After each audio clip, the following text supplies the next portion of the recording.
don't even have my photo up here. What's up, everybody? Welcome back. How is it going? Welcome to whoever is here. Cindy from sunny South Florida. What's up? How are you? Long time no see. Jazzy. Jazz is here. What's up? What up, Jazz? How are ya? How is everybody? Thank you guys for tuning in. And just in case you are new here, we're streaming on YouTube. We're streaming on our second channel. If you guys didn't know about it, I do have a second channel that I'm trying to build. It's for filling in the gaps. You know, this thing that you see right here. I'm trying to, build another channel, a media channel, where you just post all the news there. So make sure you follow FITG News. What's up, Tiff? How's it going, Tiff? Dory, welcome. Where am I even? Sydney, I don't know. If you ain't here, where you at?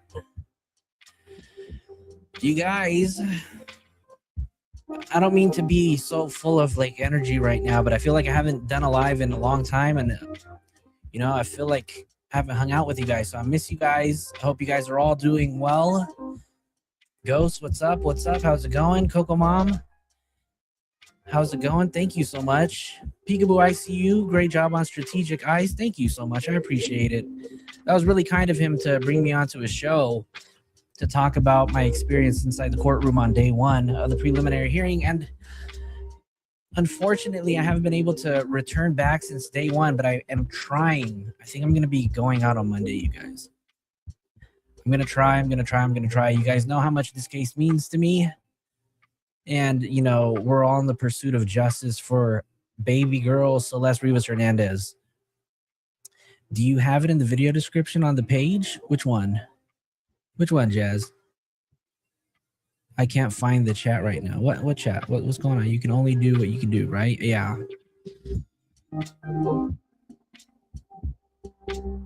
I can only do what I can do, but you know what? I've been meaning to. Oh, I don't have it in the description. So you're right. I should add it. I should. Great call, Mod. Don, thank you so much. I appreciate you. Thank you. I wasn't going to go live, but I haven't seen you guys in forever, and I miss you guys. Let me go ahead and pull it up. Hold on really quick. I don't have any videos posted on there, and I think I only have oh, let me see. Let me pull this up really quick. We're gonna play some music again until we get the show on the road, you guys. Give me a second. Thank you guys for just being cool and hanging out. Here, I'll put the link in the chat for you guys so you guys can go follow. Abraham, how are you? Are you well rested? You guys have been on a roll on Rabbit's channel, and I want to thank you guys. Dee, thank you so much for the 440 jewels. I appreciate you. Uncle Alert. I just dropped the other channel in the chat, you guys. So if you guys would be so kind and gracious to subscribe to that channel, help us get to some subscribers. We're trying to build it. So we'll see what we can do. And I do apologize if I haven't been super active on here. I've been busy with work, was at the prelims on Tuesday, and I'm not gonna lie, I've also been trying to work on all of my other social medias as well. If you guys don't know, I've been I haven't been streaming, but I've been super active on X, Twitter, whatever you want to call it. I've been super active on there, and I've been just trying to put out updates and tweets. So if you guys are on X, follow me there too. If you're watching from X, welcome. Building some Legos, of course you would. You went from true crime to building Legos, right? Like you said earlier. Tiff, thank you for the 10 jewels. You guys, I want to know. I want to check on you guys, and I want to see how everybody is holding up, because it's crazy. it was a crazy day, and I've missed a little bit. I missed a little bit of it because of work, you know, duty call, so I have to be there. A brave new channel. I know. We'll see. Hopefully I can be more active on there. I don't know. Social media is hard, you guys. Social media is not easy to do. But it's no excuse. Like Strategic said, you know, what did he say? Only the strong? He's a different breed. But anyways, if you guys haven't already, Strategic Eyes had me on as a guest on his show. You know, he talked about day 4 of the preliminary hearing, and then also had me on to share my experience on the preliminary hearing day 1. So we talked about that. Julia, welcome. You're new. Bring the jury. Welcome. Oh my God. Thank you so much for becoming a member. Welcome to the inner circle. You guys drop some circles in the chat for our new member. Bring the jury. And bring the jury, just in case you didn't know, I see that you're in vertical mode, or it shows a notification of vertical mode. If you don't like the vertical mode, we are streaming in horizontal mode. So go to my page and click the horizontal view so you can check that out. David is finished. Robert Morgan fart. I've seen you in other chats. I've seen you in Rabbits. Welcome, Robert Morgan fart.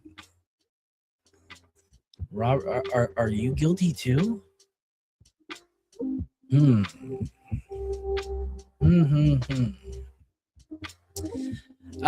be honest with you, we're really just gonna recap some of the stuff that's gone down today. We'll talk about it. I'll be honest with you, I've been in and out of following up on today just because of work. So I have a sidebar video with Jesse Weber up. We'll watch a few videos from Kadisha. And I want to kind of read some of the tweets that went out from Lauren Conlin, our good friend over at LA Magazine. What's up, Miss Dizzle? Welcome. Want to go ahead and check those out. So I do thank you guys for being here. It's been a minute since I've been on, so I do appreciate all of you guys that are here. So if I'm not mistaken, we only had 2 primary witnesses testify today for day 4. We had the Deputy Medical Examiner, Dr. Grant Ho of Los Angeles County Department of Medical Examiners. He was the witness who testified during the morning session through the extended cross-examination. And then we had LAPD Police Department Robbery Homicide Division Detective Corey Farrell. Corey Farrell, if you guys don't know, Corey Farrell is the partner of Detective Josh Byers, who was the actual eyewitness, testifying witness on day 1, who came in, the mid-morning.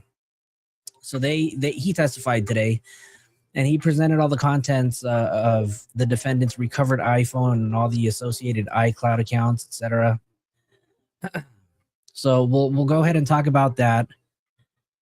But I just want to check in on everybody, all of you guys, make sure you guys are all doing well. I don't think she was. I don't remember hearing anything about her shoes. If I'm not mistaken, I think I heard something about her being found in like Skechers socks. Somebody in the chat, correct me if I'm wrong. Did she have on Skechers socks?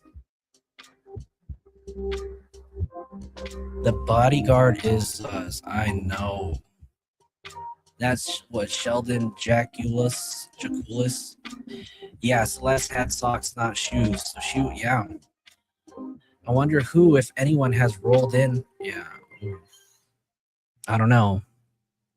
Okay, Bring the Jury says yes, no shoes. Yep. Dory says just Skechers socks, no shoes. So let me go ahead and share this with you guys. I don't know if you guys have watched this already, but obviously I haven't because I'm catching up with everything. So hopefully you guys are here to watch it with me, But this is Law and Crime with Jesse Weber. He's here to kind of discuss, and we're gonna, pause and talk and share our thoughts and ideas on everything that went down. But you guys, today's evidence, I've caught glimpses of everything, but this has got to be one of like the heaviest days of this entire journey to justice for Celeste Rivas, and learning a lot of the horrible speculations, right? I mean, I guess you can call them speculations, right? All the stuff that went out on Reddit. And shout out to everybody who's participated on the Reddit forums, because like those are the street detectives that have pretty much solved this case before the preliminary hearing. What has shocked you the most up to now? Don asks.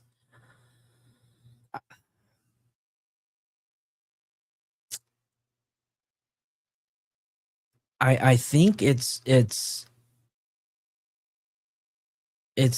finding out everything that we've seen, and you guys know that we keep an eye out on the Reddit, you know, very much, and just to see some of the things that have gone out on the Reddit that has really been like through this whole entire time, right? Yeah, shout out to all the researchers out there on Reddit. The Strategic calls them the RIB. Shout out to the RIB. You guys know who you are. But yeah, they've done one hell of a job kind of piecing this whole thing together. And it kind of reminds me of that Don't F with Cats, right? You guys remember that that documentary on Netflix with Luca Magnotta, right? How the internet helped solve this crime. And I'm very curious, you know, how much of the information that was on the Reddits, how much of that information did detectives use to kind of gather their information? Because a lot of this stuff, let's be honest, a lot of this stuff that we've seen, right, or that you guys have heard being reported in the preliminary hearing, a lot of this stuff is just confirmation, right, of some of the stuff that we've already kind of known. But it just kind of hits different to know that, like, damn, it actually is true, right? Yeah, exactly what Rob Morganfart is saying. Most of it is turning out to be true, except for Neo parking the car in 764. Yeah, and that is pretty damn impressive for everybody who's come together and, you know, just putting their skills together to do this investigative stuff that they do, and just, you know, come together and get justice for our poor little girl, Celeste Rivas Hernandez. And I call her a little girl because she was only 14. And some of the shocking news that we heard today, she was a 14-year-old girl who had not one, but she had 2 abortions, you guys. That is just mind-blowing, you know? Sydney says, so sad. I'm glad to see justice coming. I want to know from your perspective, put a 1 in the chat if you guys think that this is going to trial. Do you think that the prosecution has presented enough evidence to ensure that this case goes to trial? I want to know what you guys think. I feel like I know what the answer is already, but I am curious to know what you guys think. And thank you for putting that in the chat, right? Do you capital 1 do you think that they're going to pursue the DP on this guy? He's going to take a deal. Coco Mom says he's going to take a deal. Oof, I really hope not. I hope not. But let's go ahead and check this video out. We got Jesse Weber on sidebar. Let's see what he's got to share. Murderer David's preliminary hearing, because not only did the deputy medical examiner testify about the cause and manner of death of 14-year-old Celeste Rivas Hernandez, but we just got an idea. You know, I'm very curious. Bring the jury. Do you happen to know when that video was posted, or when he posted that video? Nathan Hockman was so confident they got his butt. And it's funny because I was on the Associated Press, and I'm just going to show this to you guys really quick. They posted this photo here, and I was looking at, like, who's in this photo, and you can see me with my big old belly right there. We made it, Mom. We made it. But this is the article that the AP put out, I believe, today. And we'll get into that a little bit later, but it was just so funny to go to this link to see the article, and I was like, oh, I remember this. I was right there. So, what's up, Unity Eagle? How's it going? Mama, I made it.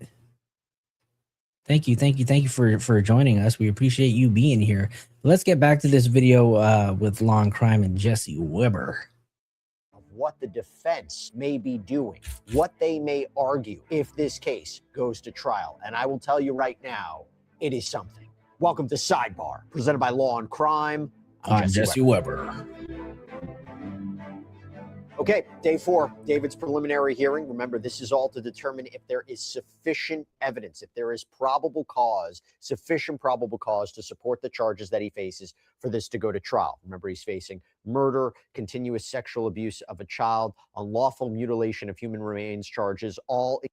Oh, bring the jury urine, Callie.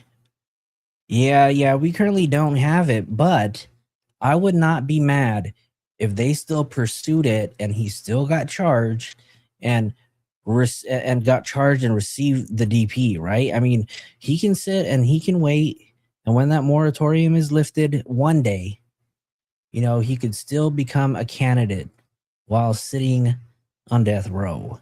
In connection with the death of 14-year-old Celeste Rivas Hernandez, whose decomposed, dismembered remains were allegedly found in a Tesla, allegedly registered to David. So now we are going back, and today's big because this is the testimony of the deputy medical examiner, Dr. Grant Ho.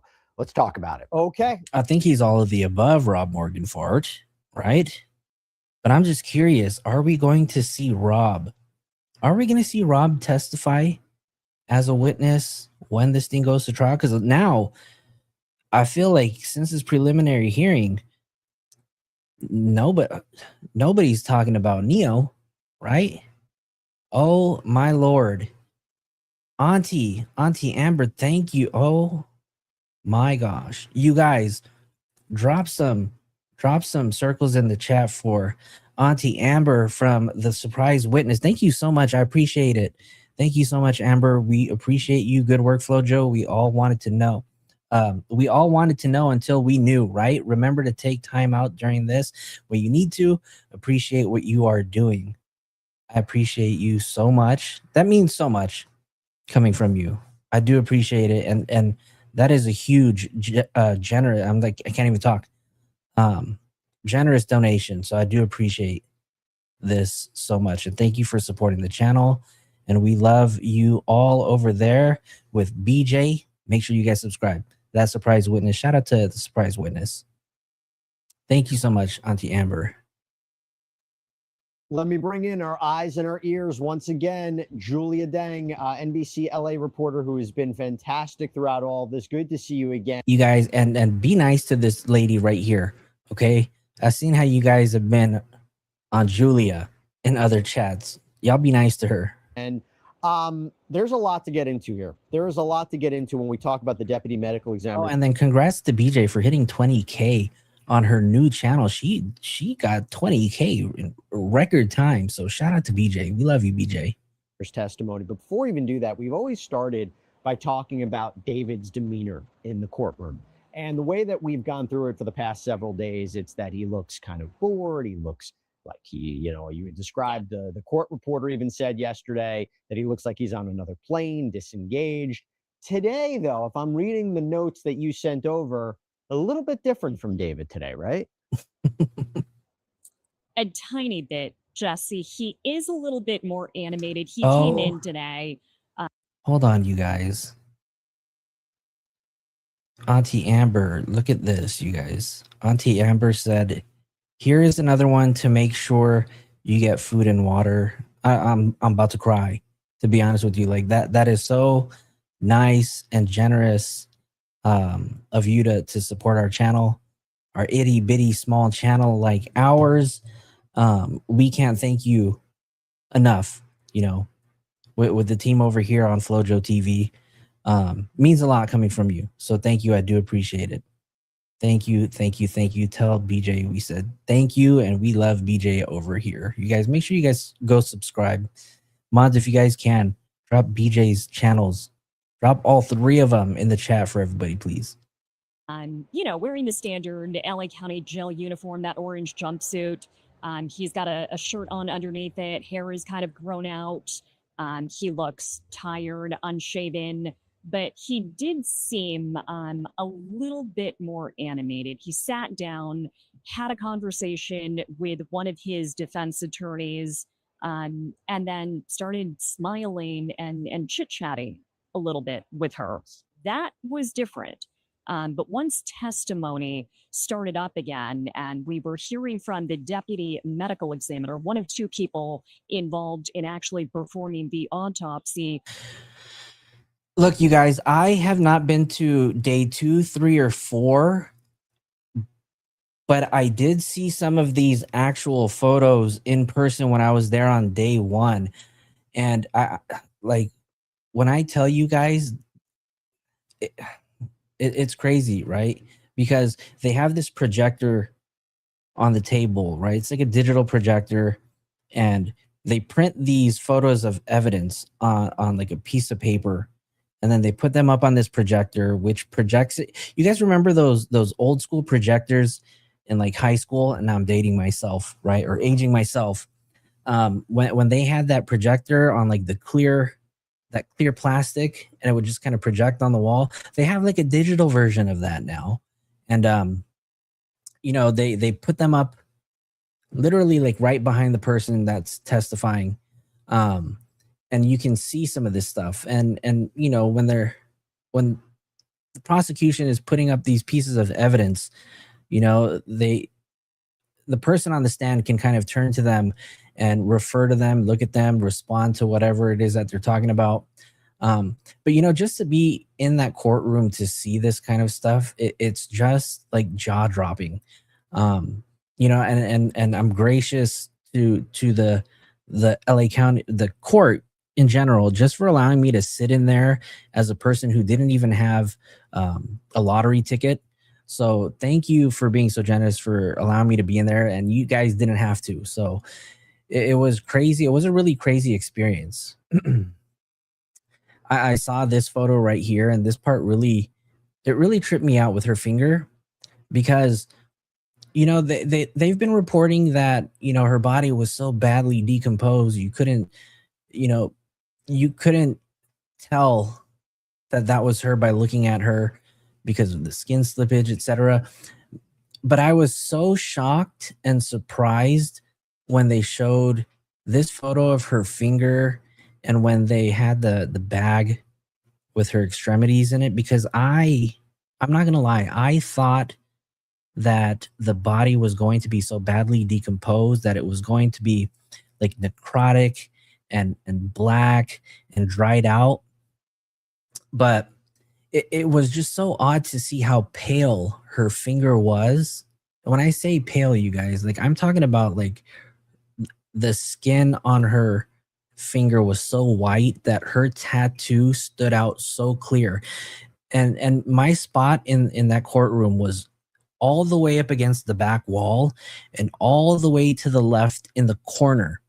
And I was literally, my left elbow was touching the door to come out. You know, like that's kind of how far back I was in the room. And you can read the on her finger so clear. And then they showed, and here they're showing a right hand, but the evidence that they showed, that photo of the left hand, was just, it was so crazy because you can see the ring and the pinky finger missing, and then you take a look at the cuts that were made on her finger, and they were so jagged. And when they say like she was mutilated, that's exactly what it looked like. You know, it looked like, I mean, I don't even know at this point what type of machine or tool they used to cut her open, but it was just so sad to see. Then they had this photo up of the autopsy report. I didn't get to see these, but I did see the one, you know, the trash bag with the blue handle. It was just, I don't know, it was so crazy. You know, for any person, any normal person, and I say normal only because like I have a background in nursing, so you know, stuff like this doesn't bother me. It kind of intrigues me. But any other person that would have seen that would have walked out and probably thrown up. So anybody who saw that and had to go through with witnessing that when they didn't want to, I'm so sorry you had to go through that. OB, what's up? Welcome back to the Inner Circle. Thank you for becoming a member, renewing your membership. First Liberties, you and Abraham, you guys drop some circles in the chat for Abraham and First Liberties podcast for assisting Rabbit on her many, not just one, not just two, not just three, but 4 of Rabbit's lives, doing 10 hours of coverage a day. Thank you guys for just keeping up with Rabbit and keeping her company so she didn't have to do this all alone. We truly appreciate it, and you guys have kept us all in the loop. Like the moment anything drops, you guys are out there just putting it out there. So thank you, and then thank you, Rabbit, for all of that. All right, you guys, let's get back to this. On Celeste, after her remains were found in David's Tesla, he went back to his usual, expressionless, emotionless, really motionless pose, sitting at the counsel table. He's staring straight ahead, kind of just blinking at the witness on the stand, staring at the exhibits on that overhead monitor, and really not moving, not reacting. And by the way, before we even get into the substance of the testimony, where I really think it's interesting what both this medical examiner had to say and what the defense has been saying, the photos that were shown to the whole gallery, which you saw, your reporting indicates there was an audible reaction in the courtroom to those photos. Can you describe what you mean by that? There was an audible reaction. There was a visceral reaction. And let me describe to you what happened, possibly by accident. Before we were actually shown the exhibits that we were supposed to see in the order that they were supposed to be presented, during this deputy medical examiner's testimony, the projector in the courtroom actually flipped through numerous autopsy photos before we were supposed to see that. So imagine, right, this. Oh, wow. I must have missed that when I was in Rabbit's chat. That is crazy.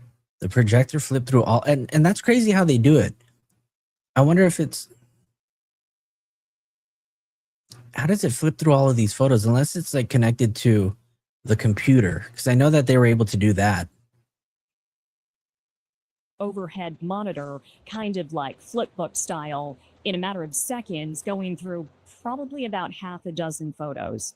And I'm talking autopsy photos, showing the victim's torso, open chest cavity. Okay, and that's a point of contention that we've had all morning, right? Because there were reports that some of what was considered the missing ring or the pinky fingers were actually found. So those of you guys in the chat, let me know, update me. Did they actually locate either the ring or pinky finger that he had dismembered and removed from her left hand?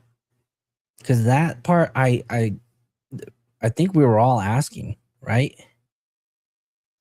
So put a 1 in the chat if they did recover it. Put a 2 in the chat if none of them have been recovered. No, never found. Okay. Somebody also tweeted that, though. Was it Lauren Conlon that tweeted that? 2. Okay. Good. No, they didn't locate. It's not good that they didn't find it, but okay, good that we're correcting the information. The David tattoo finger is still missing. And the pinky, I'm assuming then, right? On the right hand, they didn't find the one with the David tattoo and pinky. Extremities. That is crazy. Laid out, cleaned off and laid out on a silver exam table. There was an audible gasp.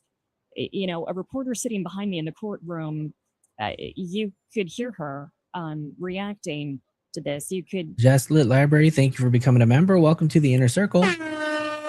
Thank you. Welcome. Drop some circles in the chat, you guys. You could see everybody.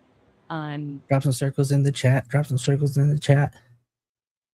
Reacting, I think, very viscerally.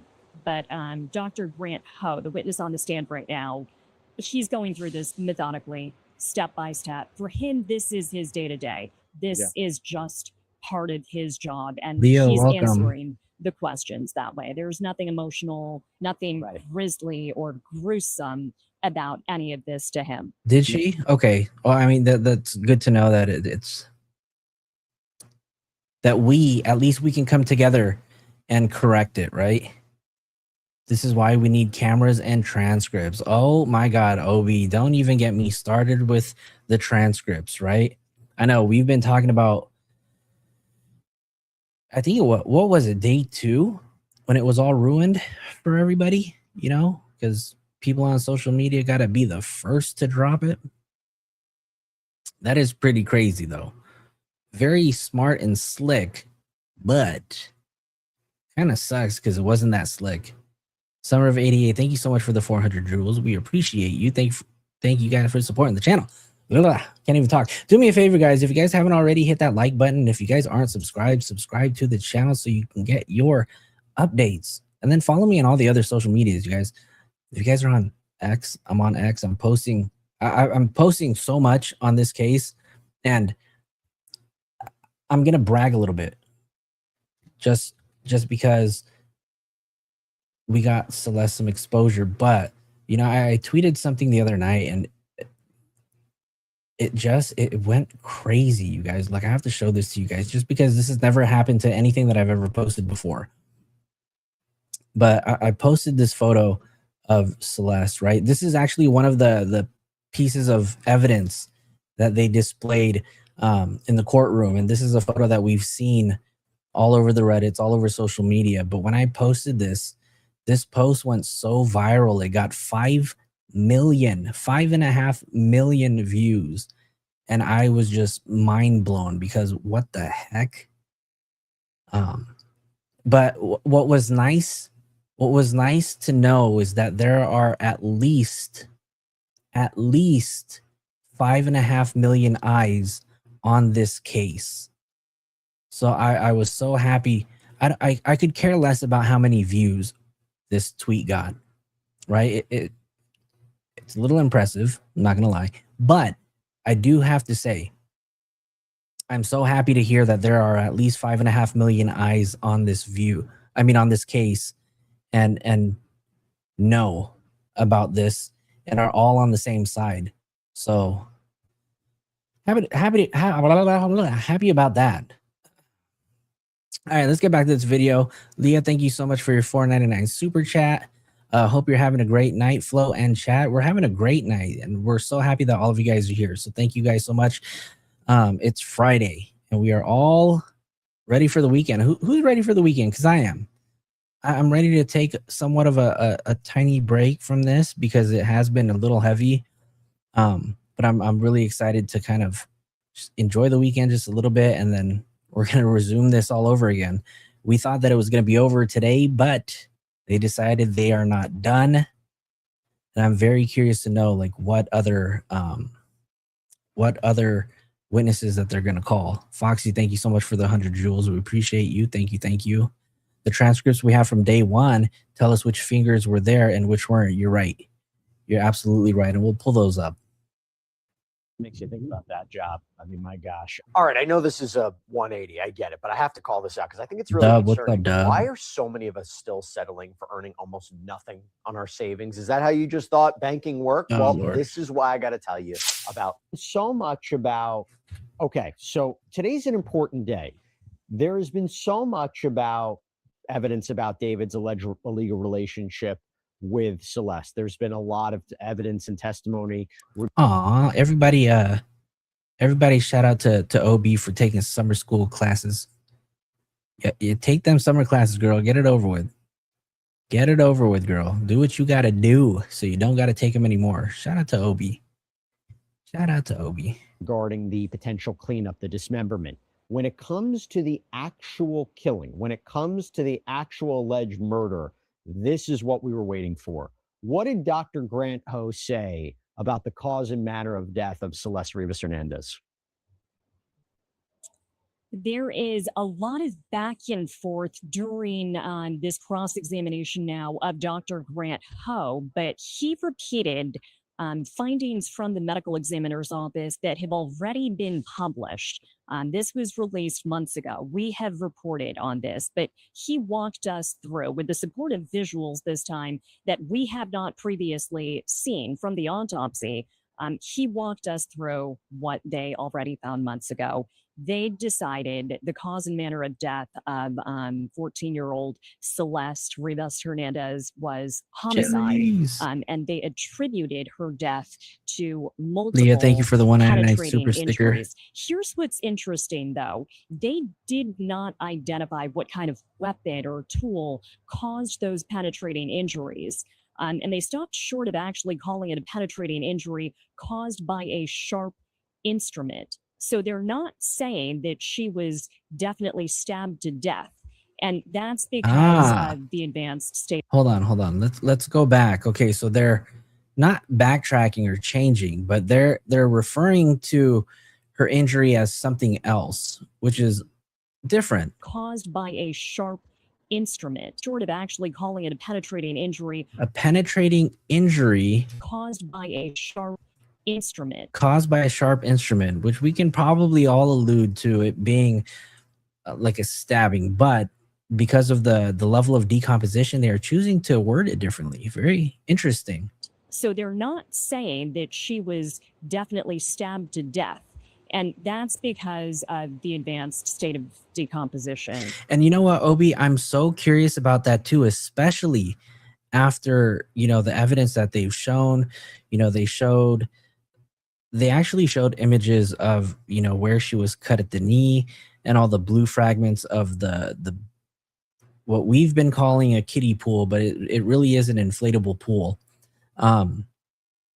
It is going to be interesting to see if they actually have an anthropologist or an entomologist, right? An anthropologist is basically the specialist who deals with all of the cut marks. They'll be able to determine what type of tool was used, what type of cut, where it was cut.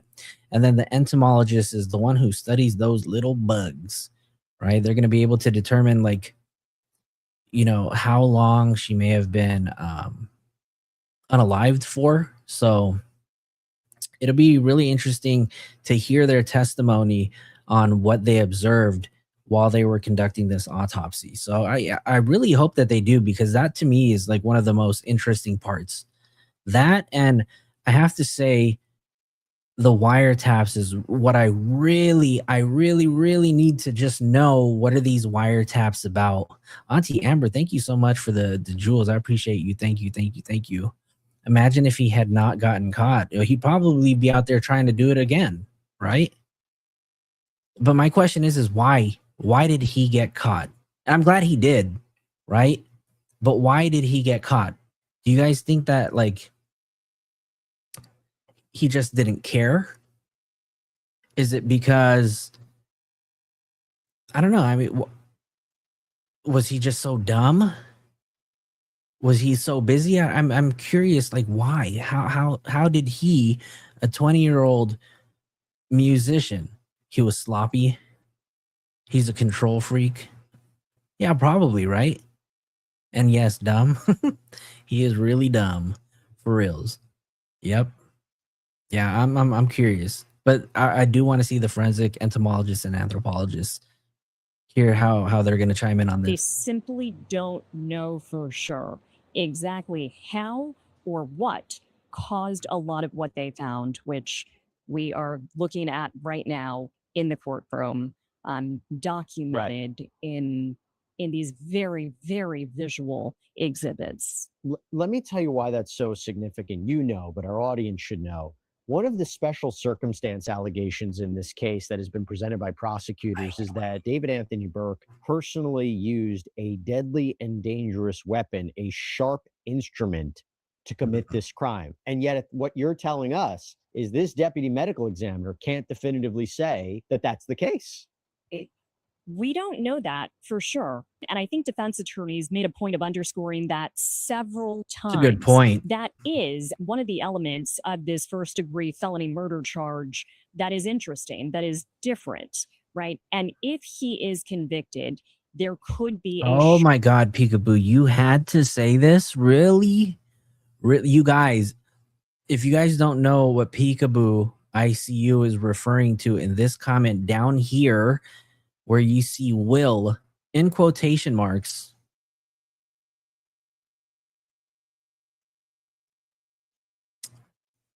David nicknamed his wee wee Will.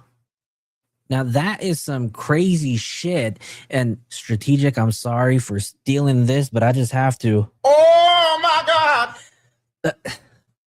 Shout out to Strategic guys. What? Yeah, who nicknames their wee wee Will? Which is really odd though, right? Because if you think about it, there's been a person supposedly coming from David's camp, or maybe not, who's been leaking some stuff. And I think Will was the person who leaked the YouTube history of David on the PS5. And that came from a Will too. Very odd and suspicious if you ask me. Will. That's okay. sharp instrument enhancement. I believe in the state of California that could tack on an additional consecutive year. But those I'm surprised he didn't name it the Tranquilizer, right? That was his iPhone. His iPhone was named Tranquilizer, you guys. You know how you guys can name your iPhone? David's name was the Tranquilizer. What? Are you kidding me? This guy is something else. I'd be so embarrassed if I were his parents. Embarrassed? You know what though? I mean, okay, I don't disagree with you, but I would also be super embarrassed knowing that I knew that my son was dating a minor and knew that I couldn't wait to get to my underage girlfriend to do the thing with her. That is so disgusting. 3 additional special circumstances that Nasty makes first this everybody's- murder case eligible for the death penalty. Here's what else the deputy medical examiner doesn't know for sure. And defense leaned really hard into all of this on cross. They don't know which penetrating Diabolical. injury occurred first. There's one on the victim's abdomen and there's one on her lateral left chest. Oh wow, they showed photos up close of the actual injury. Wow. Interesting. Penetrating injury right there. Wow. So one is associated possibly with liver damage. Well, Unity, right? Let's think about it, right? You guys remember back in February of 2026, there was a writ of habeas corpus that was filed because they did not want to testify in the grand jury. And now we actually know one of the reasons why the parents did not want to testify, right? The mom did not have it in her to come to this grand jury and admit that she knew that her son was dating a minor. Other possibly with rib damage and diaphragm damage. Deputy Emmy can't say which one happened first. He can't say. You know, I don't understand why they got away with it either, right? But their dad obviously, you know, works as a litigation consultant and he's probably familiar with the laws, and he knew how to postpone or stall the need for him to show up to this grand jury. And, you know, this time he was able to get away with it. But I mean, who knows how much longer they can. I mean, can you imagine just being the Burks right now, the parents of David, right? Imagine being them right now and everybody finding out that Colleen, the mother, supported her son, the PDF. Imagine her going, I don't know when or if they go to church. But how is that going to play out for them, you know, when they're in public? That's crazy. I think that's really crazy. And not only that, but do you guys remember when Caleb, you guys remember when he put out that Instagram story where he was saying he believes all pedophiles should be dead? Like, how does that look? How does that look, you guys? Definitively, whether or not they may have happened seconds apart. He cannot say which one caused her death. He cannot say how long it may have taken Celeste to die from either one of those injuries. There's so much we simply don't know. And that created a gap for one of the defense attorneys. Let me see. It was this photo right here. This photo right here, the knee.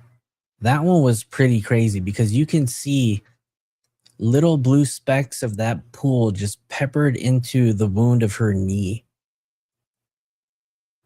And then when they actually showed the inflatable pool, you guys can see the inflatable pool photos was crazy because you can see the vast difference in color, right? It was dark blue, it was light blue. And then in the fragments right here, you can literally see the different colors of the blue. So it was like, wow, wow, wow, wow. And I bet you anything, the moment they saw the pool and they saw her knee, they were able to figure that out so quick. Created a gap for one of the defense attorneys to ask something that we have not heard yet in this case. She asked this witness, this deputy medical examiner, if he could rule out that Celeste may have inflicted both of these stab wounds on her own.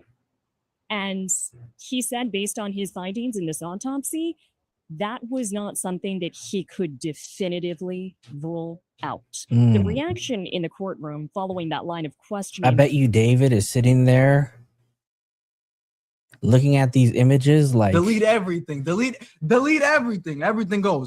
How's that playing out for you now, David? Huh? Delete everything, delete everything. Everything goes. No. They're not deleting anything, David. In fact, they're bringing all the evidence to the table. And they are definitely going to come after his ass. Though, I turned around and I could see a couple people, you know, glancing at each other, eyebrows raised. It looked and felt to me like people watching this line of questioning felt like it may have been bordering on the absurd.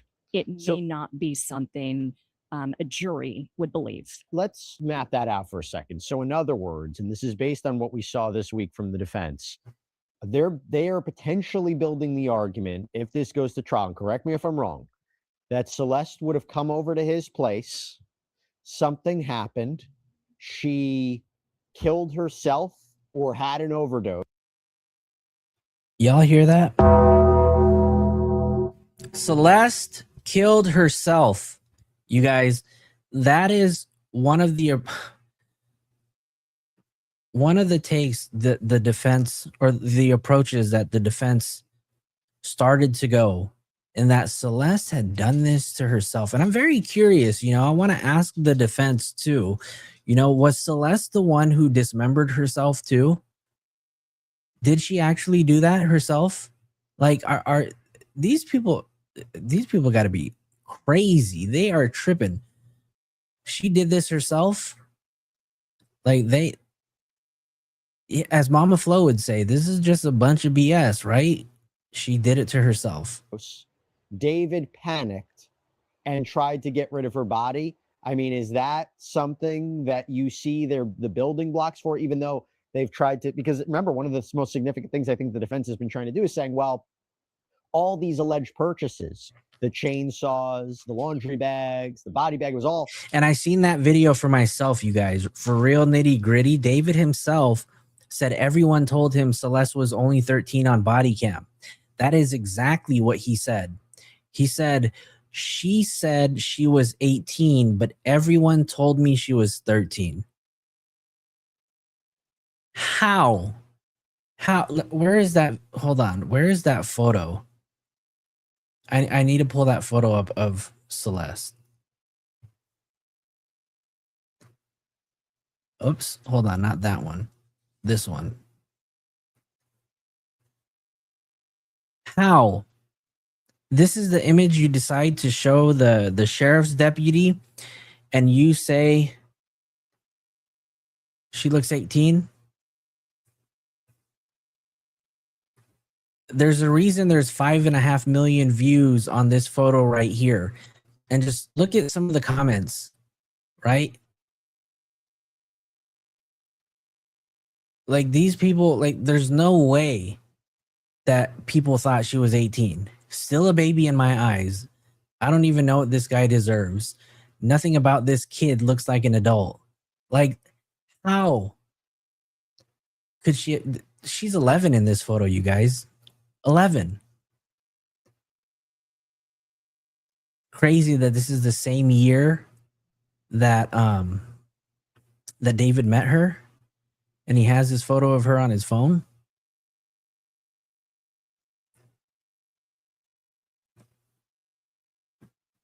The sheriff's deputy even asked, does she look 13? You know what David's answer was? No. Why the fuck you lying? Like, bruh. You know, we've covered this case since day one. And all of you guys know how much time and effort we've spent putting in on this case. And the more I talk about this, like, the more upset I tend to get about it. It's just crazy how that guy swore up and down that she looked of age. It's upsetting. It's upsetting. After she allegedly died. So it's not like he planned to kill her. Am I understanding that that's maybe the building blocks of where they may go as a potential defense? Jesse, I don't know if that's where the defense is actively trying to go. I think this is their opportunity during this preliminary hearing to kind of test out different lines of questioning, right? See what sticks, see where the biggest openings might be for them to just create more gaps in the prosecution's case. I don't believe that line of questioning is going to go anywhere. But here's how they laid it out this morning. Marilyn Bednarski was the one asking Dr. Grant Ho these questions. She wanted to know first, is it helpful? And shout out to Mona Schaefer Edwards for all of these court sketches that she does, you guys. She's really, you know, taking these moments and putting it all together for all of us to see, you know, because as a person who has been in the courtroom during at least one day, like, these court sketches are fairly accurate. It's crazy. For somebody doing an autopsy to maybe have information about whether the decedent has a mental health history. Is it helpful to know if they are suicidal? Is it helpful to know if they are habitual drug users? So to each of those questions, Dr. Ho answered, potentially. So then she asked him, did you have any conversations with the decedent's relatives to explore those characteristics? He did not. So then she proceeded to ask about the injuries, right? The documented injuries, these penetrating wounds, and you guys, this photo right here. Oh no, this photo right here is from January 2025. She had her abortion January 2024. So a year before this, she had already had an abortion. That's crazy. Eruption to one of her ribs, the damage noted on her liver. And the defense wants to know, you know, can you definitively link those observations that were made during the autopsy to what you see on the overlying skin? And do you know exactly how that occurred. Are you able to definitively report that somebody else caused those injuries? And I think the broad answer to all of this is the advanced state of decomposition precludes a lot of definitive information. The deputy ME simply cannot say how this happened or who did this to her. I don't know if this is actually going to end up being a building block for an argument that Celeste killed herself, but it's certainly a line of questioning that I think any sharp defense attorney would explore during this opportunity. Put a 1 in the chat if you think the defense has a leg to stand on using that approach that Celeste unalived herself. Put a 2 if there's no way in hell that that's gonna fly. Celeste did it herself. That's crazy. Or the bullet wound. That's wild.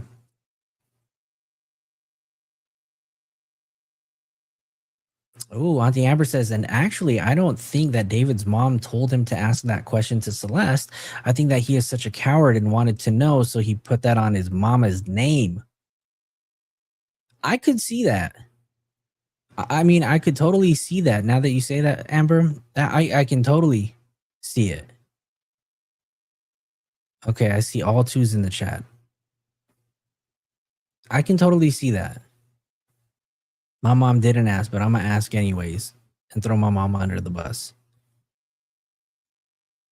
I mean, how can if that is even true, how do the parents even defend themselves after, you know, after just what the public thinks about it all now?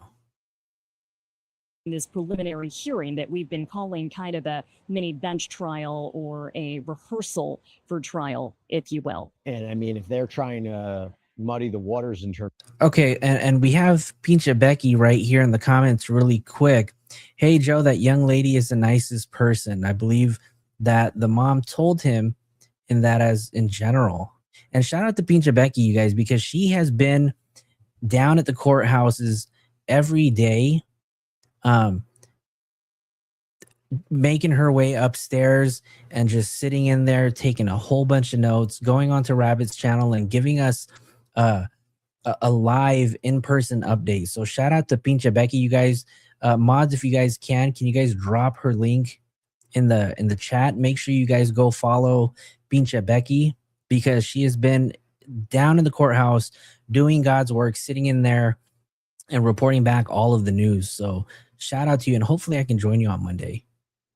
If you're going back, hopefully I can join you on Monday. Why would his mom know? So why would his mom know that? And hold on. Why would his mom know that when he didn't want anyone to know that they were together in the first place? You know, sometimes the only people that you can tell your deepest, darkest secrets to is your family. You know? And sometimes, you know, you can tell them a secret and they won't judge you. But that's a good question. Why would he tell his parents? In terms of how long had she been dead for? And, you know, they might be suggesting, can you definitively say she died on that night in April? What about this whole back and forth about a gunshot wound? This was interesting too, because this was new. And Dr. Ho just clarified on the stand before we broke for lunch that his way of saying anything could. Auntie Amber, you can always have your own opinion here on our channel. And that goes for everybody else in the chat too, right? We know how to keep it respectful. And you know, we can always agree to disagree in the chat. And it's okay to have your own opinion and perspective on things. And sometimes your perspective can help us see things in a different way too. So, you know, we not mad over here, right? Yeah, we want to hear what you guys think, because there could be other perspectives that make complete total sense. Hey, shout out to David is way guilty in the chat. Where is that, Amber? Is that Amber? Is that you? David is way guilty. Had happened. We got David is way guilty in the chat and Rob Morgan fart, you guys. We've got a star-studded show tonight. So shout out to David's camp at the chat. to inflict what he'd observed on her ribs, damage to one of her left ribs. That could have come from anything. He cannot say with certainty that it came from a What's knife up, or Amber? another sharp instrument. And the reason, again, that they attributed her death to penetrating wounds as opposed to a sharp instrument is because they cannot rule out a possible gunshot wound with an exit wound in her body. They don't know for sure what killed Celeste. And there was also discussion about the chainsaws, right? So, in other words, yesterday and the past few days, we know that chainsaws were collected, but as far as we know, they tested negative for blood. There seems to be one chainsaw that may be missing. In terms of a chainsaw, Wait, Pinche Becky, I'm curious. This pink chainsaw that they're showing right here in the photo, is this not the chainsaw that's considered missing, or do they actually have this in their possession? I'm really curious because I was always under the impression that the pink, is it the Makita? The pink Makita hand chainsaw is the one that's missing.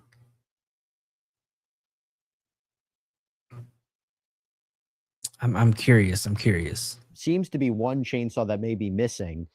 In terms of a chainsaw potentially being used to inflict these injuries on Celeste, whether it was in the form of, her cause of death, maybe to kill her or to dismember her, what was the discussion of chainsaws today? So the witness was very careful to answer that line of questioning. He noted, I think, several times that he is not an expert when it comes to tools, power tools used to dismember bodies. He did offer up some general knowledge about what might lead to the types of cuts that he noted on the victim's body. He described it as clean or smooth around the edges. That, though, I think is going to be called into question as well, because the appearance of all of these wounds, right, they have changed post-mortem during decomposition. But he talked about how to cut through soft tissue or organs, you can do that with a scalpel. He talked about how to cut through bone, you might use something like a bone saw. And he said to cut through rib, you would need something essentially like hedge cutters. That's what he said on the stand. Still, he cannot. Okay, so Will. Oh no, we got a Will in the chat, you guys. Uh-oh. We got a Will in the chat, y'all. Sorry, Will, don't mean to call you out, but I hope you know why we're joking with you. But Will said they found 2 chainsaws and 1 handsaw. The largest chainsaw is missing still. Thank you so much, and I appreciate you for the clarification. Okay. Thank you for that, because I did not actually know that. Will said, I'm 45. I came first. All right. That's fair. That's fair. So 2 chainsaws and 1 handsaw. The largest chainsaw is still missing. And I'm very curious if they're counting the one that SF took photos of in the garage, because it looked like it in the photo that they were talking about, or the photo that they were showing that had all 3 of the chainsaws in it, because SF was saying that they didn't collect it. So I'm curious if they're referring to that and counting that as 1, or are they not? And there really is 4. I don't know. I'm curious. Definitively identify what was used to sever this victim's limbs from her body. And to be clear, the prosecution hasn't laid out a specific murder weapon or what happened to a potential murder weapon? They have not yet. We do know 2 of the chainsaws found in David's garage during a search about a week after the Tesla was found with the victim's remains in the front trunk. We do know those 2 chainsaws tested negative for blood. What about the insect activity? That was another detail that I think got a visible reaction in the courtroom this morning. Dr. Ho described the beginning stages of maggots all around the victim's remains when he first got the case, when he was preparing to do the autopsy. This was another thing that was shown in evidence, you guys, the missing persons poster, because David, believe it or not, David actually had the missing persons poster on his phone too. He knew. Oh, he knew. And if he didn't know, the deputy for sure made sure that he knew that night that she was only 13. I think it was a good morning for the victim's parents, Hey, both of Nat, her what's up, parents, Nat? who've been sitting in for most of this preliminary hearing to not be in the courtroom. I walked past them in the hallway just now when I was exiting. But isn't that crazy though? Right? Hold on. Now I have to look at this. Hold on. Let me think this over.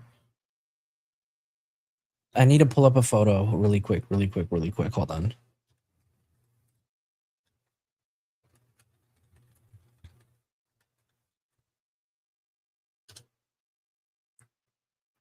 Hold on. I need to see the screenshot. Where is the screenshot of Asia? Okay, so we have this here. Let's take a look at this really quick. So you guys see this right here? You guys all know what this photo is right here. This is the screenshot of. So whoever this person is had this missing persons poster posted on their story, and Asia responded to the story and said, "Bro, this is my girlfriend." Hold on, I need to look at the dates really quick in my handy dandy notebook, because this is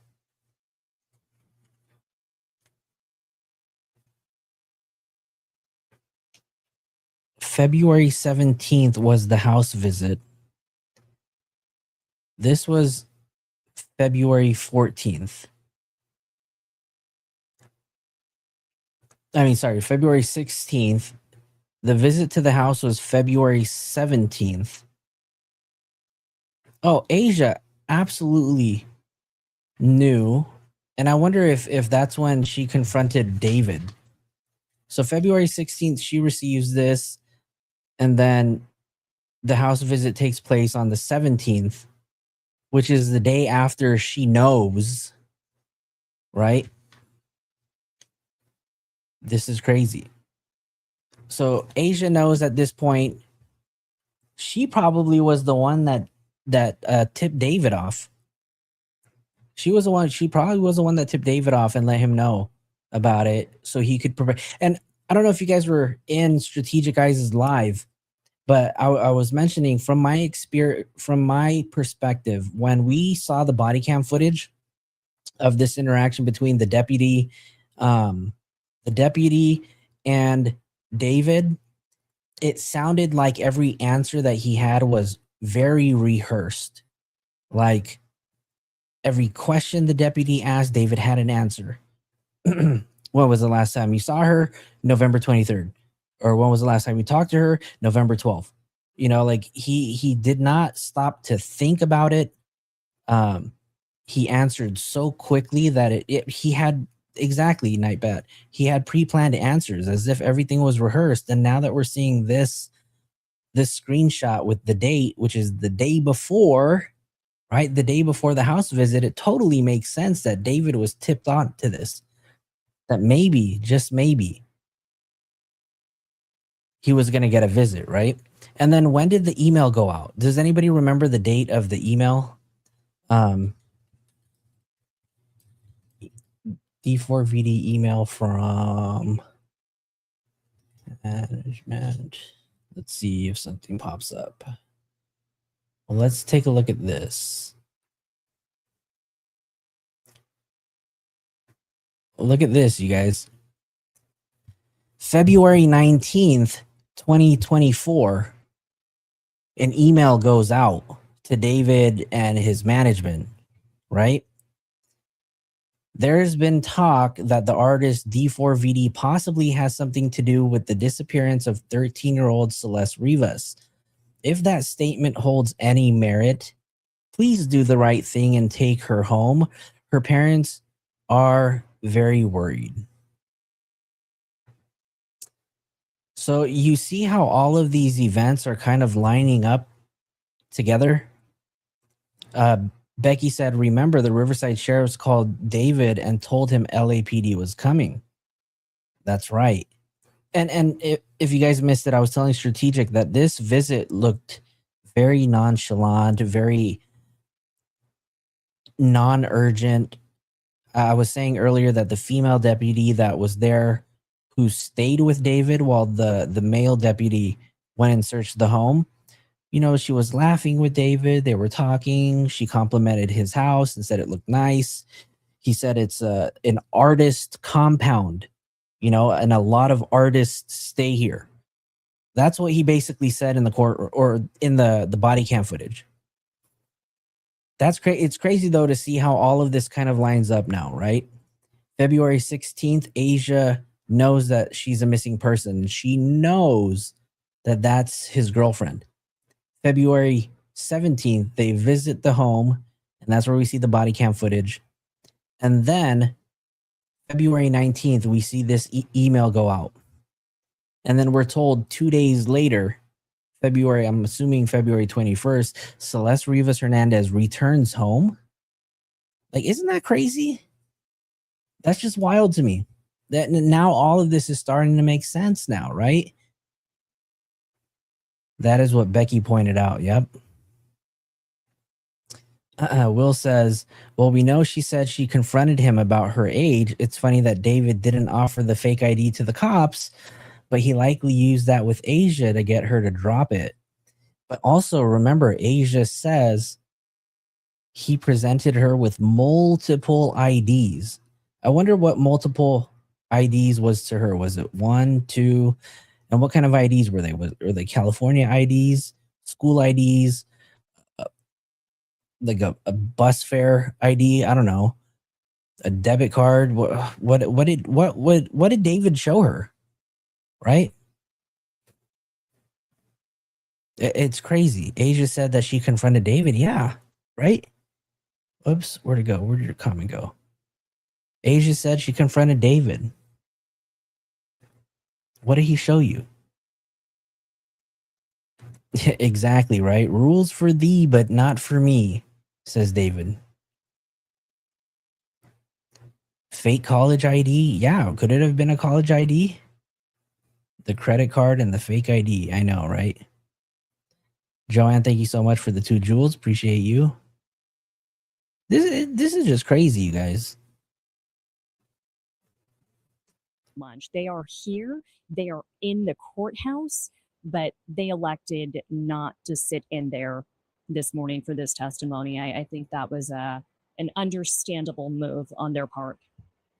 Julia, you are as much an expert on this case as anybody I know. So I'm going to ask you this part because I think it's important. As we're recording this, we're at the end of the morning session. You're waiting to go back in for the afternoon session. And you know what? I'm curious now too, now that we know like that Celeste was alive during specific dates. You guys remember when SF posted those 4 photos from David's camera roll and said she took that double head photo, and then he showed the photo of them in like the woods where they're shooting a music video. And then there was another one where he was like on a plane or something like that. And then there was another one of the shed in Texas. I'm curious because we now know that Celeste was alive at the time. Was Celeste on that trip with him? Because we know now from the brief that Celeste had followed him to Vegas. We learned that it was to the Trump Hotel, right? There were plans to go to the Trump Hotel. We know that she went with him to Texas to meet the family, and then we know that she went to London from that leak. It's crazy how we can just kind of all piece all of these things together. This shit is wild, you guys. Over the past 4 days, and you know, you can tell me in terms of timeline whether this is going to go on into Monday or not. That's true. They did say, well, apparently the word is that she was telling everybody that she was a student that went to USC, right? So I'm curious if they were able to fabricate some sort of USC college ID for her just to use as proof. And you know what? I still wonder too that we really don't have answers for is that when they had mentioned that they found her passport card, they mentioned that it was issued in May of 2025. So my question is, where was it issued to? Like, where was the destination of that mail when it was sent? And I mean, if it was to David's house, why was it to David's home? And why did it arrive after she was unalived? Becky, do you remember if they mentioned a date as to when her passport was issued? I know they said May 2025, but I don't remember them saying an actual date. How many more days of the prelim? Well, we thought it was going to be done today, but apparently they're going to continue on Monday at 9:30 a.m. Pacific Standard Time. How strong is the prosecution's case right now? So there's two questions, right? There's a question of, do they have enough for this to go forward to trial, right? It's a lower standard. It's probable cause. It's not beyond a reasonable doubt. It's just, does the prosecution have sufficient evidence to support these charges at this stage to go forward? How strong do you think the case is when it comes to first-degree murder, continuous sexual abuse, unlawful mutilation of human remains? And where are the gaps? Right, Peekaboo. It is odd. May 2025. That's really odd. It must have renewed, but how did he get it? Right? So I don't know. We don't know. We did. Okay. Becky said we didn't hear the date. Okay. We just know that it was May 2025. Somebody got swatted. Was it just recently? Or we're talking about, or are we asking about the time that David's parents' house got swatted? Yeah, David's parents' house got swatted last year when all of this was happening. I think this was on like September 23rd. Somebody fact check for me, please. Somebody find out the date. I do know it was very soon after they served the search warrant to his home on the 17th or 18th.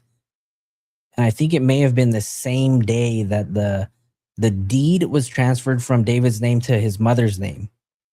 I think it was on September 23rd, but somebody fact check that for me, please, and let us know in the comments. I think that's when it was, September 23rd. Did you see the hoodlums who were outside of the courthouse? Mark caught it on recording. No. I mean, what were they doing? What were the hoodlums doing? Now, you know, I mean, I was mentioning earlier today, too, that on day one of the preliminary hearing during the lunch break, there was a car or a truck outside of the courthouse, stopped right in the middle of the courthouse on the street, literally on the street right next to the sidewalk, stopped their car. And this truck had two speakers on it. It had a drum set. It had a fog light and a fog machine, like on a truck bed. Maybe it was like a van that was converted to like a truck, but it was open. And there was a bunch of, there was a person singing. He was putting on a freaking concert. And those of you guys know that when I went live, right, I was trying to give everybody like an update on it. But like my volume, my microphone was just so drowned out by the music that was so loud. And they literally stayed there from, I don't even know, from like the beginning of our lunch break to like the end. And so even Julia Dang, right? I'm sure she was recording an episode with Jesse Weber in the middle of her report, had to stop. Like you can just see like people just looking around like, what are we going to do? This guy's not stopping.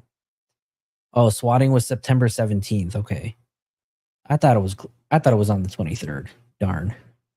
Or what is missing right now? What is missing right now that they have yet to definitively show? I think they had a strong enough case for this to move forward to trial. Now, the threshold for that, as you noted, is far lower than needed for a jury to convict the defendant on all three of those felony counts. Think of probable cause as just 51%. I think the prosecution has that. Oh, you're right. Okay, so the date the house was swatted was actually the very first. It was on September 18th. and that was the first day one of the D's was transferred from his name to his mother's name. Wouldn't that make so much sense though if David was the one who made the SWAT call? I mean, I'd believe it. It was a gang of black teens, I assumed David fans. Ooh, they were stirring up some trouble. I mean, were they fighting with each other? Or were they just picking fights with like random people? That's crazy. I think Beth Silverman, the deputy DA But this, okay, I'm sorry for interrupting all the time. I do apologize, but this lady, they don't call her the sniper for nothing. She looks like one hell of a mean lady. This lady don't play. I've heard some of the things that she said in the courtroom. I saw the incident between her and SF Investigates with my own eyes. It was a little embarrassing. I truly felt bad for SF Investigates, and when it happened, him and I looked at each other. We're like, "What the hell is going on?" She does not play, and you know what? Good for her, because I hope that she takes this case all the way and convicts David on all 3 charges. But this lady is something else, you guys. She was overheard in the courtroom telling the family attorney inside the courtroom. This was right after the judge had mentioned that there was somebody on social media who was transmitting, reports from the courtroom to another content creator in another state. Right after that, she made a comment to the judge. I'm not the judge, to the family attorney. I forget what he said, but she basically said, like, try me and we'll see how far that goes, or something like that. And then she said, don't make me pull your badge. Yep, Silverman did convict the Grim Sleeper. But she said that to the attorney. She looked at him and said, we'll see how that goes. Don't make me pull your badge. Basically telling the attorney, like, don't fuck with me. I'll have your ass kicked out of this courtroom so fast. Right? Pinche Becky says, yes, she's great, but she needs to channel all that energy to the defendant and not the public. I agree with you, Becky. Right? Take it out on those on the left. Those people on the left, which is the defense and David. Right? Don't dish it back out. And I heard of another incident that happened with another person of the public. So that was crazy too. Beth, just do what you do. I'm rooting for you. I'm on your side. I'm in your corner. Let's take that other team down. Executing this case, I think she knows they have that. She seems very relaxed today, definitely more so than yesterday. I talked about how it felt a little bit tense in the courtroom yesterday morning. Different energy today. She actually walked in and realized her phone was missing. Abraham, that's what I'm saying, right? With her passport card. This is why I believe he took so many trips out to Santa Barbara, because he wanted to take everything related to Celeste, whether it was her body, whether it was the tools and evidence that he used to dismember her, obviously her passport card. Well, we do know, because her passport card was found out there. So it had to have been delivered between, I don't know. Well, when do we think that it could have been delivered, right? Because it had to have been obviously before May 31st, because it wasn't found until, I don't know, January 7th, 2025. That's when Caltrans found her ID in Santa Barbara. She's got staffers looking for it. She is cool as a cucumber today. I think she knows she has a strong enough case for this to go to trial. But yeah, I don't want to mess with Beth Silverman too, because I plan on going Monday too, and I don't want her to like admonish me in front of the whole courtroom too and tell me that I can't be there, because I don't know how I would be if she did that. No. We haven't seen any definitive proof yet that links David to the actual murder. We haven't seen any video that actually shows him committing that alleged act. We haven't heard from any witnesses who say they watched it happen. I would love to see BJ just in the courtroom, just doing what she does. I'd be just cheering her on. Like, go BJ. That is missing. We don't know what else they may present. This preliminary hearing, of course, is just one step in the process. This is not all of their evidence. These are not all of their witnesses. Don't say that, Obi. It's Don't just say that. a selection. So, like we've been saying, there's much more to come. Have they shown any evidence about what led up to her? Innocent Killer, thank you for hanging out. Have a good night. And then that fateful night, or that alleged fateful night, have they presented any evidence about the timeline leading up to that and what happened immediately after, in the sense there was no more activity from her phone? Because I think that Good to question. me is what I haven't seen, but maybe I missed it, in terms of what was the communication between the two of them leading up to her allegedly going to his house that night, and she hadn't, by all accounts, been heard from or seen again. What was, not only text messages, was there an Uber receipt? Have we learned any of that yet? Because I think that's going to be a critical piece. Because if they can establish that she got to the house, and then they can establish she's moving the car, and they can establish the alleged dismemberment, that may be what they need. They don't necessarily always need an eyewitness to a murder. They don't always necessarily need surveillance footage. You look at the totality of the evidence. Have they shown any of that yet, leading up the hours, the minutes, the moments before, on how she got to his house? You make a great point there, Jesse. A jury can absolutely convict on purely circumstantial evidence. We do not necessarily need to see surveillance video of David actually murdering Celeste for him to be found guilty. We have heard descriptions of the text message argument between David and Celeste before he sent her an Uber to pick her up in Lake Elsinore and take her to his home in the Hollywood Hills. We've heard descriptions of it. We haven't actually seen that back and forth, those text message records in court. I imagine we will if this goes to trial. We did hear testimony yesterday about the digital evidence left behind by David's Tesla and his iPhone.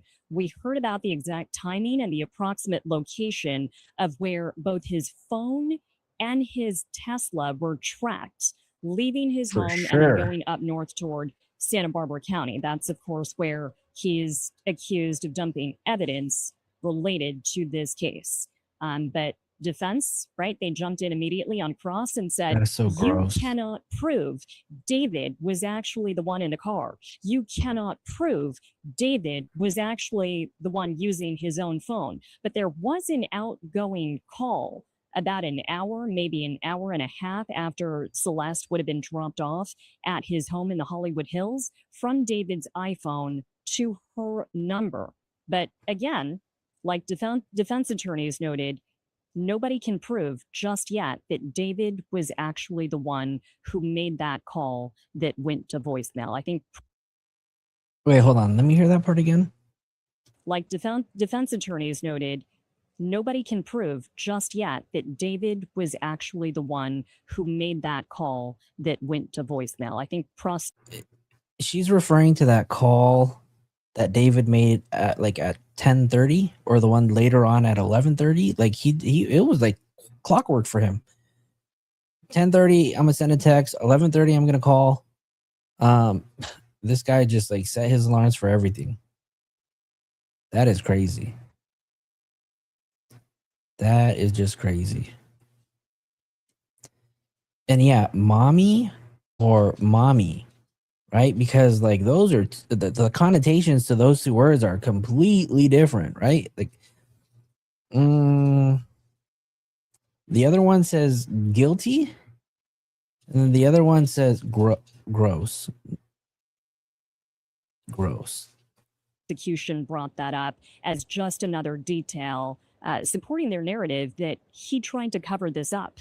Before I let you go, because I know you have to run, I just want to ask you one more point about this. Look, we know the medical examiner has been in the news a lot, that office, in terms of alleged leaks of information potentially regarding Celeste's case. We know that there was this a little bit of back and forth between them and the LAPD regarding a sealing of records for several months in this case. Did any of that conversation come up today? I believe I saw something about the deputy ME being asked, why was there a delay in terms of releasing or finding out the cause and manner of death? Can you explain anything, if anything came Oh, up? this is a good topic because you guys remember, like 2 weeks ago, there were talks about a leak, and there were a dozen people in the ME's office that were under investigation. I'm curious, what did they actually say about it? Up about that? So, quite a few parts to that question, Jesse. First, about LAPD and the LA County Medical Examiner's Office. Nothing specifically related to that back and forth came up today. And of course, after the ME's office did the autopsy, right, they came out with a statement saying the victim may have been in that car for quite some time. And then LAPD made a motion requesting that no additional details come out from the autopsy.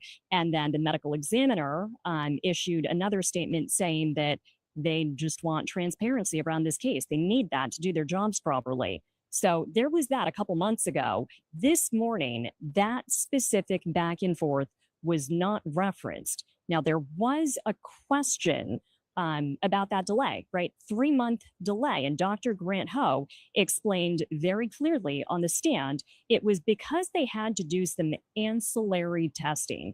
They were basically waiting for the toxicology testing to be done because they wanted to rule out that an overdose played a role in her death. Once they got that toxicology report back, and all they found was Oh my God, Auntie Amber, thank you so much again. Thank you so much, Auntie Amber, for the $50 super chat.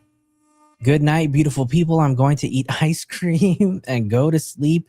Fun chatting. You guys drop some circles in the chat for Auntie Amber. Thank you so much for supporting the channel.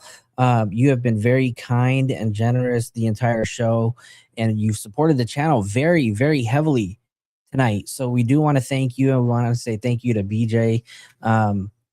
We appreciate you. Thank you for the support. We do appreciate it. And while we have the video pause, I'm going to just kind of stop and ask you guys to do me a favor, hit the like button. And if you guys aren't already, hit the subscribe button. So then that way more people can see this video. We do appreciate everybody that's hanging out here.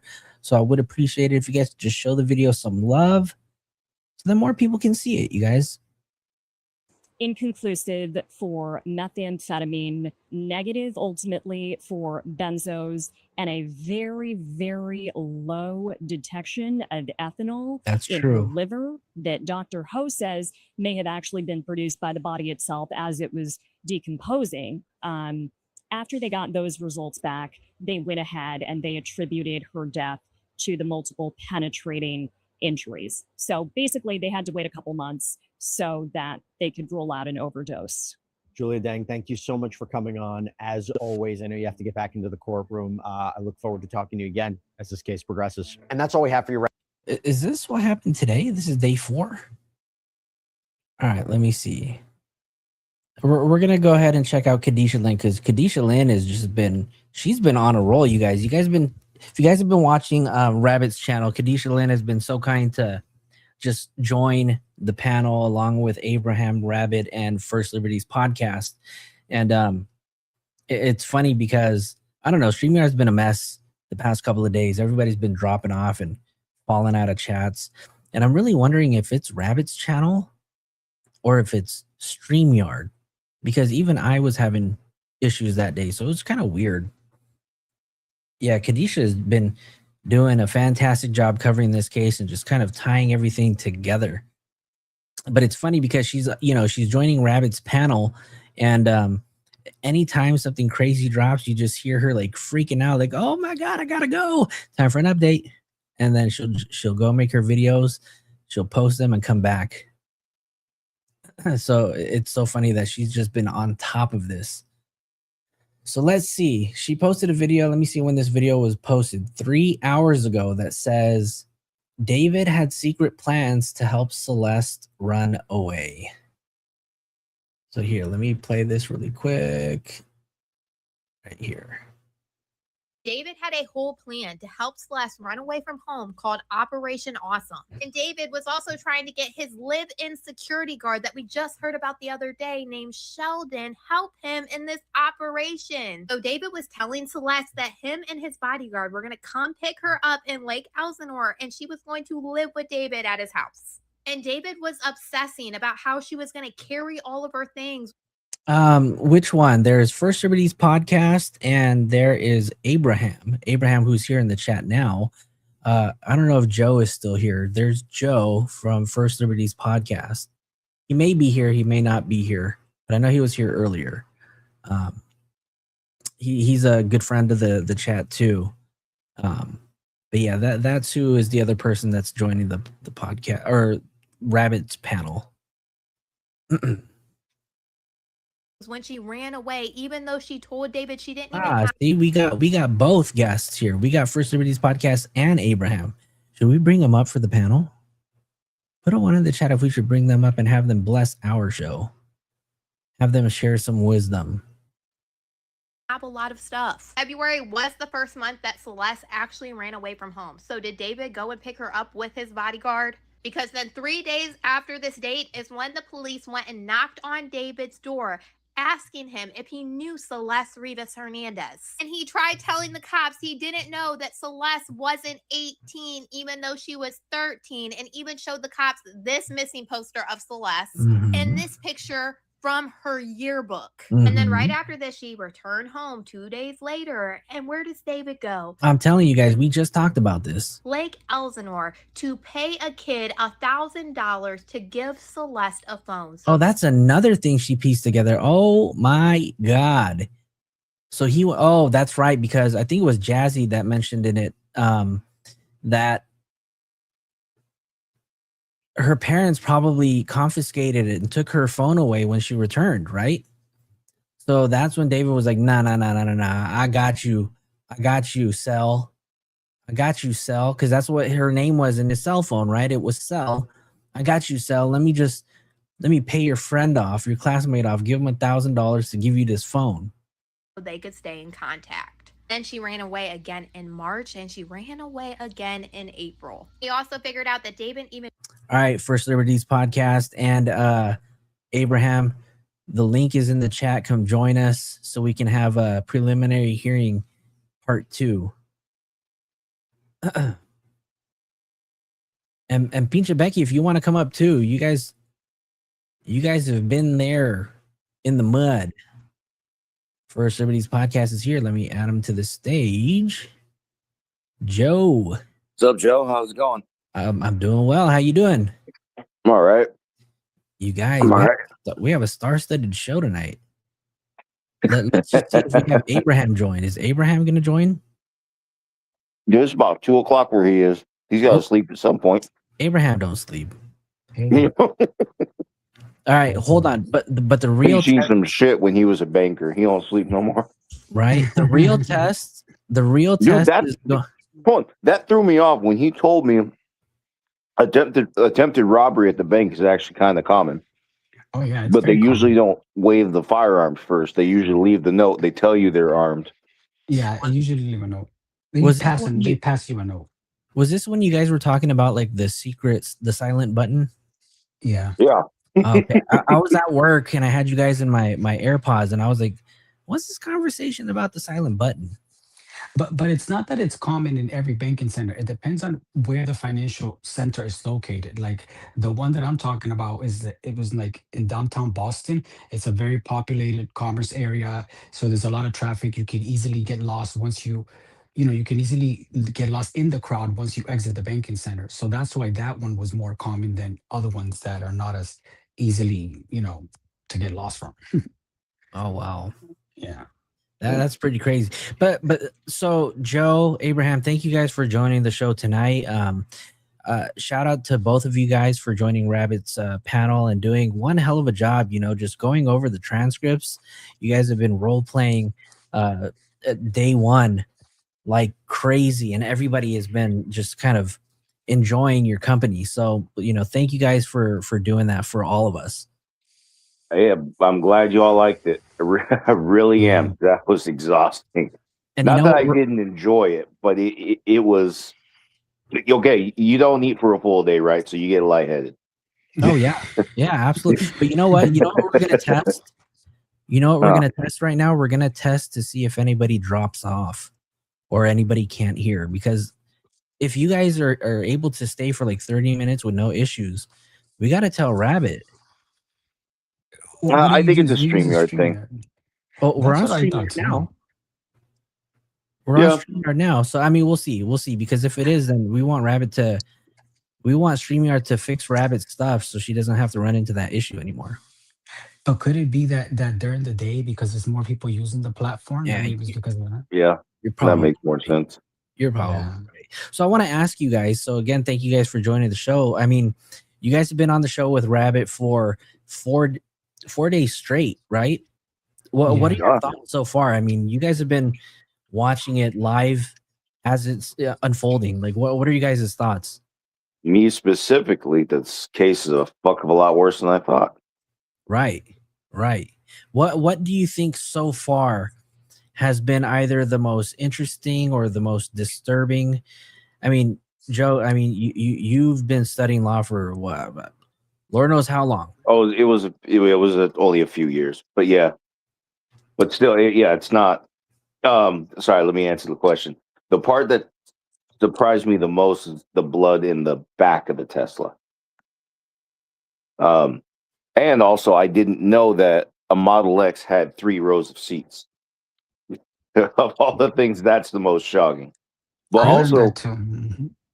but yeah, but also, I just didn't expect that.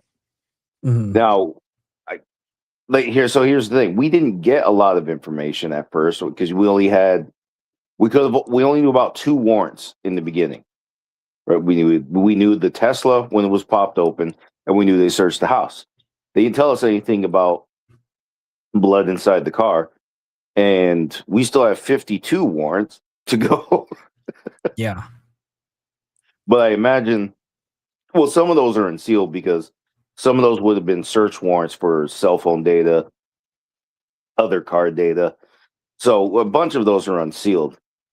I don't know. I don't know how to search. You're gonna have to ask Chloe later how you search so you can get the document that tells you, all the stuff that's unsealed. Yeah. So I don't know if I told you, but I was able to tell you, or I was able to find out the whole federal subpoena thing. Oh, Did that's you? right. I didn't even get that explanation. What happened? So somebody made it very simple and very clear to me, right? Mhm. Amazon deals with mail. Right. Mail is Oh, federal, okay. right?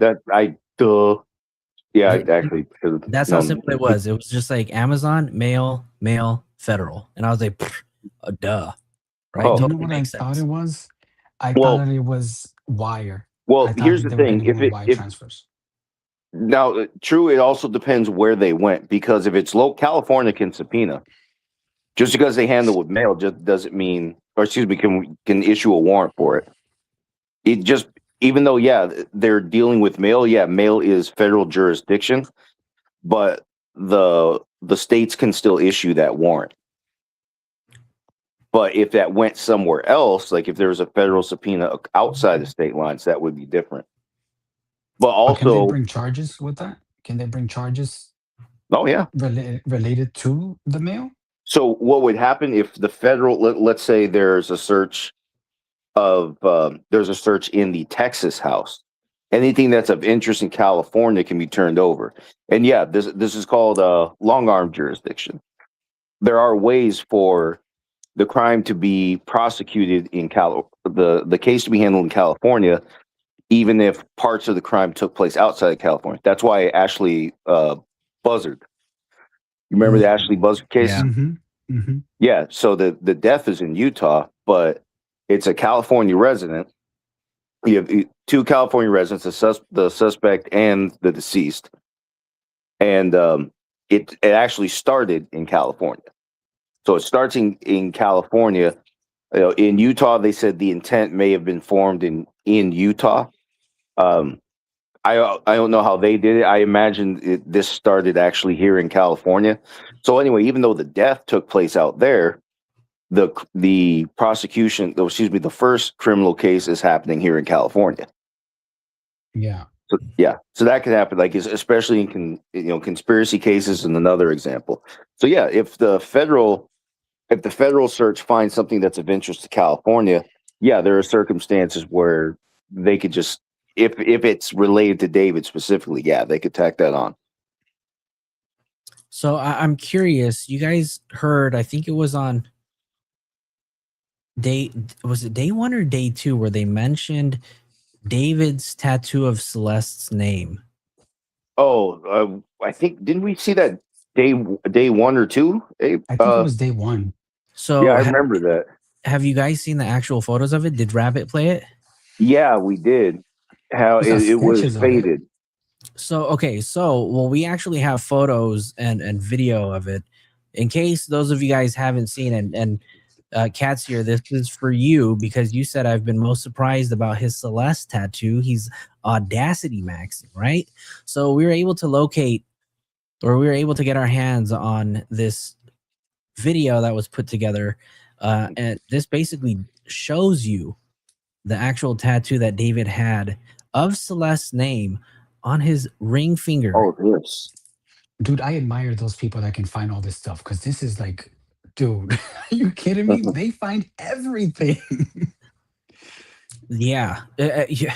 You're telling me, like, when I first of all, I was just flabbergasted to learn that he had a tattoo as well. But you know what I was hearing is that this is not something that is new. Like, people have known about this for a long time. Did We any weren't fans of his, so I guess we wouldn't have known. Put a 1 in the chat if you guys knew for a long time that David had a tattoo of Celeste's name on his finger.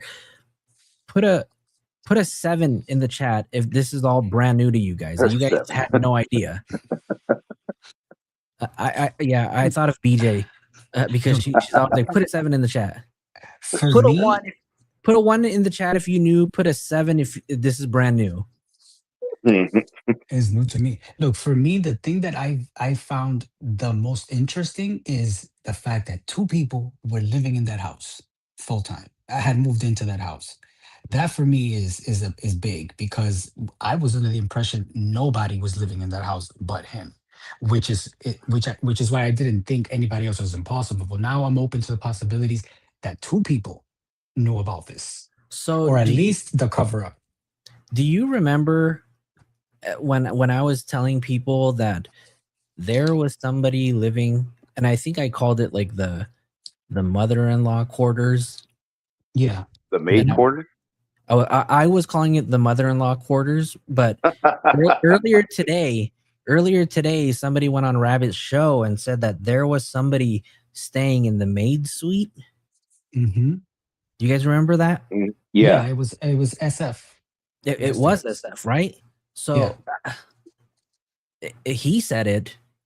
Y'all heard me saying it. So I'm assuming this is SJ, Jaculus, whatever. Jaculus. Right. Like, there were people that were there, right? And let's not forget, you guys remember when SF was on Nancy Grace's show and she was talking about the fentanyl, the oxycodone that was found in the bathroom 3 months. Oh my god! You guys remember that episode? I like how Nancy Grace sounds fat. Right?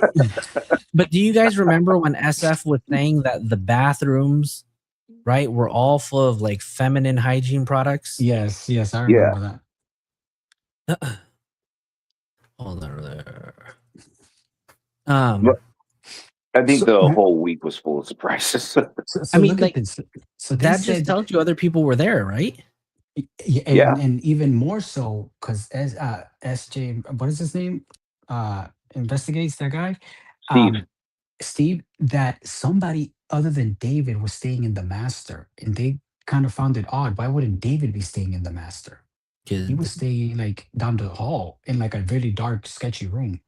Yeah, I mean, what I heard is that the room that they filmed the 4th of July episode in right? In that bathroom, that was the Mhm. master bathroom, and Yeah. that was not the room that David had. So whose room were they in, right? And that's the That's same probably room. Rob's. It probably is Rob's, right? If Rob is living, so I would assume that Rob lived in the master bedroom, and Mhm. either SJ, right, or um Neo may have stayed in the maiden suite, the maid suite, I whatever you call it. I think SJ. I think SJ is more likely to stay there. But and then there's what? There's another bedroom, I'm sure there's quite a right? few bedrooms there. There's I think it's either a 4 or 5 bedroom mansion. That thing was So huge. Yeah. that's a whole lot of Lane bedrooms. Superstein. I mean, if Lane and Rob were supposed boyfriend and girlfriend, they Mhm. were probably sharing the A same room, bedroom. right? Mm-hmm. So there were a lot of people in that house. See, But it look, I trips me out. think. Go Go ahead. ahead. Go ahead. Go I ahead. think that he kept her inside the house when he went in on tour, and then took her out when they were gonna have that party, and he was gonna be having people over. I don't necessarily think that just because you have close friends that they're gonna be all up in your house all day, every day, and looking all around your house. I mean, I don't go to friends' houses and start opening closets and going into bedrooms they're not supposed to, even if they're like my really close friends. I don't do that. So I Yeah. wouldn't think that they would do that. That's Oh, why I I think do. that was the strong odor inside the house. And then he took her out, put her in the car when all these people came for that party for the 4th of July or something. I think that he kept her either down in the garage or in his car and had his car parked in the second spot, and he had it parked there. This is just my theory. I think that he had it parked there for as long as he could get away with it until it started smelling. And then his friends and business associates started noticing it and started asking questions. And that's when he decided, like, oh, I need to park this a little bit further away from the garage now. And that smell he just couldn't shake out of the garage. And that's when he decided, well, now I can't use my car anymore because she owns my car now, right? This is her home. But wouldn't you use that car on a daily basis? Would you risk having her there if you're going to be using that car to do whatever? You know what's crazy too is that I was thinking to myself, when we found out on day one that he was driving to Ross dressed for less, he I came wonder home and he why. parked that car for the very last time. So that means it could mean either one of two things, right? That Celeste was already in that frunk Mm-hmm. on that trip while he left his car at Ross Yeah. and drove it to its final destination on Bluebird, or he returned back to that car and walked her body all the way to the car and put her in there. I mean, which one of the two sounds more likely? I tend Right. to think that he put her in there after he got back from Ross, but then he would have been caught on camera. But he's gonna carry a body bag and like a one-liner trash bag. I mean, I don't know how many liners there were, but He would have done it at night. no, he couldn't have, because remember, July 29th, they went to tour. They went on tour that day. That evening? I thought it was the next day. No. They went on tour no. The tour started the very next day, but they went. SF said that there was a tour bus that came to pick him up. Now his timing's a little off, right? Because he said they left around 11 or 11:30 in the morning. But I think the evidence and the transcript that we read said that he was last seen moving his car between 2:18 and 2:20 p.m. Like he was seen walking at 2:18 and then seen walking into his home at 2:20 p.m. Because remember, the Celebrite data was able to track his location like minute to minute, and they saw him move from Bluebird to the end of the street, and then 2:20 he walked into his home. So the timing's just a little different, a little off, but they were supposed to have left and gone on tour July 29th. You guys remember that tour bus video of Neo, Asia, and David, right? Mm-hmm. So does that mean that they were at the house? Were they staying at the house that night? Hold on, I'm reading the transcript. Give me 1 second. I don't Well, remember the video you're talking about. I'll take your word for it, but I didn't. Like I said, I didn't look for every little piece of video that or anything that came out on the internet because only so much is actually going to go forward in the trial. Well, let me just show this video to you guys really quick though, because we were talking about this. This is the video of the tattoo of Celeste's name on David's finger. Mm. So, okay, just keep in mind and bear with the quality of this because there's a video that came off of the internet. But you can see right here, right, the outline it looks like of the tattoo in red. And if you take a look right above this, you see the court sketch of the finger that says Celeste. So let me just play that. And I know it's not the most legible, but I wouldn't be surprised if he outright said, if there was somebody asked him, what does this tattoo say? And he said, Celeste. Yeah. Like the whole reason I'm here. But look at that. Whoever made this video overlaid the court sketch on top of the finger. And you can see almost how much it matches. That is just mind-blowing. This guy, sometimes I can't help but wonder, like, if this guy really wanted, just couldn't help but tell on himself. Okay, so this is what I gathered. So yes, it was around 2:15, 2:10, 2:18 that he was last seen parking the car there. But it says this, it was the last time that his phone connected to the car. Not necessarily that it was the last time he or anyone was physically in that car. It was just the last time the cell phone connected to the car. If he went to the car without the cell phone, that's a possibility. It was just the last time that the phone connected to the car. But and I hear you. I hear you loud and clear. But do you think David ever left anywhere without his phone, let alone walk outside to the car without it? As dumb as he is, I don't know, but Preacher, what's up, Preacher? Thank you for joining us. But the balls it takes to drive with a freaking dead body in your car if you went to Ross like that, like the audacity. Well, I mean, look at everything that he's done, though. Can you put it past him? True. No. Right? You can't put anything past this kind of stupid. You just can't. I mean, look at every piece of evidence that the internet has found out and put out there for us to see. And I feel like everything that we've seen, we've said, how stupid is this guy? Like, how many times? With expired tags. With expired tags, right? He was driving. Look, you guys, he was driving that car with expired tags for 3 months. No, I'm sorry. It expired in January. He was driving it in July. 6 months. Expired for 6 months. Is smart or dumb, right? I'll be pissing my pants. I swear, I'll be pissing my pants the whole ride. That's crazy. Yeah, that's insane. I'm trying to see if there's anything that I posted that is worth. It doesn't say the time that he left for the tour, though. You're right. Yeah, we never really got that. It doesn't say anything, which is very odd too, right? Because can you imagine if during the trial they have video of him carrying something into the car afterwards? That would be great.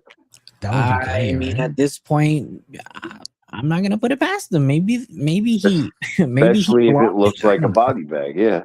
Especially if it's a body bag. Maybe he was filming it for a music video. I don't know. I mean, you guys remember Romantic Homicide opens up with him dragging a body to the car. So maybe it was art imitating life. Maybe he actually did drag it to the car. Who knows? The songs. When was that video actually recorded? When? The music video. I want to say either 2022 or 2023. Okay, never mind. But it was definitely way before. Oh, here's another possibility.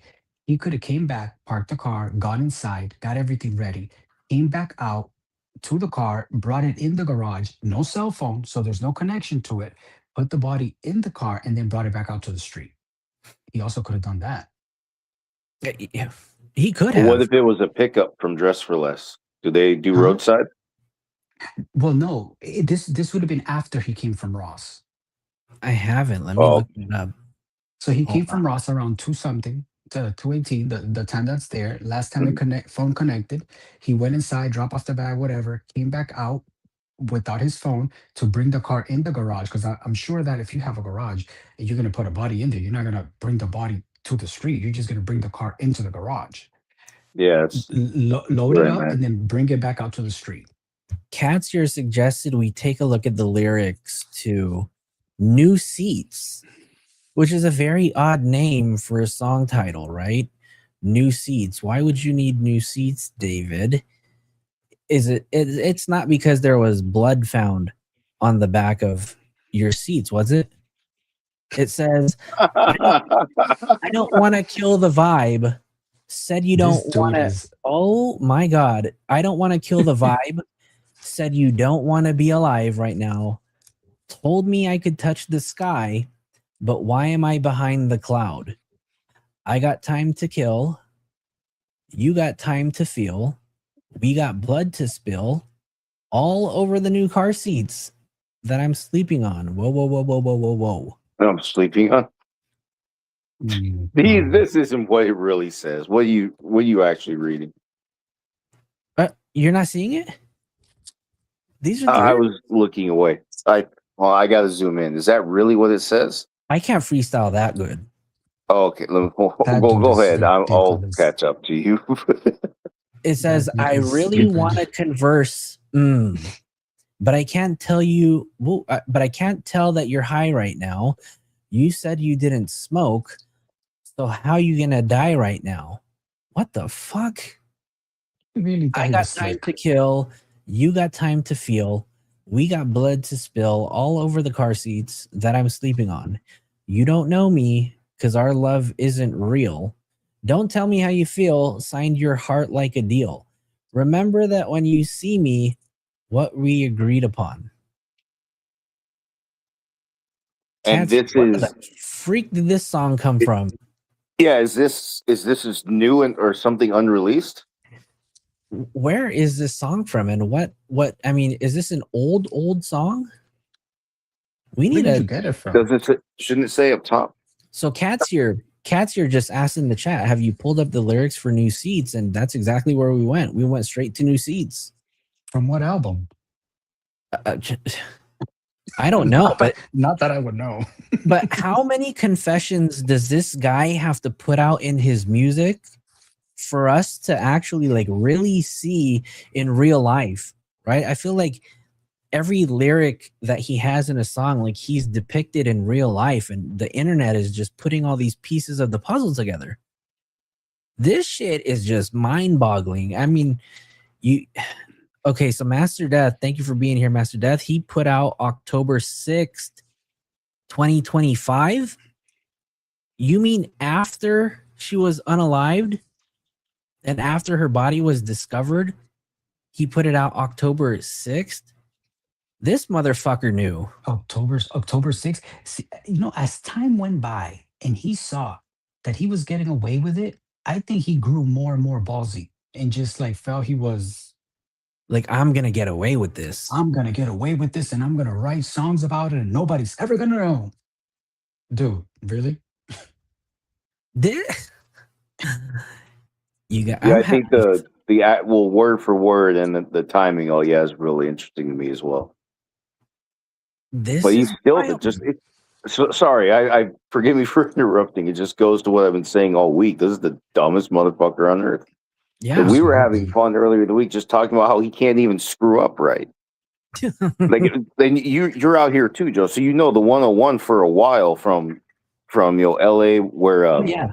where the 105 meets. Oh, And yeah. you go basically it's a straight ride for the most part. So he Go ahead. Go ahead. well for a while, okay. So when you're going north, so all he did was basically drive a straight line for I don't know how long, maybe about an hour, and he throws the passport away, okay, trying to hide his guilt, and he happens to throw it along the route Mhm. of the Caltrans worker. See what I mean? He can't even lose shit correctly. This guy Yeah. can't do anything right. Because there's no way they're gonna ping his phone to that route. Right? There's Amber, no way that's ever gonna happen. Amber said every single song on every single album is about killing Celeste, literally. And if it isn't, right, it's just so mind-boggling how every lyric to every song that he has can be applied to his relationship with this 14-year-old girl. How do you guys feel about the mom knowing? Honestly, I want to know if she really knows, because those were ultimately David's words when he Yeah. said, "My mom said to ask." Maybe that's true. Maybe that's just him trying to break the tension because he knew he was about to ask a hard question. Or in See, other words, if I any can of you see that. ask the woman in your life, "Are you sure it's mine?" You never thought to ask. It's I don't probably have any nerve kids. wracking, right? I don't have any Yeah. kids, so I've never had a scare either. So I don't know. I've never been in that situation. Now, I'm But not you, saying that the mother knew her age. I'm saying that that the mother, because I think I can see that, and it goes to like a cultural thing. A Spanish mother would have said the same thing. You better ask if that's your kid, boy. You know, I can see that. You know, but I don't. That doesn't mean that I'm saying that she knew her age. I think that she knew she was a minor, but just not that young. I'm gonna give her the benefit of the doubt that he let his parents and other people to believe that she was like 17, Abraham, almost you are 18. just way too kind. Oh yeah. You're Well, just see, way it's too. because I don't. It's because I don't have enough evidence to tell me yes for sure. You know, things Yeah. slowly have to get me there, No, and of I'm course, of slowly course. getting there based on that. But I'm, because I just refuse to believe that somebody that's a parent. Why would you want your son to undergo, all of this? Wouldn't you advise him to like, dude, you're going down the wrong path. What are you doing? Hold I on. would think that a parent would do that for their child, let alone what you should have done for that little girl. Advise your son not to go down that path and get locked up, I think Right. a parent would have advised. Yeah. Let me take you back to this exhibit. Can we mark this exhibit number whatever it is for the people in the court? Whatever they say in court. What do they say? This exhibit right over here. Oh, defense exhibit, whatever the hell. Well, was this state's exhibit or defense? The state's exhibit, right? Let me Okay. take you back to when David had a show at the Fonda Theater. And, you guys remember when Celeste was wearing those pink tights? Yeah. And she had the hoodie on, right? Let's Yeah. kind of flip through that right here. Here are the pink tights. Here we see Celeste sitting up on the balcony in the very front row. 2 people away is his mother sitting in between her children. Right. I remember Her this. younger children. Okay. You don't think the mom's gonna be asking, hey honey, how old are you? You really See, but the thing 18 is, and sitting in between my 2 kids? but why not? Usually, right? At least from what I see, usually like a girl who is with the family of the boyfriend who has younger kids would want to be liked by his younger sibling. Well, first of So I all, can I if can if see them holding, her holding their hands, and oh, cute, that's my boyfriend's, brothers. I can totally see that as a normal First thing. of all, if I had kids, and maybe I'm wrong for thinking this as maybe a parent one day, but if I saw some random girl sitting in between 2 of my children, I would be like, who the hell is this? Somebody tell me who this is. But she Who is knew this who that person? was. That was his girlfriend. Oh, apparently she knew. Maybe she did know. I think she knew But that was his girlfriend. She just didn't know that she was an 11-year-old girl or a 12-year-old girl. well, how Good point. tall was she? She was 5'4". She was taller than him. Okay, all we know. look at that. And listen, to be fair, okay, to be fair, Celeste was not walking around with with a rag doll and sucking her thumb.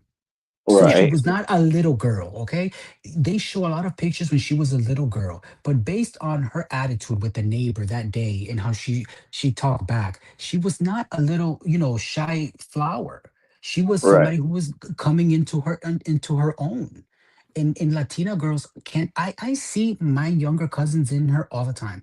My cousin Catherine, my cousin Mary Angel, all of them. They were very rebellious at very young age. They thought they were grown kids at very young age. They didn't go out and run away and do stuff like that, but they would talk back to their parents or whatever. They would get a big old smack, yeah, but they were rebellious at very young age. So Celeste was not. I can see how they would think that she was 16, 17, not probably 12 or 11. True. That's facts. And I give you my perspective from she's Latino, I'm Latino, how it normally is, in our and everything. My sister at the age of 13, 14 was voluptuous, beautiful blonde. You would never think that she was that age. And I used to always, be always very, very overprotective and stuff. Didn't want her to wear all these revealing clothes, but she was at that age. And that wasn't much I could do. Okay, so I'm gonna age myself here, and I'm gonna ask either both of you guys that are on the panel, or somebody in the chat can answer. But as I've been scrolling through social media, I've seen a lot of people in support of seeking justice for Celeste, and then I've also seen the other end of it. I'm not even just gonna mention what I've seen, right? But there's been one word that I keep seeing pop up, and excuse me for being an old fart, but I have no idea what it means, and maybe somebody in the chat can let me know. But on the negative end of things, I keep hearing them, and it maybe I don't know. I don't even know if there's a negative connotation to it, or if it's negative. But I hear a lot of people calling Celeste really fast. What does that mean? Is that Okay, like so that doesn't mean. because I've never heard this term before. Yeah, in Latino community, that's very common. Ella bien rápida, bien lista. Se dice. It doesn't mean that she's a hoe. No, it's just that she's quick. Is quick in the tongue. Is somebody who was not gonna let somebody else step all over them. And can tend to think that she's old enough to be having boyfriends. It doesn't mean she's sleeping around with nobody, but thinks that they are grown enough to be doing grown up things. Okay, Aztec says, "Oh, that means she grew up fast." Oh, thinking she's grown for her age. Okay. But it's not how one would describe oneself. It's how other would describe you. You are fat, que bien rápida, bien lista, bien presentada. It's like you're very astute and very in your face. Exactly what you see in that video with the neighbor. That's what it means. Okay. That makes sense. But the reason why I say that is because every time that I've seen that word used, a lot of comments that follow, and some of the posts that I've seen have been just like bashing the poor girl, right? No, whoever's doing this should not be doing that, because that doesn't mean that you're a hoe sleeping around with everybody. It does not mean that for sure. I mean, if you intended to mean it that way, I guess you can, but it's not normally how you would use that reference. The way I always understood that word, I thought it was just a way of saying that she's playing him. No, playing him? No. Yeah, Fest well, a is lot just of people. it's an attitude. That video actually shows me she was young because of that behavior. And who was it earlier? Somebody said rebellious just means young kid. Somebody said that earlier in the chat. Rebellious just means a young kid. Yeah, but you tend to be rebellious when you're young and immature, right? It was Unity who said that too. Yeah, rebellious means young kid when I see that as a parent. I can see that. Wearing Hello Kitty Crocs, right? Oh yeah, and what were his 3 sponsors? Crocs was one of them. Crocs, Crocs, Bose, and Hollister. Hollister. Hollister, yeah. What was the other one? Bose. Bose, Oh. Bose. Yeah. Like the stereo system. Mhm. So Don is saying at one time, many years ago, it meant easy to get in bed. So Mm. there could be, some It double depends. meanings to it. Yeah, I mean, you can, but you wouldn't say that to like a 12, 13-year-old girl. You may, if you like, they say, if I'm saying it to an adult, that Linda then says, it would be more applicable to an adult. "Hey, Double Joe, what's up? What's I'm up?" just seeing that. So, for those of you who have never used StreamYard, we can view the chat with if we actually select it. Most of the time, we don't. So that's why, I can, at least me I'm, specifically, most of the time on mobile, I won't see your comments. Yeah. I'm Hi, on the chat. everybody. I can see it, but guess what? I can see it, but then if I respond, guess whose profile respond? Watch. So DJ What? See No Evil says My no from dog's the body profile. Good dog's profile. But from yeah, the I have audio like a loop profile projects. for my dog, and if I respond, it's his profile. I don't know why. Why are his eyes green? Oh, They're just and like that in the You're- photo, anyway. which photo? The one, his mugshot? Yeah, his avatar right here. That's a good question. Yeah, why are his dog's eyes green? Oh, Rocco's eyes. Oh, Rocco? yeah. Yeah, I was talking about the dog. Oh, Talking about no, Rocco's eyes. I think it's probably the Flash. Oh, okay, I've never seen that before. What are we looking at here? Oh, this is the Fonda. This is the Fonda. So when was this? This was, I don't know if there's a date on this, but there's Celeste in the gray hoodie. Her face is covered by the alien emoji. See Celeste's gray sweatpants in the corners of both of these photos. You can see Celeste in the background right here, right? So somebody's got her backstage. Somebody's accompanying her, right? They didn't just let her roam around like an adult would, right? Wait, but in a concert, even adults get accompanied. In rock concerts, you don't just roam around like that. I've been to a lot of shows in the past where I should have been and where I shouldn't have been, and I was still able to roam around freely. Whether I had a pass, a badge, or snuck through the back. Wait, but what makes you think she's being accompanied or escorted? Where's the other photo? There's another photo where she's seen in the corner. I don't know if it's at the Fonda, but you can see, I think it's Lane. She's right there next. I mean, she's in the presence of Rob, so Rob can't say that he don't know who she is. But they weren't close. Maybe they weren't close. Somebody in your chat, I think the other day said it, or when Rabbit first had a panel a few weeks ago, they said, you can be in somebody's house and there's a group of people. That doesn't mean that you talk to everybody who's at that party. Yeah, that was on our show. I think that was on my show or one of the last shows that we did when you came up, or maybe on Rabbit. I don't know, but I remember. I remember the conversation. Mm-hmm. Yeah, we had all gone up, and Rabbit had like a whole bunch of people up there, and somebody did say that, you can be at a party. We were talking about the New Year's Eve photo, right, where Celeste's hand was supposedly in that photo, and we talking about like SF said that Asia was there, and so we were making the assumption, or I was making the assumption that Asia had to have known Celeste was there. Yes, and talked. that's it. And then you said. No, it wasn't me. It was a woman. It was a lady that came up. She was so funny. Oh, what was her name? Yeah, but she was saying that she's like, it doesn't mean that you're at a party just because you're at somebody's house. You're gonna be friends with everybody who's there. And if Celeste was a shy girl, she probably.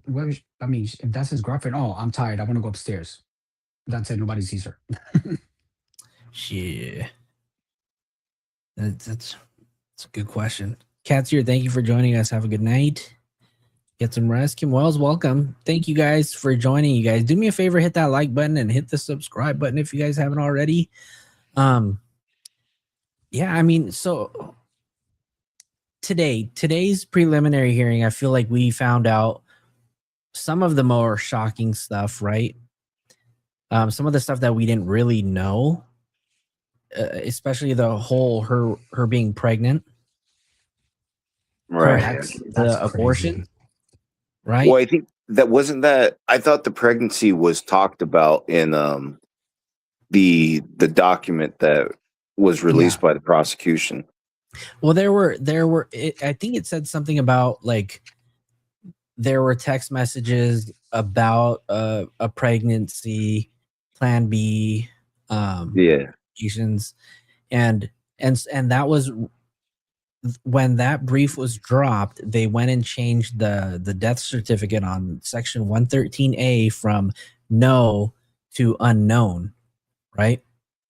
Mm-hmm. Um, They went from not pregnant to inconclusive. correct. Yeah, one of those. That's what. I just remember something about him asking somebody for contraceptive. That's all I remember regarding that. The shocker to me is because now we're seeing as a fact. We're seeing the proof that it was factual, not just an allegation. Well, I mean, not only that, right? But I mean, many moons ago, right, there were Discord screenshots of the conversation about like, hey guys, we're gonna have a kid, what should we name our kid? And the chat on their Discord was super sus about it, but little did we know that there was so much truth behind it, right? Yeah. But I will say the internet figured this out very early.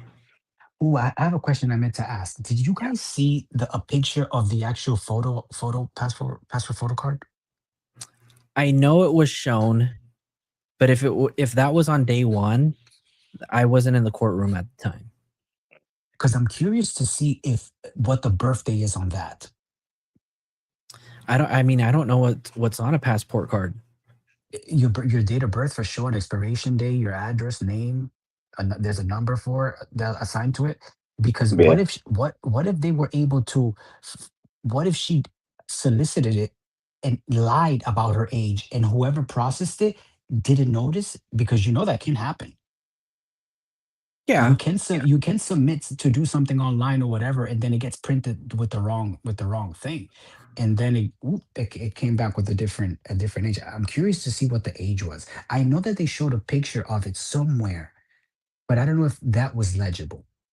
I wonder if Celeste had a passport. Well, I mean, we knew that she had a passport already, right? To get to London. I wonder if David was like, well, let me just order you a passport card and I'll have it shipped to my house. You already have a passport, so we can apply for it or whatever.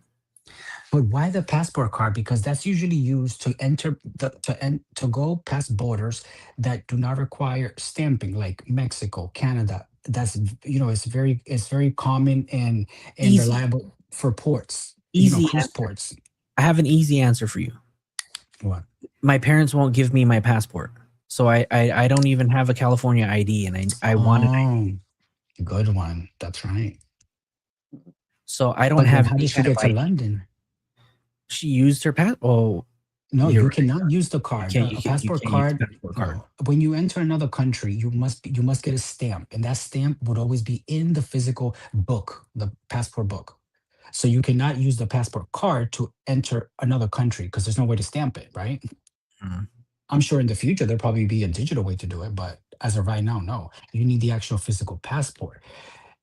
And we would because it could have been with the normal one she had, right? Because she has gone back to her country with some sort of passport document, and maybe it was taken away from her after the trip. But we don't know the time of the trip, right? No, we don't. Wait, the London trip? Yeah, London trip, I believe, was September 18th. When? I'm sorry. September 18th. 2024. Yeah. September. Okay, yeah. Let me see. Okay, so wait. So September 18, 2024 was the London, but then when was his house searched? It was February of that same year? No, I think it was September 18, 2024. And the house was searched September 17th or 18th, 2025. Let me No, find. the interview when they go in and he says, "Oh, I have liquor in my Oh, that refrigerator." Or that was February 17th.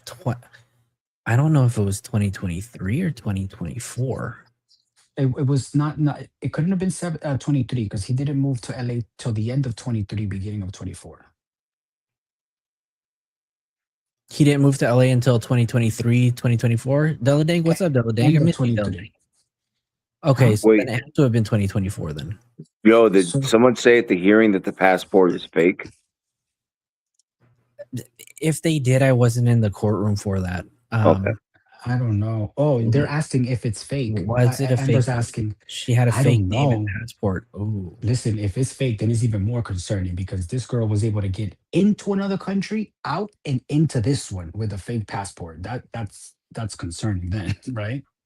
yeah, it absolutely is. We didn't even raising hell for that.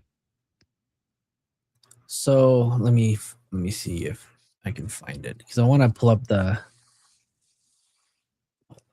Let me open this up. It was probably 24. We're gonna do a little bit of puzzle piecing together.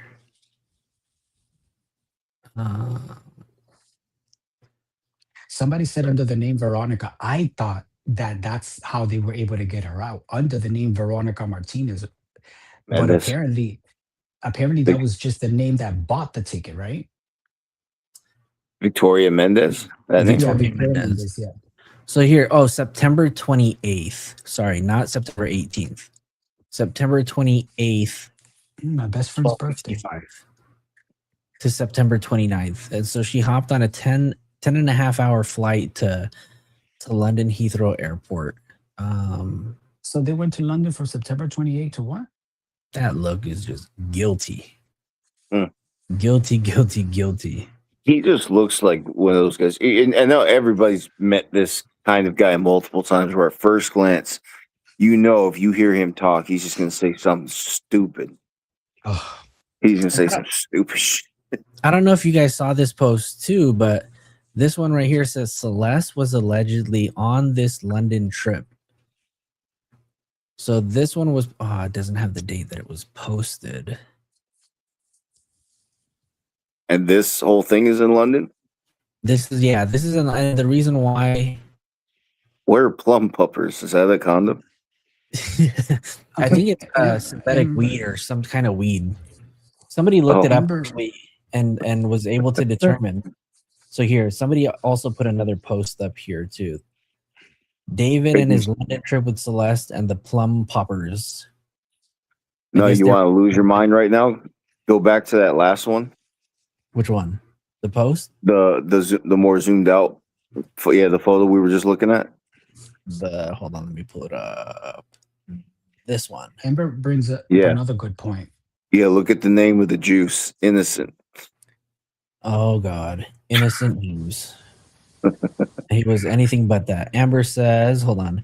Ooh, she may have had a passport because she may travel back and forth to El Salvador.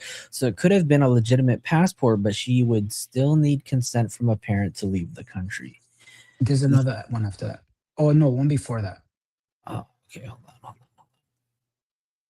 What if it wasn't a fake passport and her parents signed consent that she was allowed to go out of the country because there was someone that was an adult that could accompany her? That could be. And if we don't hear much about that issue, then that's probably what happened. Because if it wasn't, we're going to hear a lot more about it. Do you think we would have, Joe, heard a lot more about that? About what specifically? The passport? Traveling, her traveling a minor outside the country. Yeah. Honestly, I think that'll go to the feds, if anything. I don't see how that plays into the homicide or anything that happened in California. Hey, really quick though, I want to just thank you guys, all of the people who have just subscribed to the channel. We just hit 2,500 subs, so I do appreciate that. Thank you guys. You guys are amazing. So thank you for that. We're an itty bitty channel, but we do appreciate everybody that is here and rocking with us tonight. It's been a while since we've had a show with, and I'm streaming on like 3 different platforms. So I appreciate all 400 plus people that are here watching. So appreciate you guys. We haven't had a show this big in a while, so thank you guys for hanging out. You also haven't had a show in a while. I haven't. Yeah, you're right. You're right. But it's because I've been on like Rabbit Show for 10 hours, just Yeah. listening, watching. So I'm okay with that. Let's see. I was looking forward to your return, though. I know. Well, I'm back. I think her parents were somewhat comfortable with Celeste being around David and friends because she may have known that there were lots of girls around. Okay, so here, right? But he would have shown her off. He wouldn't have hit her if that was the case. Well, okay, so is it possible that both parents knew of their children's significant other but had no idea who they were? I don't know. Or That's didn't know their tough. true age? Because we know the mom, Celeste's mom, knew who David was. Maybe not his face, maybe never spoke to him, but Mhm. she told TMZ Celeste had a boyfriend named David. Right? Yes. Yeah, she said the boyfriend's name is David. Yeah, the boyfriend's name is David. So I mean, we don't know if they've established rapport with each other or have had any kind of interaction, but the mom does know. The mom does know that there's a boyfriend named David, but also, right? As a parent, you take your daughter's phone away. Yeah. I mean, you could take it away because, Which they did, right? well, yeah, but you can take Yeah. it away because she ran away, or Yeah, Or- I thought that was the story that I thought that's what it was too. or Yeah, are that- you? But what my question is, or are you taking the phone away because you don't want her talking to the person that she's talking to? probably It's both. because you're running. It's because you're running away and not going to school. Okay. What is how I would think of it. You know, as a parent, like, why are you not going to school? Why are you, you know, because a parent is more likely to accept a boyfriend if it's around the same age as the child, but you have to continue to go to school. You cannot just and she was not doing that. She was just running away, leaving and not coming back until they probably went and got her back. Yeah. And at one point they went to get her and she was at her house, at her parents' house when she was killed. She was living with her parents. And then one day she left, didn't come back, and the next day they reported her missing. I'm gonna drop the link in the chat if anybody wants to tap the link and join, and maybe just share your thoughts on it. Do we know when her phone was taken away by the parents? We don't, but all we do know is that her phone was taken away when she returned. When Well, did remember David it send was that new around the phone? time. Remember it was around the time he bought the phone on the streets, $1,000 for the other phone. When was it that he did that? Do you remember? I I don't thought know. he did that closer to the end of that year.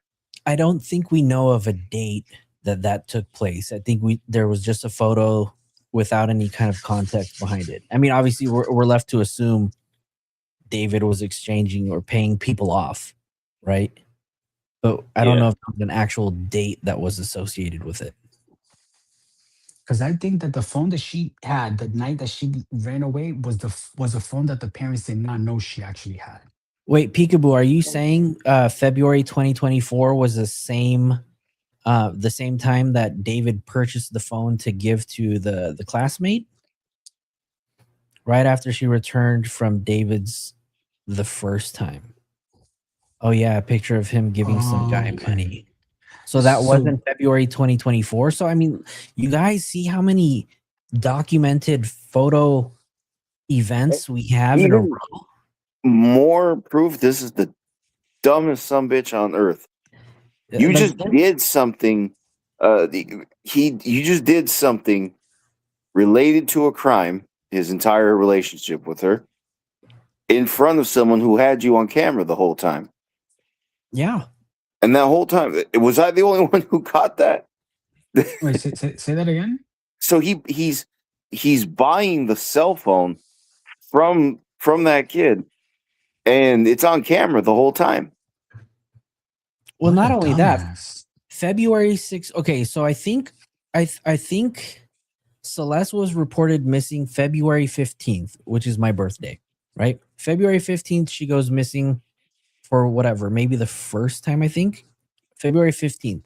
February 16th, Asia responds to the story of the missing persons poster. February 17th, the LA Sheriff's Department goes to his home on what was reported as a delegated task from the Riverside County Sheriff's Department to search for the missing girl, right? February 17, 2024. 2024. Okay. Right? And then we have, I mean, what other events do we have after that? 2 days later, she returns home. And then we have this photo of the guy, exchanging money in a phone. There is just so many documented events leading up to this whole incident. Does that have a date? Crazy. The phone picture? So people in the chat were saying that it was February 2024. Yeah, but when in February was that he sent her the phone? Hold on. I might have to chat GPT that, see if chat GPT knows. It's a lot to keep up with at this point. I'm surprised we can.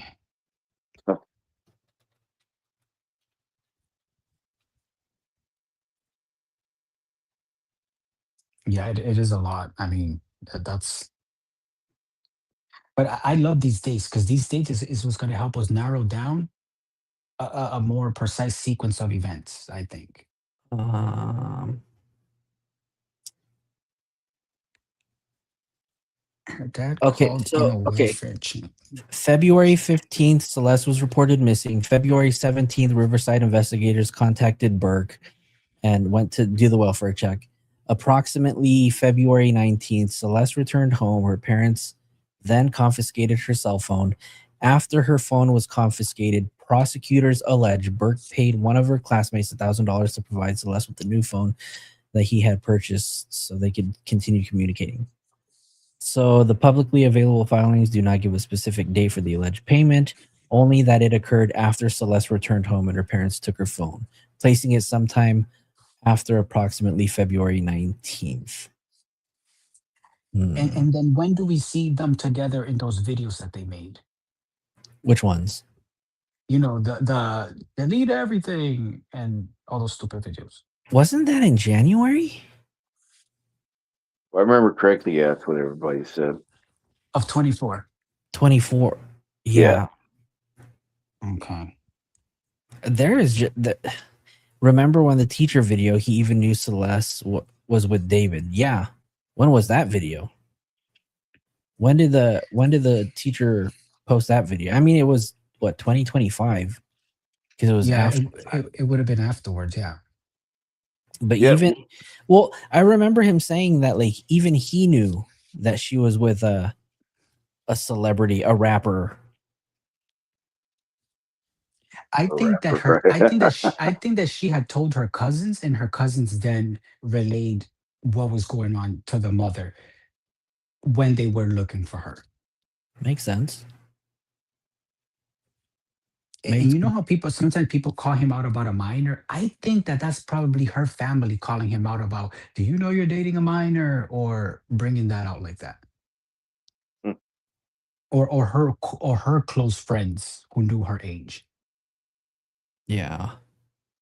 Yeah, short term after she runs away, and then the story of her pregnancy pops up. Oh, wait, hold on. So hold on. We learned today that she had an abortion in January of 2024. Right? Oh, that's when the video was from, right? And that's when the same month that the live stream took place. So we know she was already at David's area, because there's video of her being inside the home. This That's time, what I'm saying, but she hadn't ran away. She was still coming back. Yeah, she was probably back and forth, right? Yeah. I'm very curious. I'm very curious who sent that email that got her to go back. And if Celeste wasn't at the 804 property, where was she staying for her to return 2 days later? Those are just some of the questions that I have.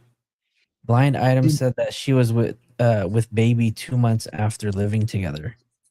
Oh wow. Did they have actual proof that she had an abortion?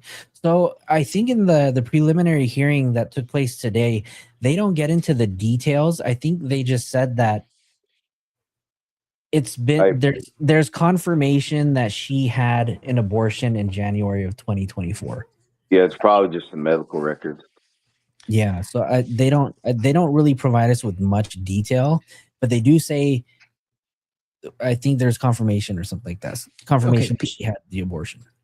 let's try to debunk that two property thing. What are the addresses for these two properties? Okay, hold on. The- What's so okay, so here's the thing, right? Uh-huh. He has lived in two properties since he's moved to LA. But the very first place that he stayed in, Mhm. many of the time people refer to it as the second location. Right? Which is where? Which is where? That's 804 North Doheny Drive. Okay. But that is actually his very first property that he stayed at. That is where they filmed the delete everything video, right? Delete everything. Delete everything. Everything goes. Right? Uh-huh. And from conversations that I have, and I can't speak too much on like who these conversations are with, but from conversations that I've had, none of the leases overlapped. So I think one lease had ended and another lease had begun. Were they So- both 1368? Yeah, so there's 1368 Vareo Drive or 1368 Doheny Place. Now, Which is the this was- same thing. they are the exact same location, but depending on Yeah. which and in the transcript, right? You have the transcript with you, Abraham? Yeah. Look, I want you to search for the part that says the 1368 Doheny Place because the deputy that is testifying, he says depending on which map or which service you look up, like Google, Yeah. it could show you a different You want address. me to read it? You want me to read it? Yeah, yes. Can you? Okay. Yeah. That was 1368 Doheny Place, which there's some confusion with 1368, which is also identified as Vero. Street signs are posted as Doheny Place, but then certain search engines like Google, Vero comes up as that same address, but they are one and the same. 1368, but they're the same place. 1368 Vero and Doheny Place are one and the same. Yeah, in terms of that 1368 Doheny Place, is that an address in the Hollywood Hills? He says yes. Did you also obtain iCloud records registered to the defendant? Yes. And did he show anything with respect to the defendant's interaction with the same black Tesla? Yes, during the same proceedings in the vehicle, one of the things that we did take screenshots of the Tesla infotainment system, the onboard computer, which shows navigation. It shows connects and disconnects from cell phones. And then they show photographs.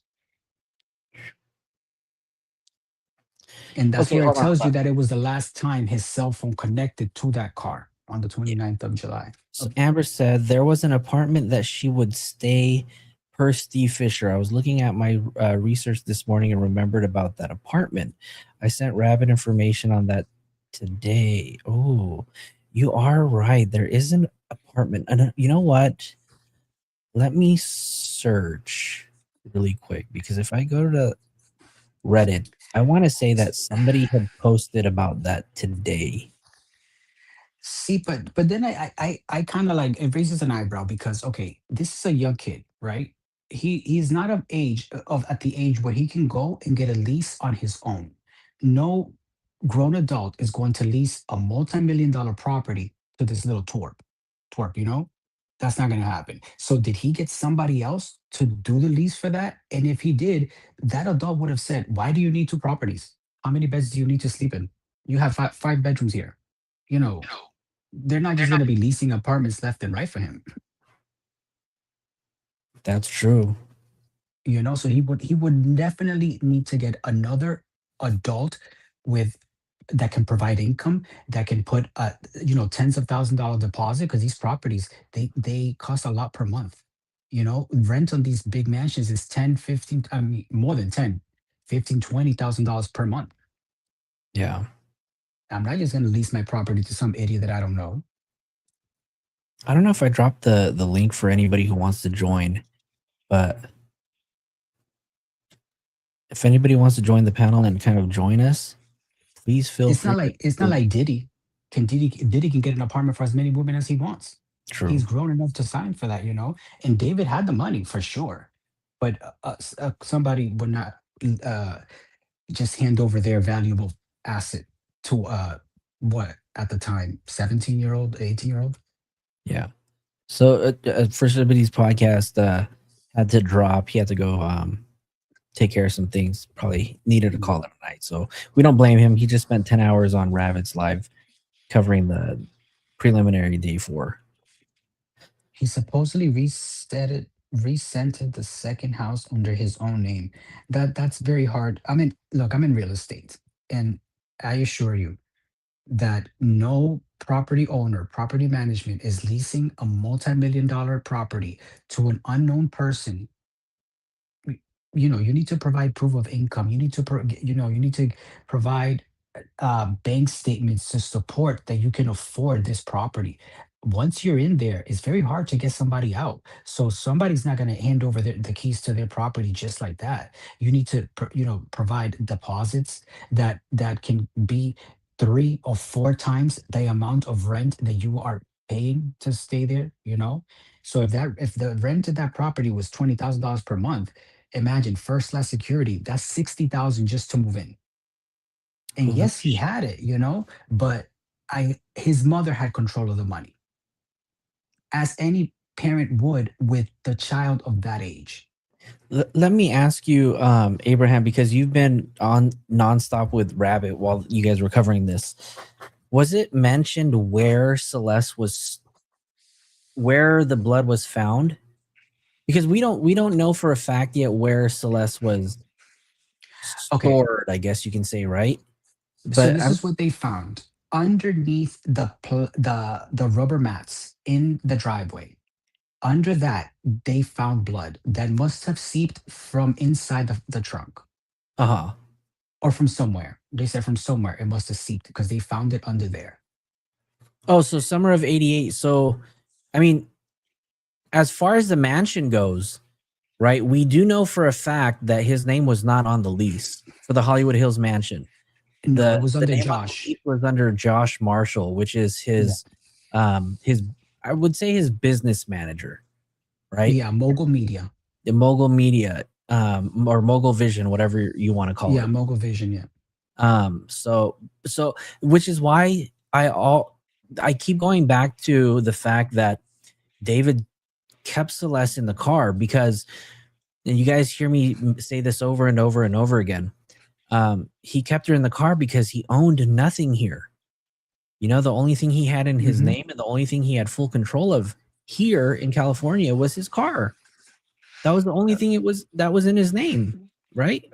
And yeah, and it could be the case, but I don't think that's why he put her there. Because I mean, when you lease a property, you are the owner of that property while you are leasing it. You know, you see a lot of people in these cop videos that say, "You are in my property." Those people don't own them property; they're renting, but that is yours while you are renting. You know, so I don't think that he put her in the car because that's his property that he owns. No, as long as he's paying rent, that house is his. David has a second apartment in downtown LA. LA is expensive. I've heard this before, but I've never heard much afterwards. I'm waiting to see anybody drop any like photo evidence or screenshots of a place. I know there were screenshots floating around of like Neo and Vanessa in the hallway of an apartment building, but I don't know if that was an apartment that David was renting. I'm going to say not all of the spots they think is blood is paint. I think they determined what was the fake blood, because there was fake blood somewhere, right? Well, yeah. So I think they just mentioned it because they found it, and should it be real, it's pertinent to the case, right? But it was jugs Yeah. of blood. But we all know that, right? He made those ugly, bloody T-shirts, Videos. for Yeah. merch. So I mean, it's not like he probably just didn't finish all the blood and they found it. And Yeah. from what I understood is that they tested it and found nothing, so they left it as is. So he was worth actually 10 to 11 million. Somebody said nine in the transcripts. It says 10 to 11. Was it 10 to And 11? I yes, thought it was 11 to 13. But maybe you're right. 10 to 11 million. They said 10 to 11 million and a half, something like that.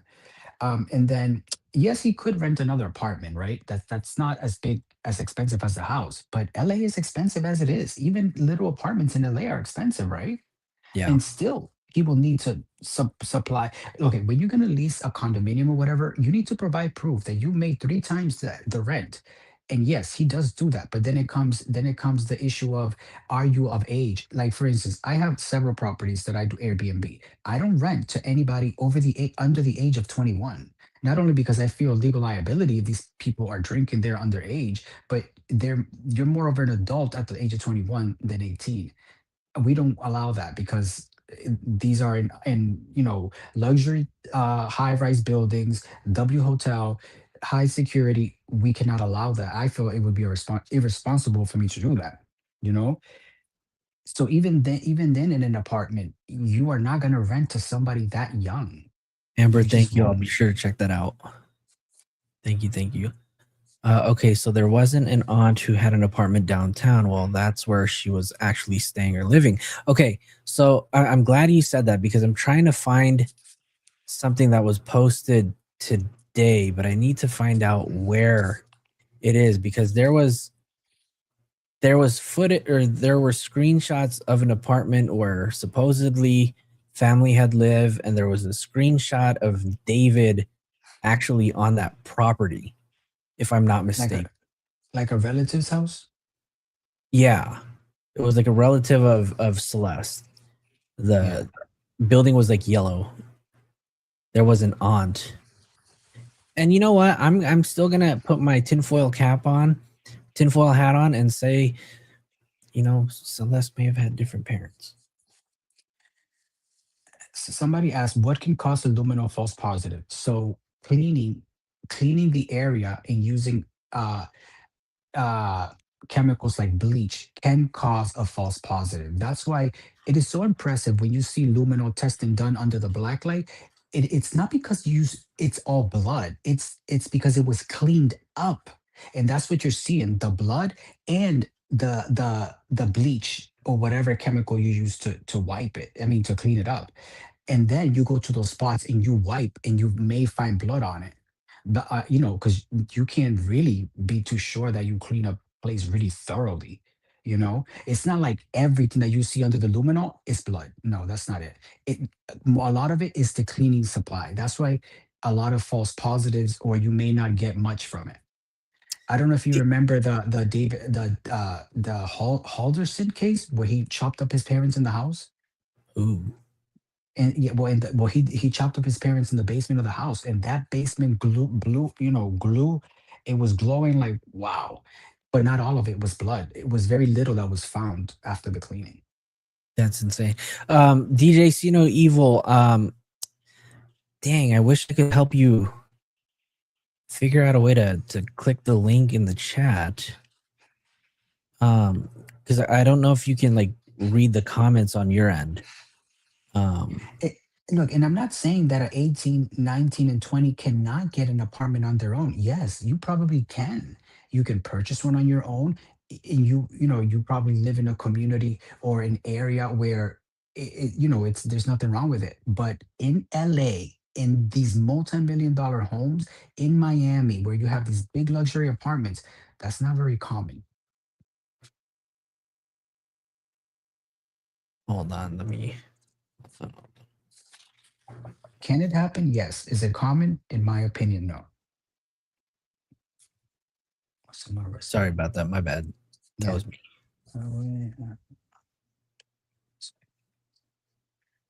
Well, I don't think they will call the aunt to court. Yeah, probably in the trial.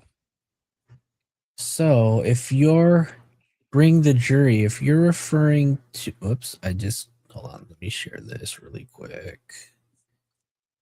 If you're referring to this place, the delete everything, this location has been confirmed as his very first property at 804 North Doheny. So let me check my email because Auntie says she sent me something. Because this looks like a smaller apartment, right? This looks like an apartment to me. This one right here? Yeah, that one looks like an apartment. The house where you see the Asia and the Asian boy, I don't know his name, and then a few other people, I don't know, that they're like putting their makeup or whatever. That house must have a very big kitchen, I think, based on what we see from the outside. This looks like a very small kitchen, very intimate. Yes, yeah. This one is the first property, the one that the police officers went to, or the sheriff's officers went to. And I remember because I remember seeing the footage, and the whole kitchen is just like clean, and I was like, oh my god, this is the kitchen where they filmed everything. Mm-hmm. I remember SF saying something about Build-A-Bear certificate. Yeah, that was a Build-A-Bear certificate that had Esmeralda's name. But this one was at the mansion. Who's Where Esmeralda? that was the first place. Esmeralda is Celeste's cousin. Remember the graduation photo where Celeste went to a graduation? When Celeste was considered a missing person, she would frequently pop up and show up at like family events. She showed up at Esmeralda's graduation. There's a photo of the two of them where Esmeralda's in her cap and gown and Celeste is right next to her. Celeste Rivas.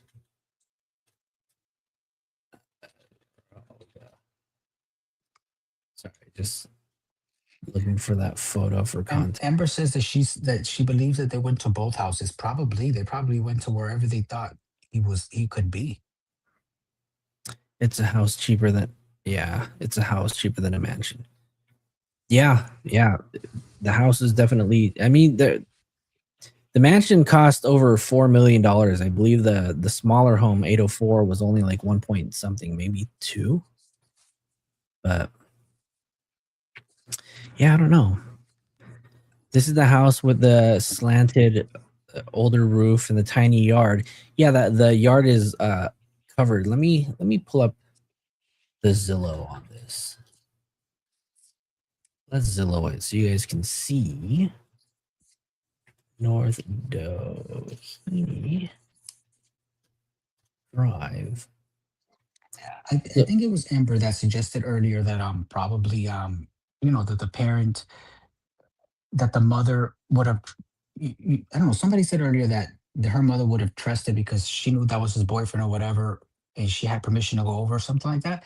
But see, if that was the case, she wouldn't be so incognito in this video, right?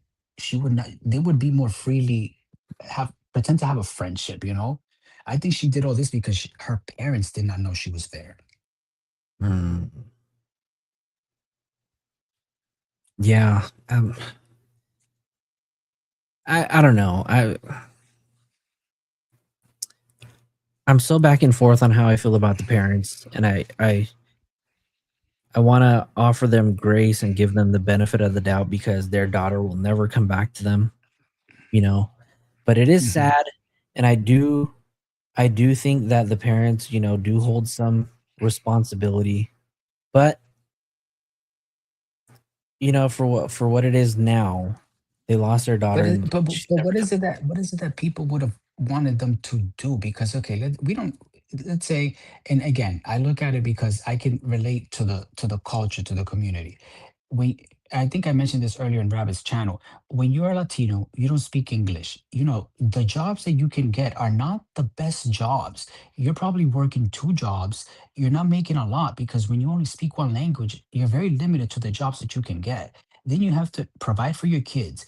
When you try to provide safety for your kids, but you also rely, especially when they're at this age, for them to do their part and not put themselves in harm's way. So when you're trying to advise them and guide them, and they are just running around, acting like they're grown, I mean, you still got to go to work. You cannot just call out. You can't afford that. You know, you got other kids too, and you got a whole house to think.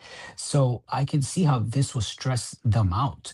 Her having to worry about her running away, how you get her back. What do you do? Bring her back and tie her down in a basement? Beat the girl?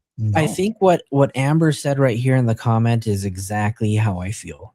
Right? I'm offering grace to the parents, and I'm with you on that. But I think that they gave in, and David was taking care of them as well. I I mean, don't believe that for a second. Not for one doggone second. There's no proof that he ever sent them people anything. First of all, and a Latino parent would not sell their child like that. If they did, they would not be sitting in that courtroom crying. I object, Your Honor. That is very hurtful. I take that personal because to say that you are selling your child and that woman is sitting there having to watch her daughter remains be shown in public, that is very offensive.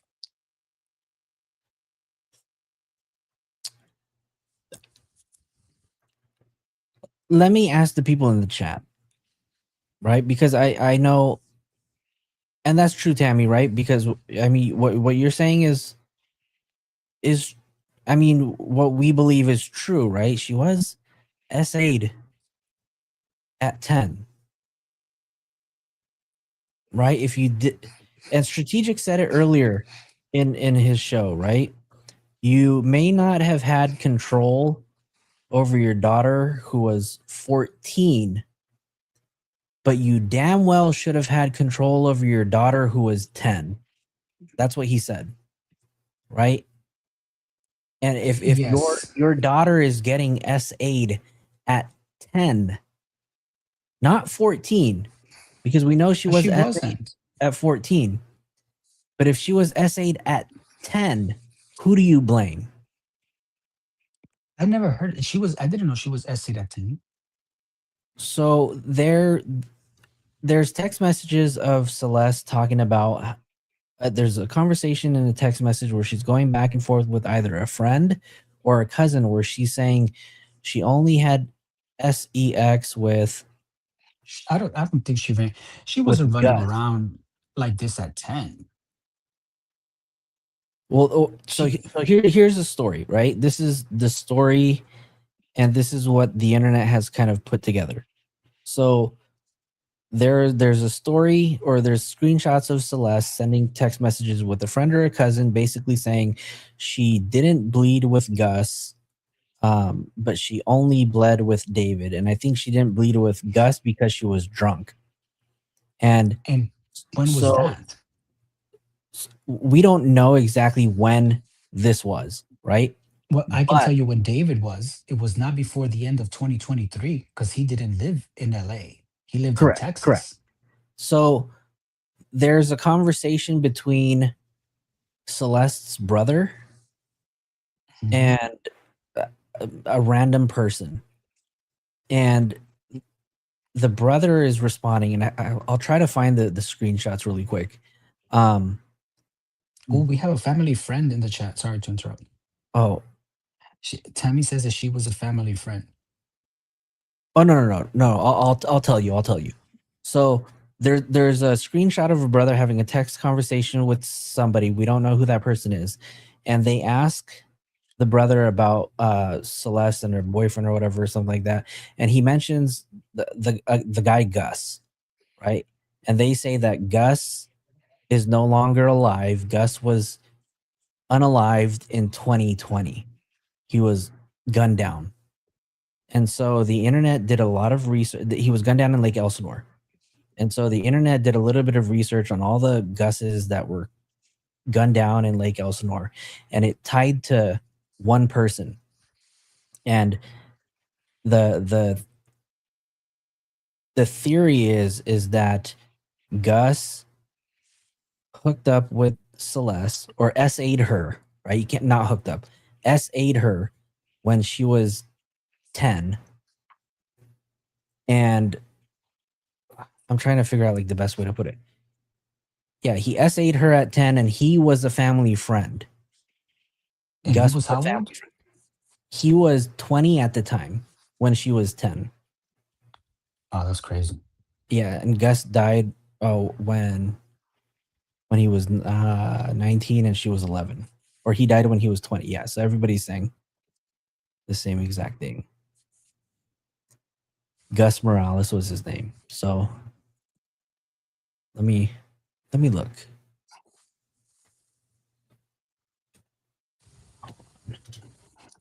Somebody said that they could her, I guess they're referring to her parents, could have uh raised the shitstorm and got their daughter back and put David in jail.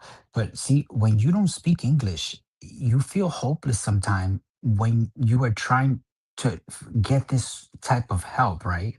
And it's not that they didn't they attempted, they reported her missing, they relied on officials to get their daughter back. I mean, they did the lawful thing, right? Because then what would have been the other outcome? To go get a group of your uncles and whatever and go shoot the man up? Then that's wrong too, right? That's illegal. You don't go doing that, you know? He's no longer alive. Do we know that that didn't happen? But so here, this is a photo of Gustavo Morales. This is supposedly the person, not supposedly, he was killed. He lost his life 2020. That's what we do know. There are, eulogies and stuff for him. And this is a text message that Celeste was sending with a friend that said, with Gus, I was just drunk and did it because he got mad at me first time for not having sex with him. And then at the bottom of the text, she said, I only bled with David. That's crazy. Drunk and did it because he got mad. And yeah. So this is supposedly the person who SA'd her. But so, I mean, which brings it back to, like, I get it. You don't have control over your 14-year-old daughter, which, may happen often. But how do you explain not having protection over your 10-year-old? Okay, but when you say not having protection, you're assuming that she ran away and went and had this intercourse with this man, right? No. I'm just saying, like, how do you not protect your daughter from and I get it, like, these horrible stories like this happen, but you as a parent have to ensure your child's safe, especially at the age of 10. Like, how was this person allowed to be alone with your 10-year-old daughter? Okay, so let's say, for instance, let me give you a scenario. She didn't run away. This Gustavo lived in Lake Elsinore. But let me give you a scenario. Okay, let's say he was a family friend, right? She has brothers, she has sisters. I'm assuming, you think of these close family friends as your cousin, and they stay over your house, you stay over my house, and all of a sudden they sneak into another room in the middle of the night when the parents are sleeping. That doesn't mean the parent is at fault for that, or no, those were kids. He, an adult, of course. I'm not excusing him. He did this, and they went and did what they did. I don't see that the parent neglected to protect, because at some point your parents do trust your cousins and close family friends. You would never think that that would happen. And at least is how I see it. That's a difficult spot right there, because as a close family friends, I remember staying over my aunt's house and stuff, and other people used to go there, and I was always very protective of my sister when we went to sleep over my aunt's house, because I knew there were other grown people that were looking at my sister kind of funny because she was very beautiful and stuff, and I was always making sure nothing crazy was happening. So that's tough. And for the people in the chat that are saying you can't protect your kids 24/7, I agree with you, right? I don't know. I'm not a parent, so I mean, I'm just. That's I don't know, and I'm not saying, like, because it does happen, and there's a lot of people who get away with it, right? You hear about this every day. I don't know if you remember earlier I said that I did not, as an adult, is when I understood, like when I was much younger at the 19, 20, 21, I did not understand how it was illegal for a 16-year-old girl to have intercourse with a 19 or 20-year-old guy if she wanted to. And it wasn't until I was more grown in life that I understood it is not that it's the legality of it. The girl cannot make a decision for herself. Even if she wanted to, she's not allowed to under the law. I did not understand that. because in my community, ultimately of her, what I'm getting at, and ultimately what I'm getting at is exactly what Tammy said in the comments too, is this is also another reason why I believe, she decided to take control of her own life, right? She decided to get out and run away from home and be a little firecracker that she was, because her parents were trying to hold her down, right? because maybe her parents, maybe they were being a little overprotective of her, A little strict. a little strict. Yeah. I mean, look, they were strict enough to take away her phone when she returned home, right? Mhm. And she didn't enjoy that. How do you think the kids get kidnapped and abused so much? Yeah, no, exactly. Yeah, things like this happen all the time, and I'm not saying that they don't. Sorry, Yeah, I'm catching up on the chat. that's also another thing. If she wanted to run away, she was gonna, because you have to allow her to go to school, and she could easily, oh, bye, not going to school.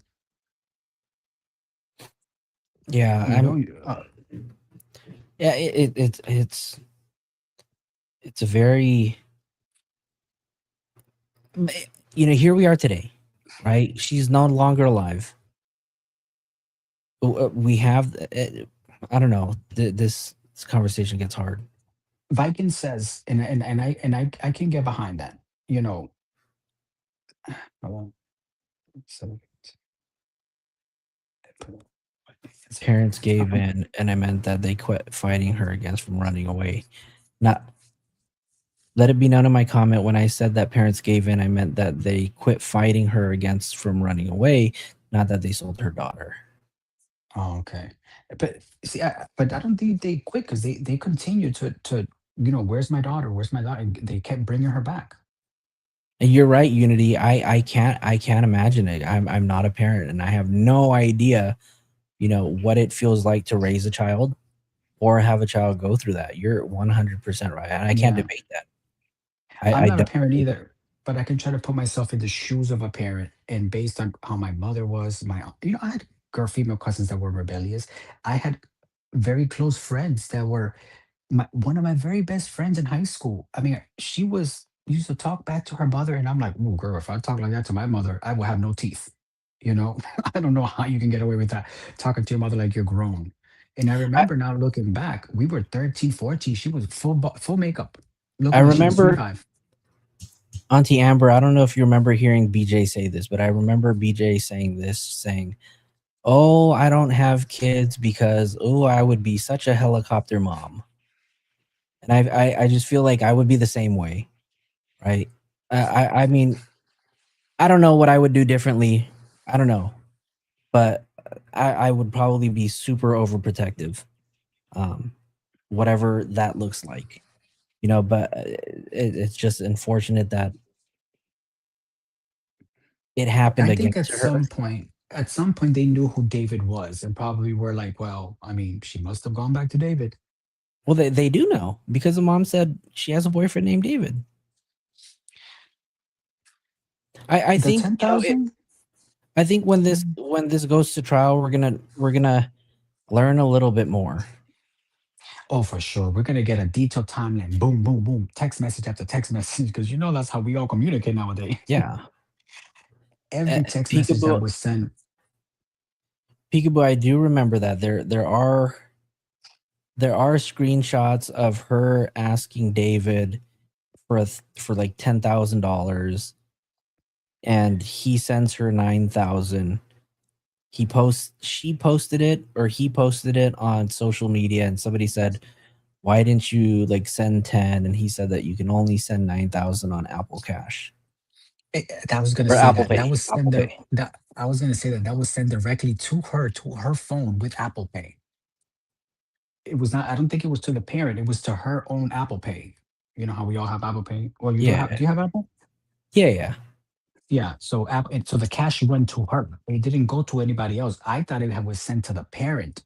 The way that it was portrayed, when I first heard it, like there was proof that it was sent to like her mother or her dad, but it wasn't. It was probably sent to that new phone that he got her. Correct me if I'm wrong, you guys. Somebody in the chat is. Am I making this up? Was there an article that TMZ put out where the dad said that they didn't receive any money from him? I think I did hear somebody say that somebody in the family confirmed that they did not receive any money from him. Was And it the it wouldn't dad? have been him. I mean, it wouldn't have been like them directly saying it. It was translated because it was in Spanish. I think it was the dad that confirmed it. Yeah, I remember somebody saying, "Yo nunca recibí dinero de él," meaning I never got money from him. Here, boom. Here's the article. Celeste Rivas's dad never met David nor received money from him. Yeah, it was TMZ. Celeste Rivas's father says he's never met David, much less received any money from him, despite rumors floating around the family's hometown that the singer was giving funds to the Rivas family. There's been online speculation, including on Reddit and Facebook, springing up around Lake Elsinore, California, located about 2 hours southeast of LA, that the disgraced singer and murder suspect gave money to the family. Jesus Rivas tells TMZ through his attorney, Patrick Steinfeld, I never had any contact with this guy, and we haven't received any money from him or anyone in his family. As we reported, the family was so devastated and exhausted after David's first court appearance in the murder case last week, they decided not to talk to the public or media. Now they're dealing with gossip and supposedly being paid off. According to prosecutors, investigators claim okay, all this stuff right here. And here's the image of the kid supposedly being paid off. So, okay, I wasn't just making things up. There was an article. Wow. Yeah. I'm going to be devil's advocate here. Hot take right here. No. I mean, it doesn't mention that the mom never did. Are the parents together? You guys in the think chat, so, are because the parents, are Celeste's parents, who we know are her parents, are they still together? Does anybody in the chat know? were they like a couple? Like, did you see them, or did you recognize them? I thought maybe you say you didn't, right? I remember, like, when I was at the arraignment, I do remember them walking together, and the sister was there. Oh, see, but I thought somebody said that attorney for the civil case. I thought he said the sister wasn't there. Oh, you're talking about for the preliminary hearing. Yeah, Yeah, no, she wasn't. But I'm she talking was. about the Okay. arraignment long time ago when they announced charges for Oh, David. Because you yeah. guys remember I was at the courthouse and I missed everything because they were across the street and nobody said anything. Mm-hmm. Yeah, so I totally missed it. Watch Trap Moros's video about the text messages. Was Oh, that really for real that somebody in the chat said that they're friends of the family? no, I think they were saying that Gus was friends of the family. Oh, I thought she said our friends of the family. I heard that her stepmom, not birth mom. Master Death, can you clarify that statement, what you're saying there? Summer says exactly Flojo mom could have been, but not the dad. But there's no evidence. There's no evidence of that either. At least. I mean, that could be true, and people can say that. But at least for me, I like to see evidence before I accuse somebody of something, because Wait, I would hope that somebody would do the same for me. Peekaboo, what do you mean by I don't think she had contact with her biological mom? I'm curious. Can you expand on that? What are you insinuating? And who's that poor lady crying? Are you saying that are you insinuating that there's a possibility that her parents? Why Mexico? They're Salvadorian. I mean, or Honduran. What is it that they are? El Salvador. They're from El Salvador. They're not from Mexico. Why would that be in Mexico? No, I think it was being mentioned that her dad spent a lot of time either in El Salvador or Mexico, one of the two. That he was I think a lot of people out of the assume country. you're from that part of the country. You're from Mexico. You're Latino. You're from Mexico. I mean, it's commonly like especially out here in LA, it's very common to get the two mixed up. But even I have made that mistake by calling an El Salvadorian Mexican, and they're like, no, no, no, no, no, no, no, no, no, no. I'm not, So No, no, I mean, I just think it's funny how, because it's true. We were you would a lot of people think Latinos are all Mexican from that, from that part of the country. I can easily, I think it's funny. I just think it's funny that, because it's true. yeah, Yeah, it's they're from East often Suburb. mistaken. Well, Excuse we me. don't know. Somebody said, so bio mom is not the aunt. I mean, I don't know. As far as I'm concerned, the woman sitting there crying is her biological mother, and that's her biological dad. I don't know otherwise. I don't know what to be otherwise. So, well, I could be wrong. we can confirm because we did pull this up before that it may not mean much, but we can confirm that the parents in the courtroom are both of the parents named on her death certificate. But that, I don't know if that means anything as far as proof goes. I don't know if that Mm. establishes like bio parenting, but both the parents who are in the courtroom now Yeah, are the ones listed that on her. is her real parents. That is that those are her real parents. No, that's her real mom. Come on. Yeah, I don't know. I don't know it to be anything else other than her real mom and real dad. And if and I think that if it is on her death certificate, I don't think they would put uh step parents that don't have legal custody of the child. Would that happen? I don't I know. don't think so. Um, But you know what's going to be interesting? Those other transcripts. Man, we're going to learn a lot. oh yeah. Yeah, We're absolutely. going to learn a Absolutely. whole lot. Because look at all we've learned with just one single itty bitty day. Yeah. Hold on. Let me pull up the death certificate. I'm Let pretty me sure see it if I was can. on. Let me see Yeah, if I can Viking. I think share so too. this. Legally, they are her parents. I don't think bio. It'll peekable. I don't know. I think those are her real biological parents. I don't think. I don't. I haven't heard that they're not. You can't protect and keep your kids safe 24/7. That's an illusion. That is very, very, very true.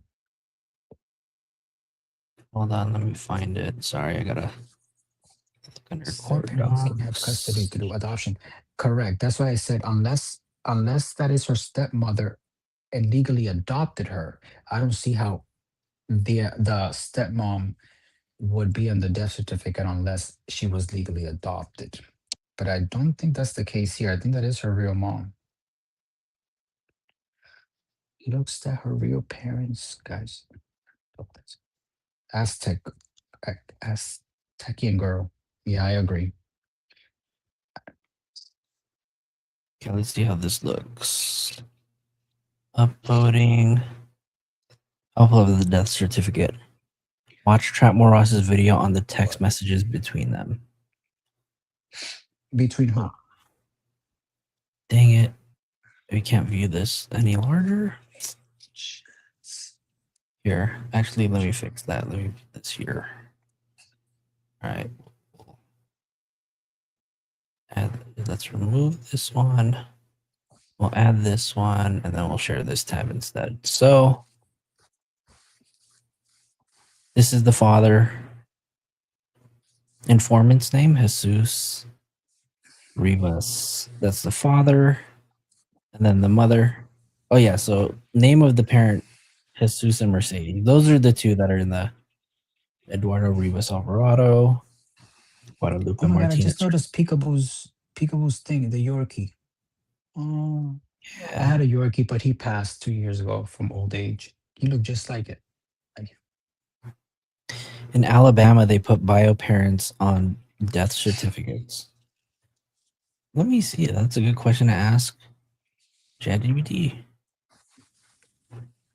Let's see. Foxy Amazon, and it's funny because like in my country, people used to get declared like not on the. You know how you when you're born, you get a birth certificate because the hospital fills it out, whatever. In Dominican Republic, back in the day, like my mom was born My mother has like two birthdays: the day that she was actually born, and then the day she was declared as being born, which was like many months later.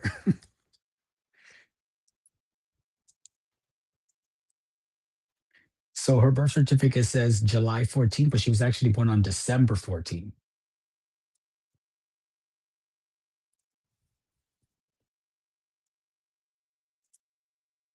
Can you hear me, Joe? Yeah, I can hear you. Sorry, Oh, I'm okay. reading the. Oh my God, I felt like I was in Rabbit's chat. I was like, not again. No. Sorry, I was just looking it up. It says. Let's see what if that was her.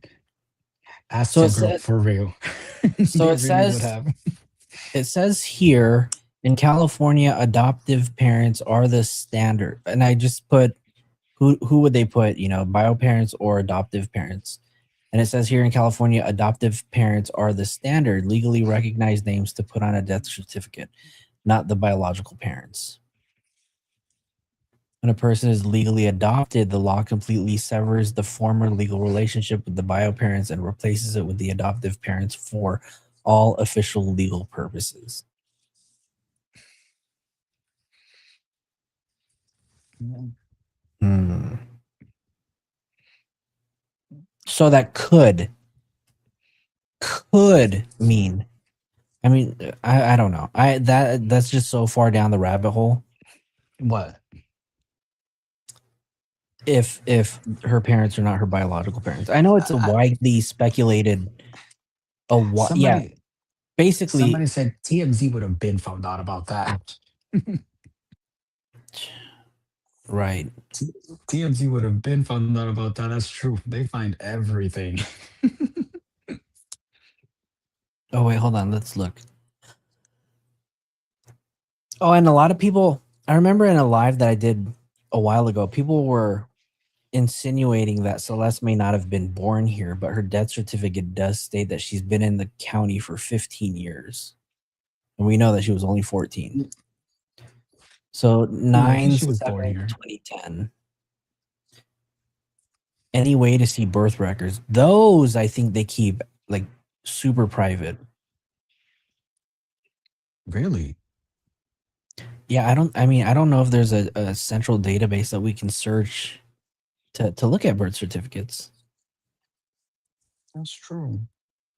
Well, I've never had to look up neither of them, so I'm not sure.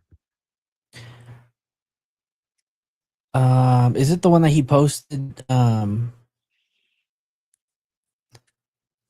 Okay, we'll watch. Oh shoot, this is an hour and 24 minutes. There's no way.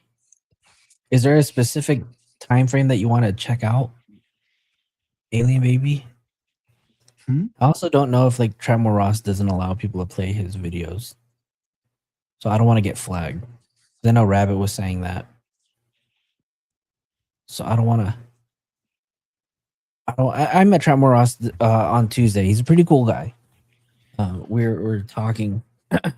We're like saving each other's spot in line. So Yeah, I think it was confirmed that both parents are citizens. yes, both parents are citizens. Yes. Well, as far as birth certificates go, when I have to get a birth certificate for me or my children, I have to show my ID. And I think the only people they can release the birth certificates to are somebody's the parents or the right? Yeah, or the the parents, owner, right? Yeah. or the owner. You can petition for it. That I speculated a video was made and could have been in Santa Barbara, and also that it was more than him. And today they said other DNA. Yeah, I'll be 100% honest with you guys. I do have to refresh on what took place on day 3 of the preliminary hearing because that's the one that I know the least about. I mean, I was listening in, but I need to really deep dive on it. A lot of what we know from that came from the reports of Lauren. And the other guy with the gray hair, he was giving updates on the 3rd day. So we were pretty much. Oh, and then Becky was giving us updates on the 3rd day. That's all pretty much we have. Because I think, we were. Yeah, I think we can show this. Well, the court has just been told, they weren't shown, but they were told about the illegal videos. David having adult situations with a minor, There was dozens of situations that were described to the court. Thankfully, they weren't actually shown to us. I didn't want to see any of that stuff, but it basically was described that on his phone, it was full of dozens of pictures and videos of illegal stuff with minors, with Celeste, all different kinds of behaviors and situations that absolutely should not have been taking place. And it was just awful to hear. We're about halfway through the messages between David and Celeste, and they're talking about pregnancy. There's even a photo that was shown in court of her literally holding a box of Plan B and taking a picture of David next to the box of Plan B. It is absolutely despicable. It's insane. I can't even believe that he was that obvious with it. The messages are insane. I'll update you guys. I've been making notes at breakneck speed, but he's looking completely cooked. I can't believe that he would actually have this stuff on his phone. Wow. I would have been hiding under the table if I was that's humiliating. That's crazy, dude. Shout out to Trapmore Ross. Trapmore Ross, you know, a lot of people have mixed feelings about him, especially if you go onto the Reddit, but you cannot knock this guy for providing coverage on this case. I remember at one point when somebody had mentioned it. Tremor Ross had done 176 videos on this case. You can say what you want. You can say what you want, but this guy has put out the most content on the David case. Who's Trapmore Ross? That guy that was just talking? Yeah, this guy right here. Oh, okay. With the British accent? Yeah. Yeah, no, he's been doing this for a long time, you know? So he's got it down. Yeah, when he was there, he had his notebook. I had my notebook, and I was just like, damn, you take way crazier notes than I do. I can't remember half of the things that are said in real time. I know. I love how Lauren put it together. She's like so effortlessly. She just tells you, has a good recollection of people. Really amazing note. I tell you, I would have began with murder, ended up in Legos. But right, been all over the place. Yeah, as Techian. Yep, the parents' names are right here: Jesus, Rivas, and Mercedes Martinez. So, I mean, that's who's on the death certificate. That's who I'm gonna go as her parents. Yeah. And to be honest with you, if her bio parent, let's just say, right, for the sake of just speculating, if her bio parents or bio mother, who some people believe may be a family member, right? Mm-hmm. Why are they not there in the court too? Yeah, it would have been known. I mean, you can, as we can see, the Redditors find everything. I think we would have known already if these weren't her real parents. Somebody would have said something already. It's okay, Alien Baby. I would love to show it too, but I mean, I'll probably watch this like right before I go to bed, to be honest with you. Oh yeah, of course. We're always open to having a discussion on it. And to be honest with you, I wish we had more people come up on the panel. I kind of enjoy doing these panel shows, you know, where we can all have we can be cordial and have a nice conversation, whether we agree or disagree. You know, I love to learn. I love learning, and when I get to learn from somebody else's perspective, for me is great because it expands my different perspectives, my view on things, different cultures. You know, like I'd love to learn it all. So, you know, I mean, the next time we do have another show, I'd love to open up the floor for more people to come up here. And, you know, I want to hear from you guys, especially about this case. You guys know, for all of you guys that know who've been watching me cover this case, you guys know how much I care about this case and seeking justice for Celeste. You know, I think those of you guys that have seen me in everybody else's channels, whether it's just sending them articles, sending them documents, photos, whatever, you know, you guys know. So I'd love to hear, you know, what everybody has to say about their thoughts and opinions on this. I'm sorry. I want to apologize to Amber because she said that I lost it. I just, and I do apologize. I got a little emotional, but it's because I feel such a connection to, you know, to this because they're a Latino family. That little girl reminds me of my niece who's 19, who's a spitting image of her. You think they were related.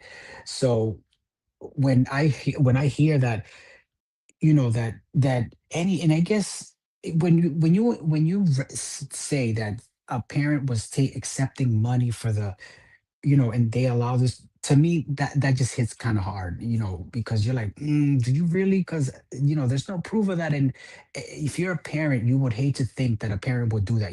Do some parents do it? Yes, absolutely. Yeah. Is there Oh, proof that I think these it was people just. did? I think it was just a misunderstanding on what she Yeah. meant by it. So I wanted to apologize. So I didn't mean to be snappy like that. I just felt like, oof, that was like an attack. And I don't know why I just felt that way, but I understand she didn't mean it that way. But Amber, yeah, we would love to have you on the panel. She said, I'll be on the panel on your next live, but get ready. Put it this way, BJ didn't fall far from the tree. Oh, my Lord, challenge accepted. I would love that. I would love for you to come on the panel. That would be so awesome. I do, as Techie Girl. I do care with all my heart. I don't know if that's just the nurse in me. You cannot be a nurse if you don't have compassion, right? And with compassion comes discipline. I don't know. This is just something that I didn't know that I'd ever be interested in true crime, let alone this case too, but somehow, some way it's attracted my attention, and it's Master brought me said, to all of you guys. Master said, I have too much to say. I want to go up. Come up. Yeah, you can come up. You want to come up now? Or, I mean, we can save it for another day. This is not going to be my only live. Plus, we have many, many more conversations to have. This thing hasn't even gone to trial, you guys. We have not even gone to trial. So, and I will say, the prosecution has not even brought out like the heaviest artillery when it comes to the evidence. Like, if you guys think this is crazy, right? You guys hear me say this all the time. If you think what you guys see on Reddit is crazy, just imagine all the evidence that the prosecution is going to show when this thing goes to trial. We are going to have our minds blown. I mean, we've had our minds blown the past 4 days, right? And it's crazy because a lot of this stuff we kind of already know. That's crazy that all of this is just from the preliminary phase, right, Faded Joe? It is crazy. So just imagine what else. The DJ, you just need to click the link and come up. You don't have to show your face. Who said that? I can get on the panel, but I need a heads up so I can have someone put me on. So for those of you guys in the chat, who see DJ See No Evil, our friend DJ See No Evil was involved in an accident where it left him blind. So DJ See No Evil watches or listens to us, and our shows, and he may not be able to have the ability to click on a link if I share it in the chat. So we're trying to figure out a way to get him to come on the show that's not too difficult, so we can try to accommodate him. I'm just trying to figure out how we can do that. I know DJ See No Evil's got a very interesting story as well. I'm interested to hear it. Medical assistant and CNA for 30 years, so it's your heart that you're a nurse. Yeah, I mean, I've been working in healthcare for 20 years now, right? I started off in the medical field when I was 18. Yep. Viking says, they said, I don't know if it's a he or she. They said they can't believe I'm still up. That's because of all the coffee I drank earlier. Wait, say that again? That Viking said that they can't believe I'm still up after being in Rabbit's chat. And You've been that's going because of all the coffee I drank this morning. Yeah, I don't know. How do you prepare for that? Oh my God. See, when I got up at my time, it was like almost noon when I got up. Or like around 11:30 or so. And then I was doing stuff while I don't show my face, not because I'm shy or whatever. It's just because I'm multitasking and I'm not gonna be in front of the camera all the time, That's why I don't turn on the camera. Because I'm like doing work stuff, typing, answering emails at the same time as I'm on there. DJ See No Evil, by any chance, Foxy in the chat is asking, do you happen to have your accessibility settings to read links? Or right click it. Right click and see if it'll let you copy, and then you can post it onto your browser.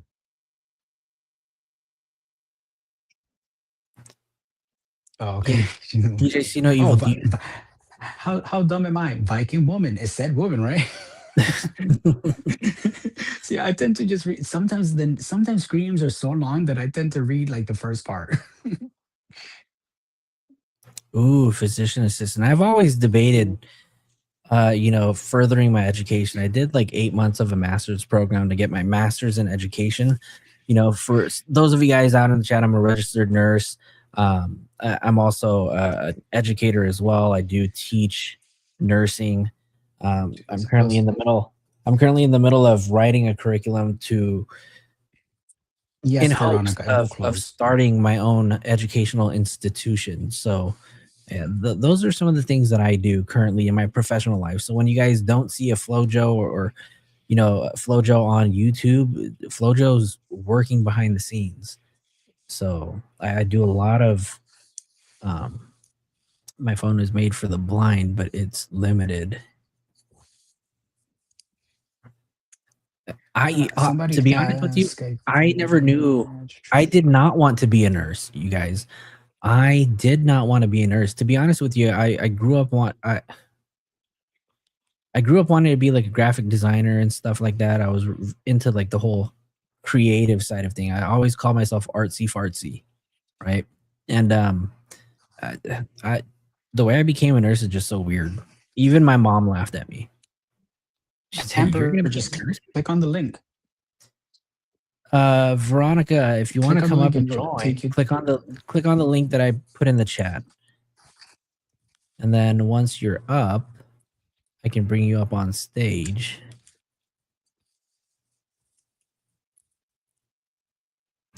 My daughter just graduated with her RN in Cali. She keeps telling me to get my RN, and I said, I'm too old. You are never too old to go back for education. Yeah, I when I tell you guys that I'm busy sometimes, I'm not lying, you guys. I do. Yeah, I write a lot. I'm dealing with students. Also work in nursing too. So I mean, I am constantly busy. So anytime that I can squeeze in a show, I try to do it, and I rap. I don't rap anymore. I'm retired. I don't do that. And yes, I am Filipino, right? So Wait, you're Filipino? Yeah. You didn't Oh, know shit, I that? didn't even I know thought you that. knew that. No, Yeah, I'm no. Filipino. Filipino, yeah. I either get Hispanic or Middle Eastern all the time. No one would ever guess I'm Filipino. Veronica's asking, no, so when you click at it, it's gonna take you to StreamYard, and then StreamYard, you're gonna agree with your name or whatever. It's gonna ask you if you want your camera on, you can put no, turn it off, leave the mic on, and then you can enter the stage, and then he'll bring you up. And it does not look like it does on YouTube. All The way right. the way you see it on the way you see it on YouTube is delayed. So that like we're talking about something and YouTube won't hear it for like 10 seconds or 15 seconds. Is Auntie Amber?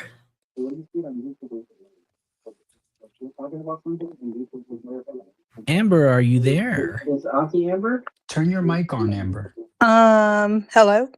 Hello. Yes, can So if you also have the show Hi. running on YouTube in the background, you may have to turn that down So if you're and then listen to you us. also have the show on I thought I thought you were Hispanic too. Okay, I did it. Perfect. Can you hear us? So how can I hear? Okay, here we go. Here we go. Like everybody who tries to get on the stream yard is saying, "Can you hear me? Can you hear me now? Can you hear me?" Okay, I can't hear anyone, Can you hear? but Oh no. You how can't do I hear do it? But I can't turn my TV up because to get instructions because it's messing up the other stuff. Right? So Wait, hold on. you I'm curious if she's coming on through her cell phone or computer. So 'Cause whichever she's device gonna you're hear coming everybody. on, close the other one. So if you're on No, your I'm cell doing a phone, cell close the phone. Do I computer. have If to be you're on on your a computer, computer? close the cell phone. No, you don't have to be on a computer. You can do it straight from your cell phone, but just make sure that your volume is up on your phone. And you, let me see. I think you might have to ensure that you're mute the computer. Yeah, mute the computer because then you'll hear YouTube playing in the background. It is. Okay. Can you hear me now?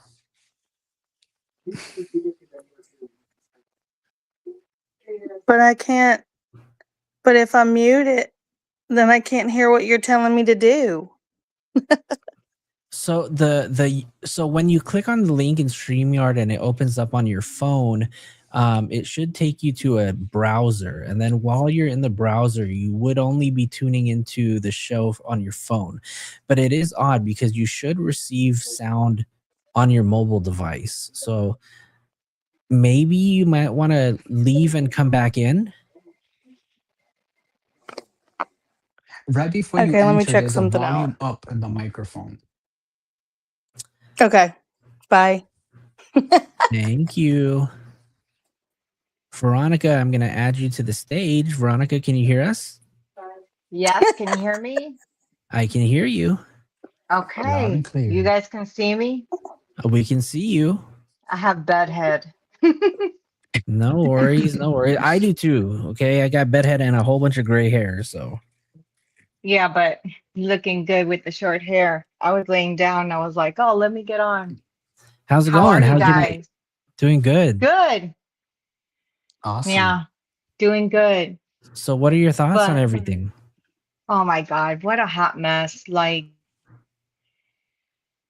I have so many thoughts since the beginning because I watch a lot of crime and stuff. But first of all, what an idiot of a Oh my God. Say it of again. a Say it not a again. thief, but like of all this action. But actually his music lines up to the whole plot of what he did. Yup. Like there was a lady who wrote a book once and she was like the whole story was how she killed her husband. Mhm. And then she was the author of the book. Do you know that book? I don't know the name of it, but that's how she got caught because they were kind of following that lead and everything in that book was exactly how she lived and killed her husband. Was this I think recent? I've But heard if of you that before. follow like his music, the whole album is every step he's taken. Yeah. Yeah. No, I It can't is. hear you now. You can't Can hear you us hear now? us? Bridget, thank you for the 2 jewels. Can you Is hear it us? me? Hold on, let Can me you- try. Hold on, let me put Should it in I the come pivot back? button. Yeah, try hold leaving on. and coming back. Come back. Now if I remember how to get out of here. No, just refresh. Oh yeah, Refresh the refresh. browser. Refresh. Was that Auntie Amber that was on? No, it was Auntie Veronica. Amber. Oh.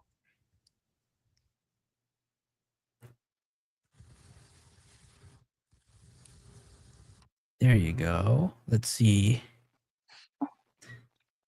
Auntie Amber, can you hear us? Hello? Hello. How's it I going? can hear, but Yay, we can hear. I can hear, but I can't. Okay, there's a setting and I had to set it to speakerphone. Oh, let me take it off of speakerphone. Wait, let me turn the TV down.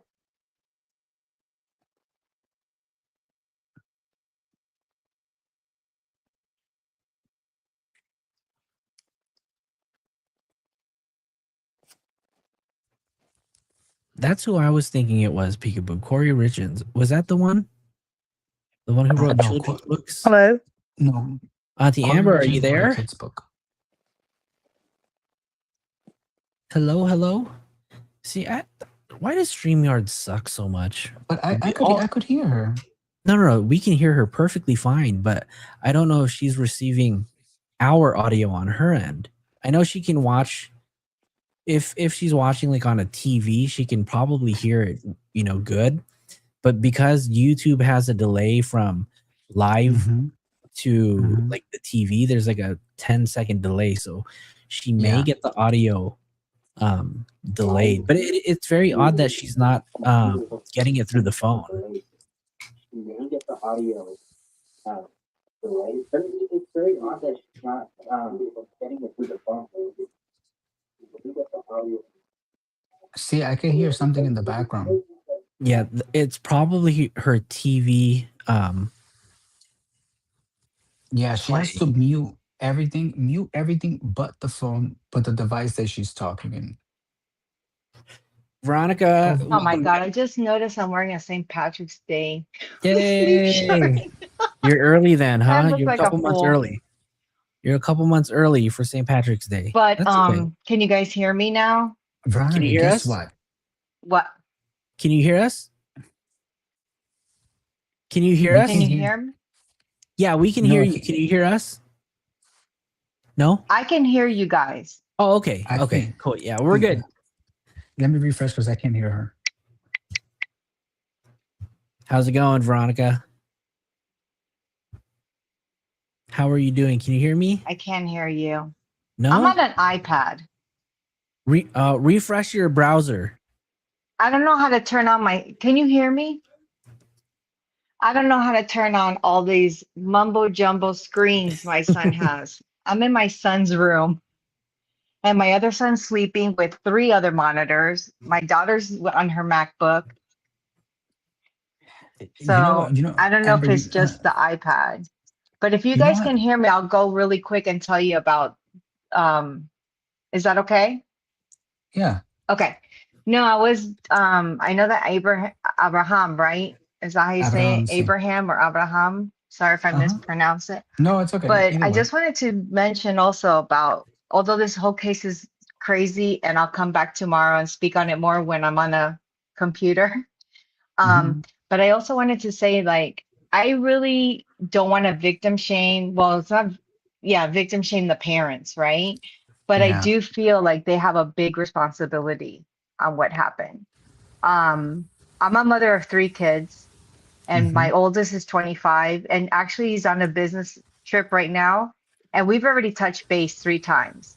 I don't think it's being a helicopter mom. I think it's being a caring mom, a very loving mom. And I'm not saying that they're not caring, and I'm not saying that they're loving. They're not loving. I'm absolutely not saying that.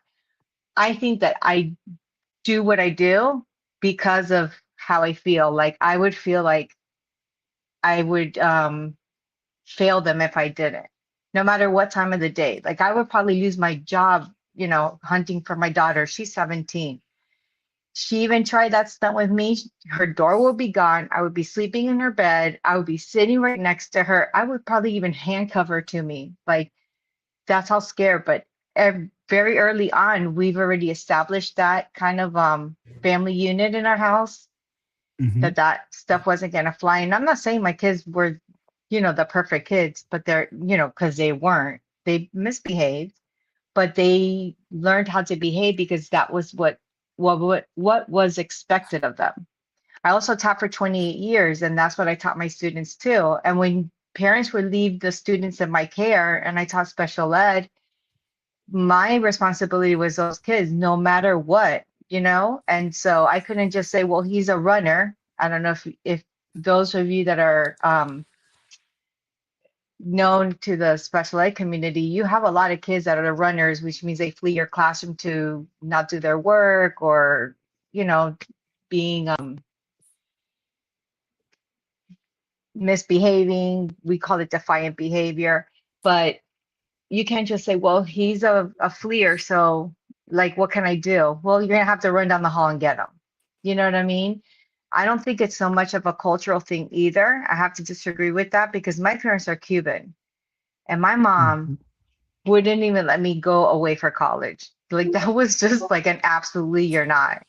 My son went away to college, but I also paid, my husband and I, his dad, paid for him having his own private room because I didn't want some lunatic to get up in the middle of the night and stab him, crazy. So I just think like, although I'm sure they feel super guilty at this point, and what can we have done differently? Because everyone, no matter if it's just a car accident or like you slipped and fall, you always think, what could I have done differently?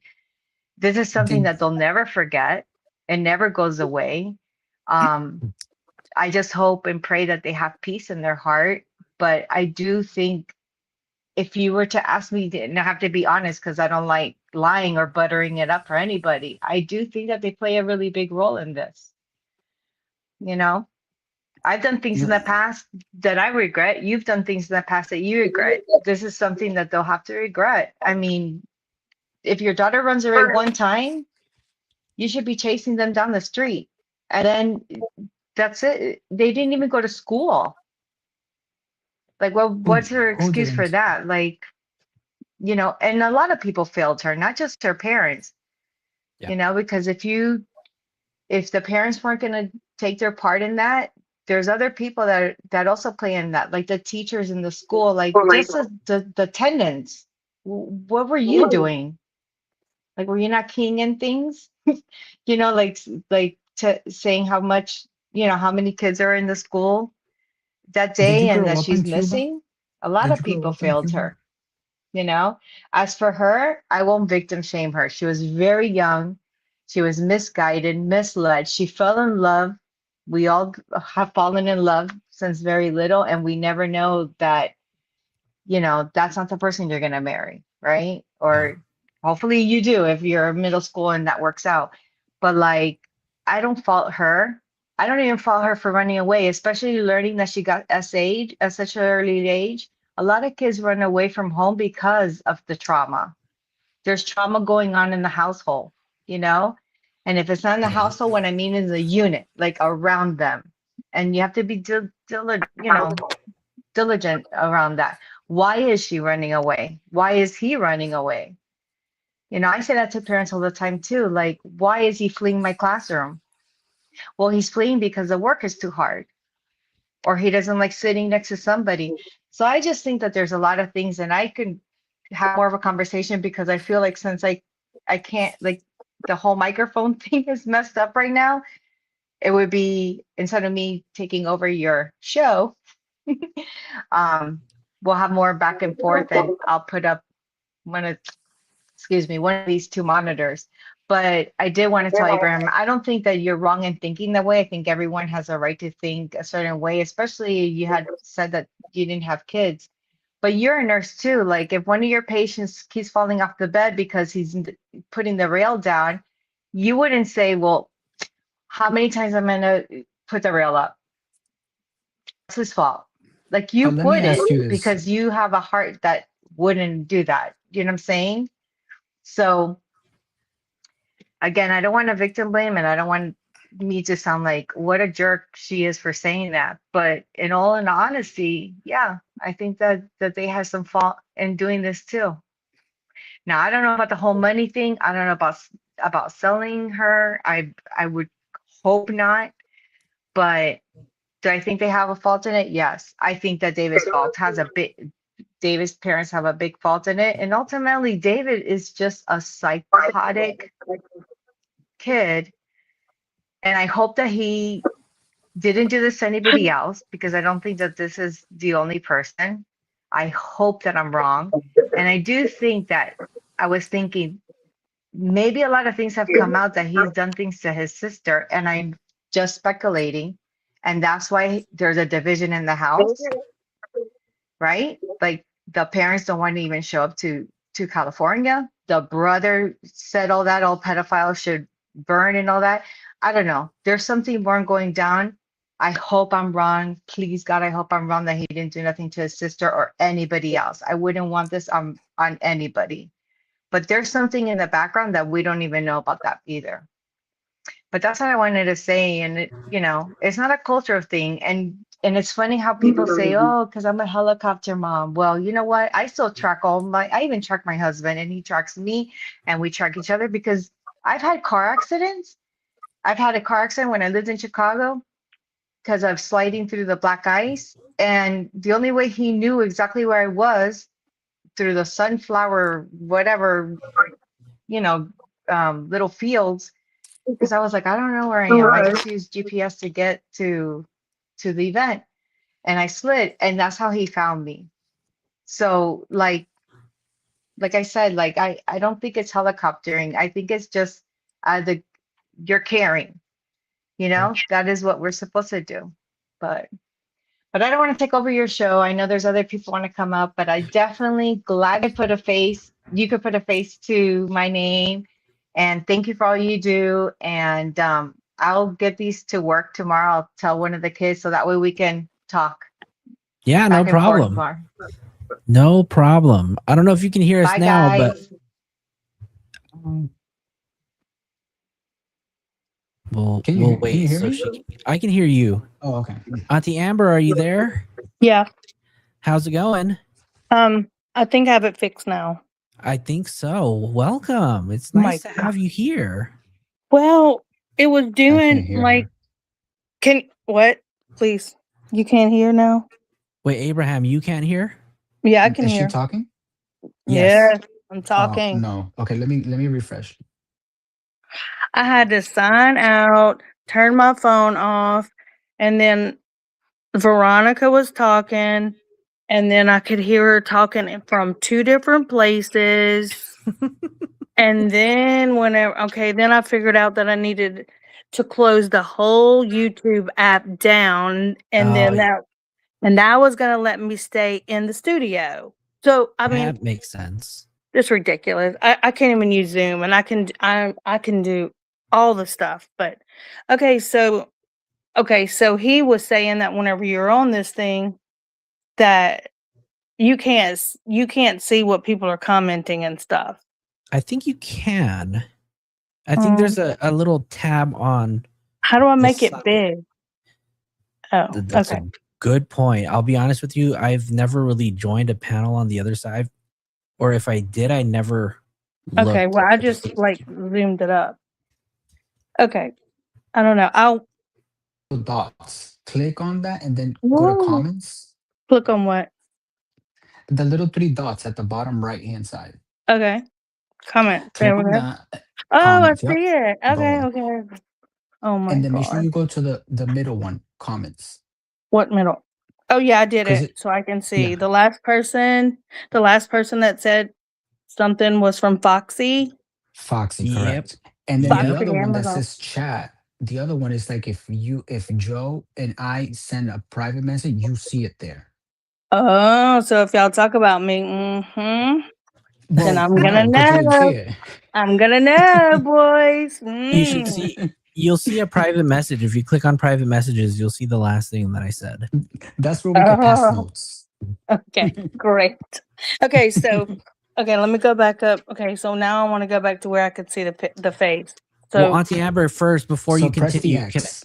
can I just say thank you for supporting the channel earlier with your 3 donations. Those were 2 massive donations to our channel, and really, it's very rare or seldom that we have people support our channel with that much consideration in their hearts to donate to the channel. So I just want to say thank you. you're welcome. And I truly appreciate it. For a small channel like mine to receive such a big donation like what you did, want to say thank you. Well, I do have my whenever you come in BJ's chat, I like, especially whenever I don't know when the stuff is coming in, like the news is coming in, like whatever. There's so many times that you go in there and you're like sending those links to her. You're like, I sent you an email, and it's it's the stuff that she can just pop to, and it's like all the good emails, like, oh, pleasure. So I appreciate that too, but I do have other channels that I like to watch and that I'm a fan of and a member of that doesn't have anything to do with BJ Investigates. That Surprise Witness, or the BJ Live has been taking a lot of my. I'm trying to work and do the modding, and sometimes it's like 2,000 people in there, and I don't know if people are afraid to press remove it. Remove, because I will remove a comment. So yes, I will. Right. But how do you keep up with it? Channels are the 3 channels are so huge. Yeah, but I don't. I'm just whenever she's doing a premiere, and then she's usually doing the. I mean, I'll join in, but it's just right now with this the bricks and figs, the minifigs. Oh yeah. The people Oh are my god, just I'm coming so into in, that. and the thing is, this is the honest truth. I don't know how many viewers do we have in here, but the honest to God's truth is, I mean, I don't even know 20%, not even 20% of that story.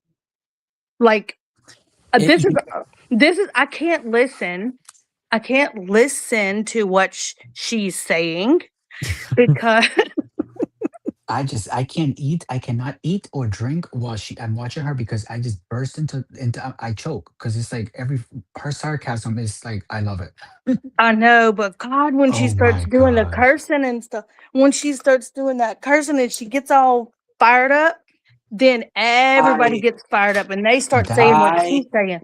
well, is the best. That's the BJ, if best. you ever hear this, do not stop, okay? Don't ever Because change. we love it. No, I don't. Every now and then, I have to send her every now and then, I have to send her a little message on her phone, and I'm like, this is what it is in all caps because I have to do it every time, and it says this: not telling you what to do. Swear to God, I can send you. I say But not telling you what to do, but can you please stop saying that C word? Like stop. Like My you gotta favorite stop. my favorite is And she, you know what she says back? Wait, you know what she says back? what does This she is say? my. She types back and she said, "This is my channel. Don't tell me what to do." Oh yeah, I was gonna say my favorite thing coming from her is, and pardon my French, right? Yeah, go ahead. She'll say, "You in the chat. Oh Let me just remind you that this is my fucking show, and if you don't like yeah. what Oh I'm God. saying, you you see can that get the up fuck out there? of here." That's my name. You I see that know. there? That's my name right there. I know. And the other day, I sent her a little message. It was after one. It wasn't anything to do with the coverage of Miss Piggy, but it was something else that was in there. You know, like about something else. And so I sent her a Who's Miss message. Piggy? Medina Dore? Medina. Oh my god. I just fall off my chair every time she goes into Medina Dore. Yes, she does. And okay, so I wanted to tell her something about it, but I waited like 2 days, and then I was like, and it was like 7 o'clock in the morning. That's usually when we talk, if we do. And most of the time, she's saying, "Shh, shh, shh, don't interrupt me, don't interrupt me, shh, shh, shh, stop, mom." Shh, shh. I mean, I'm like, okay. So anyway, I sent her a text message and said, "Look, I want to talk to you about something, and you know, I don't to get something. I want to talk about some." She goes, "Oh no, we're not going there." I'm like, I need to say one thing. I said, "Look, okay, call me if you want to. I'm not telling you what to do, but call me if you want my advice about it." So about a day and a half later, then the phone started ringing, and I was right in the middle of a meeting at work. So I didn't answer the phone, and I didn't tell her what I thought about one thing, but she is a hard worker, and I'm proud of her. I've always been proud of 100%. Brittany. The And way she 100%. connects, the way she connects these things, she puts these video together and the proof how she just gives you you're a liar. You're a liar, McNeff. You know? I The know it's well, gotten the amount of research that she does, and I don't know if it's just because she's just that smart, or I know she puts in a ton of research into the stuff that she does, but the way she can sit through, and I remember watching her do, I think it was a 9-hour live. She didn't get up, she didn't use the restroom, she didn't eat anything. I was just like, Was BJ, that please go Diddy? take care of Were yourself. you watching it all the way back from the Diddy? Because I know that Diddy trial, like 2 or 3 days she was doing that, but the other day she did do one recently, to do with this. But like so with her, um, it's been kind of cool to see the BJC channel because how you see that she's working right then, and and she's going like tick, tick, tick, tick, tick, tick, tick, and she's ticking it off, and then it starts coming to her. And that's exactly how she would be doing it in private. She was like, oh yeah, oh yeah. And how you see her connecting the stuff, that's exactly what she would be doing. If she was so basically she's just live researching, which is exactly kind of how she operates, whenever she's preparing for something. So yeah. But anyway. She is amazing. I love it when she goes on and I know everybody does, and then they start saying the bad stuff in the chat. Can And you then please tell her? Can you please tell her Flojo is asking her to do a live show on the updates on Celeste? Huh? Can you ask tell her her what? Can you ask her to do a live on the recent stuff coming out on David and Celeste? I know she's done videos on recorded ones. The thing is with that, and I haven't talked to her about it, and I don't speak for her, but that we did the David and Celeste thing whenever it first came out. Now I think that so much information has gone come out like the last 3 days, and I don't really know how. I don't know really how attentive she's been. It might would just take her a lot. I think that she would have to go on the BJC live and do what she's been doing, and and it's like stuff that you already know. She's like, oh, what? So yeah, I mean, she should definitely do it. But I don't think she's been keeping up with it because the other stuff has been keeping her so busy. But she probably will when it's like she'll probably let the dust settle down a little bit, and then she'll be able to get her bearing on it. She'll be like, okay, I'm gonna do something on that. But she tried to do one like the other day, and I don't know. I think somebody's asking for the call-in link, Joe. Sorry to interrupt. Who's that? I'll put the link in the chat. If you want to join, you can just click on the link that I put in the comments. Who's who, me? Yeah, I'm just I'm anticipating her reactions to like all of the new information that we found out in this preliminary hearing. She's just got so good, so like really great commentary. Yes, and she zones in, she focuses in, and her and I, we call it hyper focusing because I kind of do it the same thing. And once she starts on that, she's not going to stop until the train stops. Like, she could just go and go and go with it. But so get into this whole courthouse thing. Okay. I have questions.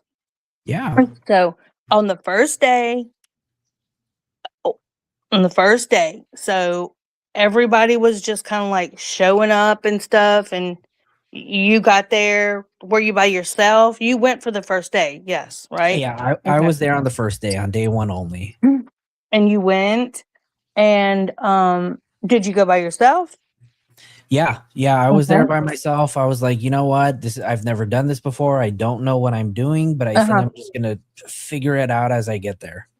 Okay. So then they started doing the lottery, pulling the. How do they do it? Do they like put names in a hat? I was gonna say that. It's funny. Like if you've ever gone to like a party, bingo Saturday night. Let's roll the. That's exactly what it is. They use like one of those bingo, those bingo rollers. Yes. Yeah. Yes, I see it in my head.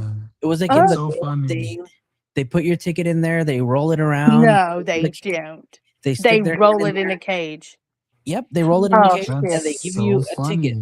This is the ticket they gave me. But you got it. It never got selected, right? But this was the ticket they gave me, and I didn't get selected. And I don't think I explained this to any of you guys in the chat though. But I know. I explained it. I explained it when I was on Strategic Show. But so for those of you guys that don't know, in order to sit in the courtroom for the Celeste Rivas Hernandez case, they are not just allowing the general public to join. They're holding a lottery system. So basically, it's not even first come first serve. You have to show up. We just lost Auntie Amber. I feel like I have to wait for her so I can explain. because she asked. Aw. Where's Auntie at? So I've only been watching BJ since this Lego stuff. I was never a YouTube person until I started covering this case. And to be honest with you, I would just watch any content creator who would cover this story. And I would really look for people who are covering it live. And I would just let me bring Auntie Amber, and then I'll bring Bridget up here. I'm as well. sorry. No, I no, did. no problem. I was trying to click on the chat. I mean, I booted myself right out. That's what happened. I mean, I just booted That's myself okay. right out. That's okay. Welcome back. Okay, hello. Welcome back. So- So, as we were saying, it's a lottery system, so you can't just show up and expect to go into the courtroom. So, as soon as you get there, the courtroom gates on the outside open up at 7:00 a.m. Then they open the doors soon after. What do you mean? Excuse me. What do you mean gates? Is it actual gates? So at the courthouse, there's an actual gate around the entire building. So they protect the whole building with this large, tall metal gate. Okay. And they open those doors up at 7 a.m. So as soon as those doors open, people are just like flocking to the lobby. And inside the lobby, there's a small little foldable table that they set up. They're the gold cage. They have a roll. Look, this is a Staples ticket, right? Yeah. So they give And I you can one of those- imagine the white. Are you talking about one of those white tables that you open it up and the legs come out and it's like you and take you gotta the gotta lock them in crawfish place. boil table, like those ones that Yes. you have to go. Okay, all right, yeah, the Yes. Oh my God, in the Los Angeles courthouse, Oh, I Jesus, can't hear Lord. anybody. And it's just in the middle there. There's really nobody. I mean, the only people that are there are the people that are trying to show up that early, right? Right. And so Okay. they give you this. It's a bifold ticket. It's one of those 2 tickets that you have to like rip, and you keep your coupon. Right. Okay. That's what they gave me. And they said, come back at 8:15 a.m. So mind you get your ticket at 7, you come back at 8:15 a.m. And at 8:15 a.m., you just see everybody who submitted a ticket show up to the lobby. And it's funny because you see everybody from all walks of the corner just kind of come together. They come together and they meet right in front of the table. And I kid you not, I think even I forget who else said it. I think Sloan may have said it, or Brian Enton said it. It's just really weird. The experience is really weird because everybody's anticipating to get a ticket, and then they pull the first ticket out and they read the last 4 numbers. And if you get selected, people are like, yay, or ooh. And it's kind of like, we're here for court, I know, but We're I not would be reading anything so from- pissed if I didn't get. That's why I know already that I cannot do anything like that, because I would just be so pissed that I didn't get chosen. I don't like competition like that. I So would I- have just been pissed throwing a too. fit like Miss Becky. I have to tell you. So the very first person that got selected was Sloan. If any of you Of guys follow course. Sloan, Sloan was the very on the day that I went. Sloan was the very first person to get, and he was two numbers away from mine. So as they were reading the numbers out, I was like, no, they didn't select me. Yeah, I know Sloan pretty good. Yeah. And so, they read his name first. They went through 1 through 10, didn't get selected. And then they went through the public reserve, I guess you can say, public standby. They did the 10 for them. Okay. And they said, sorry, you guys, that's all we have. All the media people have their badges, and we'll see you guys up there. We're going to start at 9 a.m. sharp. So it was me and Trapmore Ross. We did not. It was me, Trapmore Ross, and SF Investigates. We did not get selected for the lottery, nor did we get selected for the standby. So we were just kind of looking at each other like, what are you going to do? Are you going to leave? Are you going to go home? Are you going to stay? So we're like, well, let's just go up there and try to get in. And one by one, they kind of let us in. And I was the very last person they selected to get inside the courtroom. So I sat in the back left corner with my elbow touching the door. But I was like, I don't care where I sit. I'll stand on the ceiling if I need to, just to be here. But need to Just be to be here. yeah, just to be here. So, of course, just having a seat, I was super thankful. Mhm. And it was, it was just nice to just have a spot in there. Okay. Joe, I wanted to cut in it for a minute if you don't mind. Bridget, welcome. Yes. So I'm from Rabbit's channel. Nice to meet you, Bridget. Welcome. Thank you. And I wanted to say something about what you were talking about earlier. First of all, if I trip up with my words, please forgive me. I have suffered a stroke. Oh no. And yes, so I'm still rehabilitating, but it's been over 6 years. So I get tripped up with my words still. Anyways. Well, don't rush. Take your time. We're all here to listen. Okay, thank you. Of course. So we're talking about Celeste and her parents. Okay. And so I want to say something. I don't blame the parents. If you look in the history of what David was doing with Celeste, he pretty much was grooming her. So at that point, he had his grips on her.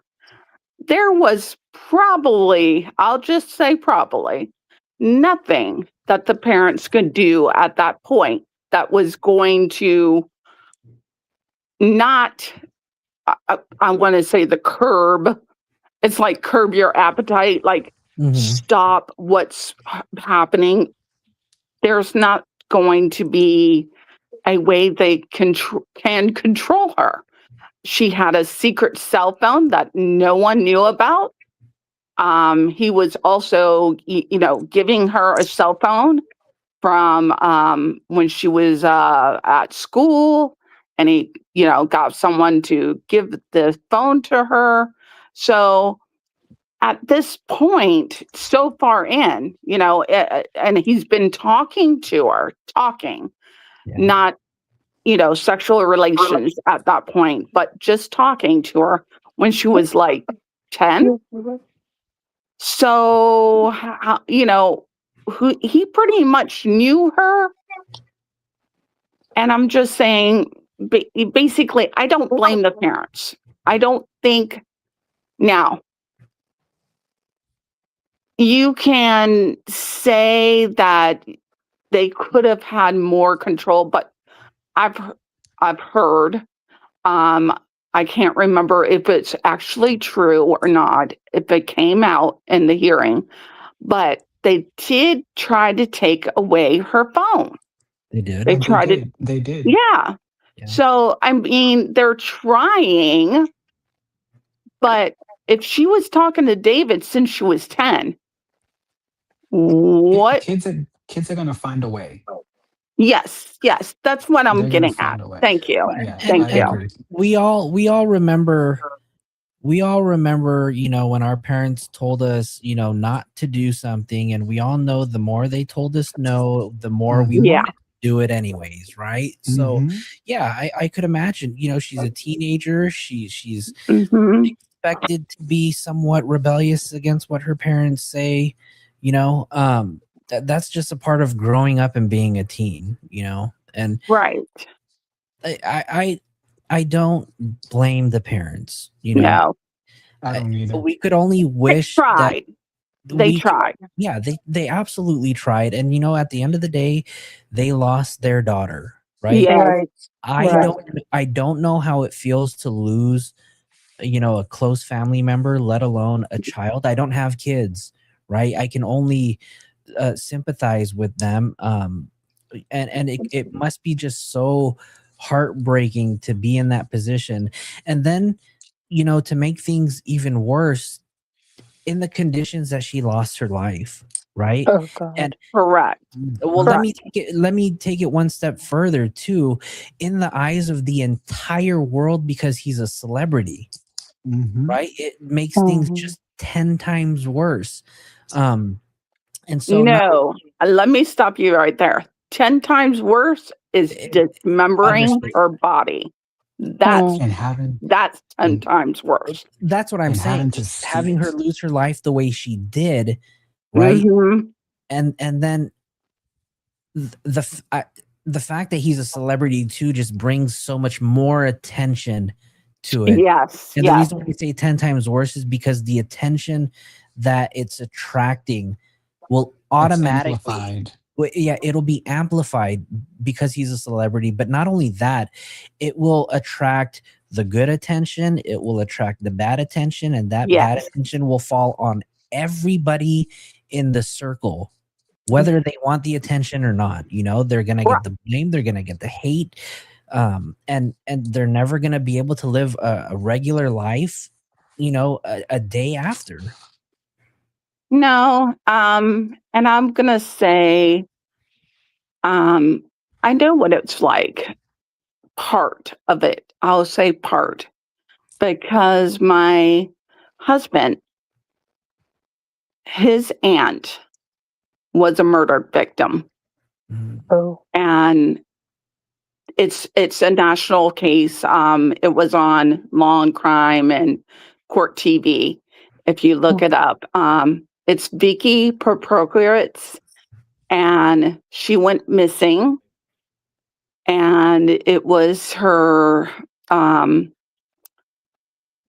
law husband that was convicted, and she's still missing. But basically, they believe she was put in the oil fields where he worked. And this case is out of Green Bay, Wisconsin. So if you guys want to look that up, yes, it's on law. I think it's still on Court Somebody told me TV's about thing. that case recently. Oh wow. Okay. Yes. How long ago mentioned did that happen? Is it It's been I can't remember 5 years. the top of, yeah, off the top of my ear. Yeah. How did he get caught? Was it over something stupid? I mean, or something? Kind of. Because I They remember were, somebody mentioned that. yeah, they were investigating him. I was talking to his cousin, and I was explaining to her, you need to bring this on YouTube, because she was still missing at the time. I was like, there's people out there that it can bring attention to your case. And she said, no, no, no. Right now, we got him under investigation.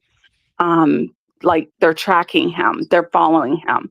So he wasn't having an affair. So that's pretty much how they got caught. And his cousin, one of his cousins, was living there. And that's the youngest one. I won't say their names or anything, but it's all in the court because he testified. He was brought up in the stand. But I don't want to take up your show time because it's about the topic. And I'm just realizing what I'm doing. I'm running over your show, and I'm sorry. I apologize for that. No, I do appreciate you sharing the actual story too, because now I do want to look into this.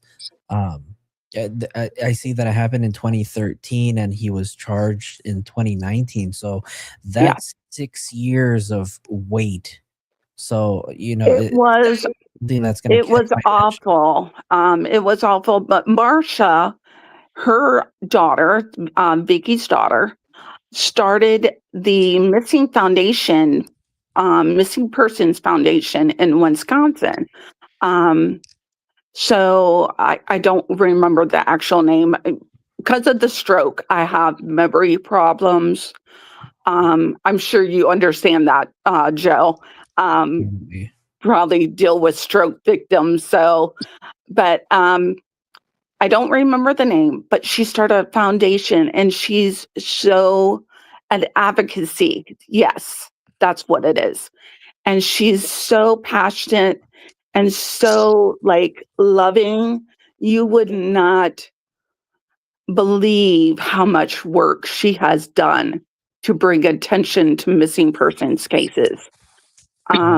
I can imagine, and you know, Yeah. I feel like it's common, you know, that when someone loses a family member, that Mhm. they end up making it their life to kind of help and serve those that Yes. maybe go through the same exact thing. You know, I've had a patient. I won't go too much into detail about the patient that I had, but I had a patient who, you know, had an astrocytoma at a very young age, and you know his mom was a nurse, and you know her only prayer was to let my son survive, and I promise you, God, if you let my son survive, I promise to give back to those who are going through the same exact thing my son is. And so she went back, the mother went back and became a clinical nurse specialist in oncology, and has been doing that for the past, like, I don't know, 20 something years. So, you know, stuff like that happens all of the time. It's like when you lose someone, that's the you want to put all your effort, passion, heart, because someone else is hurting out there. Yeah. Someone else is hurting, and if you can do just a bit amount of, maybe look at a poster, just look at a missing flyer, and you have that image in your head now. And you might come across someone, you know, might find the person that's missing. That's so true. That's so true. And you know, that is, I've never experienced anything like that before, but you know, with the amount of attention that I now spend in true crime and missing persons, you know, I hope that one day maybe I could be that person to help, you know, somebody find their loved one. Yeah, just take a minute to look at a missing poster. Just take a minute. That's all that anyone in the advocacy group wants you to do. Like Crime Con, That's a good message that you're putting out there for sure right now. Thank you. Thank It's a you. good I message. just, anything I could do for, like, you know, his family, of course, is just take a moment. Take a moment. And if you look up her case, that means the world to us. Okay. Thank you. Absolutely. Thank you. Of course. Yeah. But I want to say something else, getting back to the Celeste case. Sure. Talking about, I still can't wrap my head around was she 13 or 14? And she had an abortion? I'm like, okay, was the abortion a clinical one, or was it the Plan B contraceptive that they were talking about? That's a good question. That's a very great question. Yeah, they never explain, because there is a difference. It is. And if she went clinical, there's got to be some records or something. Oh, yeah. Yeah, and I'm sure there will, because I think Pinche Becky said that in California you can get it. She can go in and get one, right? Like, like, oh wait, I'm sorry, not the abortion. I'm sorry, the contraceptive. I think is what Oh, yeah. that Pinche Oh, Becky you said can you just can buy get. that over the counter. You talking about? Yeah. You can just buy that over the counter at the Walgreens or whatever. Right, the Plan B, yes. Now I know here in North Carolina, for the longest time, you cannot get Plan B over the counter. But they finally changed it, and I don't remember what year, but I see it now over the counter. So, but they never explained the difference. If there was a difference, like, well, it has to be a difference, of course. It's one or the They other. probably will at trial. Yeah. And I just Because feel, if so, the thing is, if it's just the Plan B pill that was taken, just like twice, you have to do that within a certain, like, is it you have to do that like quickly, like within 72 hours or something like that? Correct. Okay. Correct. I've never taken one, so I don't know, so I don't want to misspeak. But so the thing is, you don't really know if you're pregnant or not. You're just trying to prevent from getting pregnant. But So that would be the difference, another difference in that, because you weren't, I don't, it's No, I just do as recall bad. him true asking. to I a do point recall because in like the first documents that came out with the charges. I recall something of that he was asking somebody to get him a contraceptive, and we Mm-hmm. were wondering, wait a Mhm. minute, is this for Celeste, like for pregnancy? And oh, behold, I guess so. Well, I Go ahead. remember David in the text messages said Mm-hmm. to Celeste to track her period, to Mm-hmm. track her menstrual cycle. So Okay. if Or they he were was tracking tracking it. it, yeah, I was going to say, if they were tracking it, did they think, Mm-hmm. hey, I'm, might be pregnant and got a test and took it and found out she was pregnant and went ahead and got the plan B? I don't think in order for the pregnancy test to show positive, I think, uh, does it show up that quick? Like within 24 hours? I think you have to No, be certain, no, so that it's, wouldn't be it. yeah. Well, this Flojo, are is you still there? something, Are the are the guys still there? I don't see the Joe, I think he went out. I'm still on because he might come back in. oh. So if Um, stay here, he might come back in. Maybe he got kicked out, StreamYard has been acting up. So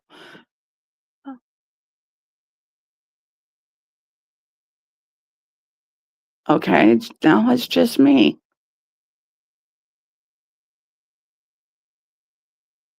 Should we end the stream?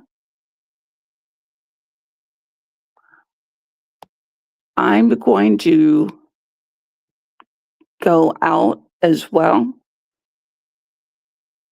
so he can restart the stream.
Oh my gosh, are we there? Let me know if you guys are back with me.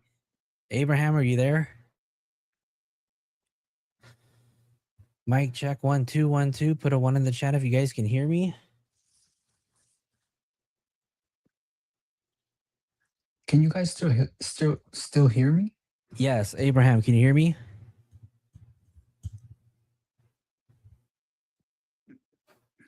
Abraham.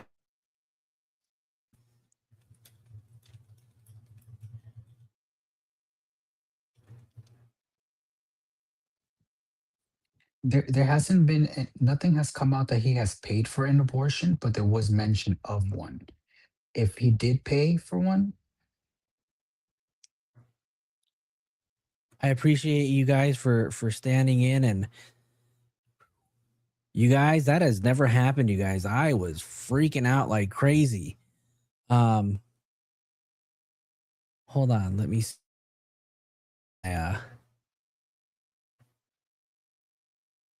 Okay, so we're still live on. Let me make sure that we are live. Okay, cool. So we're still streaming live on X. We're still here. Okay. Oh my Lord, thank you guys. Hold on. Oops. Abraham, can you hear me? yeah, I was left here alone. I'm sorry. I'm sorry. I was like, what happened? Yay, we are here. They stayed to fill in the gaps. There you go. Where did Bridget go? I am so sorry that She said she was coming back.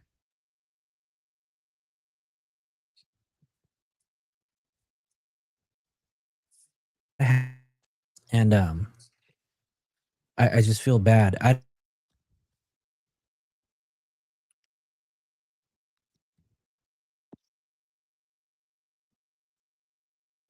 don't know. You know, it's really weird because while I'm at work, I'll get notification.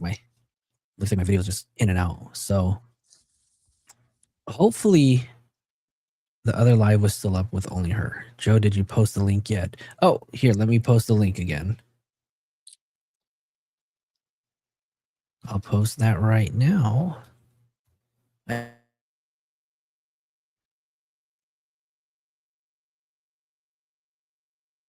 do apologize. I hope. Put a 1 in the chat if you guys can hear me.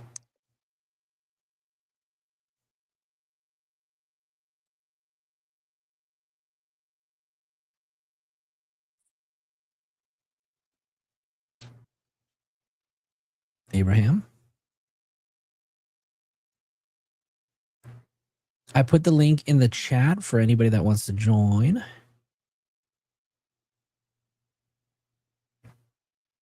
Oh. Okay. Auntie Amber, are you there? Yes. Perfect. Let me bring Bridget back up. Bridget, are you there? Yes, I'm here. Awesome. Welcome back. I am so sorry. I don't know what happened. That's never happened before during a live show. So you can imagine how much I freaked out. Oh, Uh-oh. oh, I think we lost him again. No. Can you So guys hear I me? just want to ask one question because I want to be able to communicate with the chat. Okay.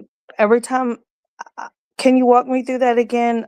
I pressed the chat button, like but something's happening and it's kicking me out. So what do I need? Oh, I need to do the 3 dots. The 3 dots, and then I think there's a column or something that says Comments. Yeah. All right. Then you Okay, should now I have can see the chat. Okay. Perfect. And then you Yeah. should have a thing to click so you can type in the chat. Join the chat. Perfect. Connect your YouTube. Abraham, have a good night, Abraham. I know it's like 5 o'clock in the morning where you're at. So Me too. oh, you too, Auntie Amber. What are you doing up right now? Bored. I don't know. I won't sleep tonight. So I'll just, get up. Yeah, I'm not sleeping tonight, I guess. Oh my Lord. Yeah, We're no. keeping you up, huh? We're keeping you up. Well, Bridget, No. welcome back. I apologize that we got cut off at such a point in the conversation. Well, we ended up talking just about what we were still talking about. I was asking if there was any. Can you hear me? Yeah, I can hear you. Okay, because I got it on chat. I was asking if there was any mention of an actual abortion being paid for, like the text messages between the two of them. Just out of curiosity, because they, were talking and texting about everything else. So, I mean, I don't think it's really neither here nor there, except for when they put those special circumstances on there. There's like, I don't know, some categories, and one of, I mean, to like build upon whatever they already had as a special circumstance. One additional thing is that a person, 18 or over, impregnated a minor, and that would just be another sticking point if they could, prove that actually happened. So and that might be able to, that might would explain why the examiner's office changed it from no to unknown, because maybe they're trying to find out to Yeah. try to get that special circumstance stuff, attached. That's what I was thinking. Now, my husband brought up a good point, because he's he's kind of watching the case too when I tell him, because he's generally at work.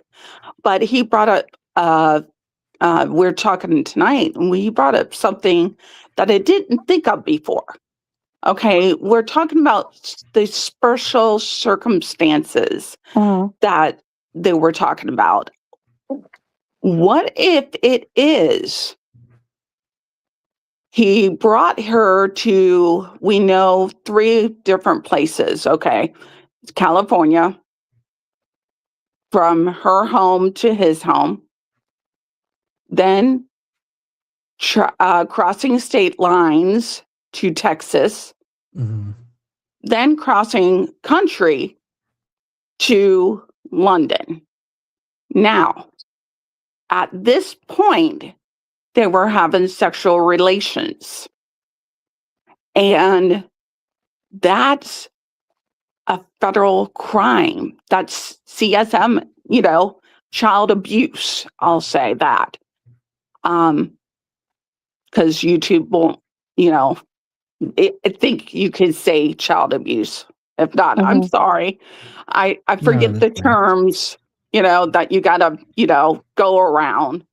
But so there's charges to be brought, and all 3 cases, or 2 for sure, because I'm not sure about international law.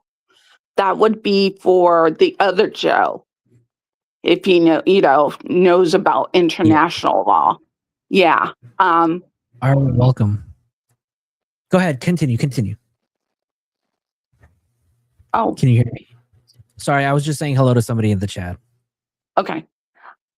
I just wanted to bring that and get you guys' opinion on that, because he brought it up. He was like, hey, he took her all to these places and they were having sexual relations. That's a crime in itself. Yeah, so I was on True Crime with Strategic Eyes earlier this evening before I started my show, and I asked him the same question. What are your thoughts on the federal charges, or the possibility of federal charges? So his explanation to me it made so much sense, right? And he basically said, well, currently this case is in the hands of the state, and right now they have him, charged with 3 crimes that are probably going to lock him up for a very, very long time. Right? Yeah. So first they'll probably wait to see what his charges are, or if he's convicted of any of the crimes. If he isn't, God forbid, right? Then he stated he does believe that, federal, they may drop some federal charges on him, but he believes that with the charges that he has, that there's going to be a really good chance that he's gonna get convicted of all 3 of the charges. So I think if what Foxy says, if the state somehow messes this thing up, then the feds will pick it up. But unless that happens, they aren't wasting the money. True, but true. that's The feds like a will pick up. backup plan Yeah. Yeah. for those things. And I think and similar, if you think about it, okay, I follow true crime, of course, naturally, because of family. But if you think about it, there was another case, and it's a kind of semi-celebrity case. It was Josh Duggar from the show 19 Kids and Counting. He was charged with CS as well. And it was a federal case. He had stuff on his computer, and he was and convicted also of his sisters. And what the federal people came in for was the images on his computer. He did not distribute, he just received. And what happened was, if he got off on not convicted of his sister's crime, I'm just saying it, in that terms, but you all know what I'm speaking about. Yeah. So if he got off on his sister's crimes, the federal would pick it up, and they did pick it up and got him for the receiving images. Yeah. And they said it was, quote, from the guy that, cyber crimes, quote, was the worst of the worst he has ever seen. Oh, I believe it. And I was like, okay, so yes, speaking of the Celeste case, yes, if he doesn't get convicted, I can definitely see federal picking up and charging him, and he's going to get convicted one way or another. Well, I mean, let's just say even if he somehow, some way is able to weasel his way out of the, the first degree charges, the other 2 charges that are going to lock him up for a long period of time too. And I think even at that point, if the feds want to come in and drop those charges on him, they're going to have him, locked up. And Strategic was saying, what did he say? He said like a federal case is like kangaroo court, right? You're going to go in there and just kind of sit down and listen, but 95% of the time you're going to be charged. And so if it becomes federal, then, they're going to have him locked up for the rest. They're just going to wait to see, how the state handles this. And if they somehow drop the ball, they'll pick it up, and start playing ball from there. Okay, so I got another question. When do you guys think it's going to go to trial? Because this is just a hearing.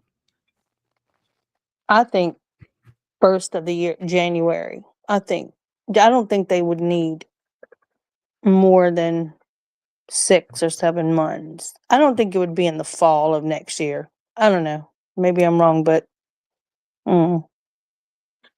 We'll have to say that this has got to be the very first case in my entire life that I have ever followed, from discovery to internet sleuthing to grand jury, to it's awesome, yeah.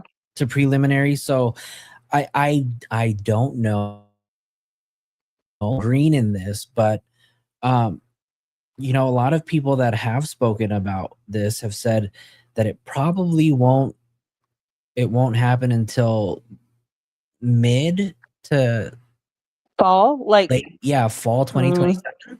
That's possible. Yeah, it's a lot of stuff. It's a lot of information. That's why I wasn't too mad about it. At the beginning, you know, everybody was, beating their fist on the desk. We want answers. You just can't. Just start spitting everything out whenever you don't really have any good information except basic stuff. Everyone wanted answers. They wanted the press conferences but they just didn't. It just wasn't enough there to. This is a complicated case with terabytes of information, I'm sure. Oh yeah. So Oh, so much information. Yes, I think the key was those cell phones. The text message proved that they were having sexual relations because there was also video and pictures. I think that locked it in, sealed it for Dave, D4, whatever his name is. Well, just David. Did you hear yesterday during Rabbit Show when Steve was on there? He was saying that I guess he was in possession of 8 different cell phone devices. So number 8. Wow. Why he needed 8 phones, I have no idea. How can you keep the phone number straight? Maybe one was for Mama and Daddy. Maybe one was for Celeste. Maybe one was for a manager. Maybe one was for, I don't know. Right? But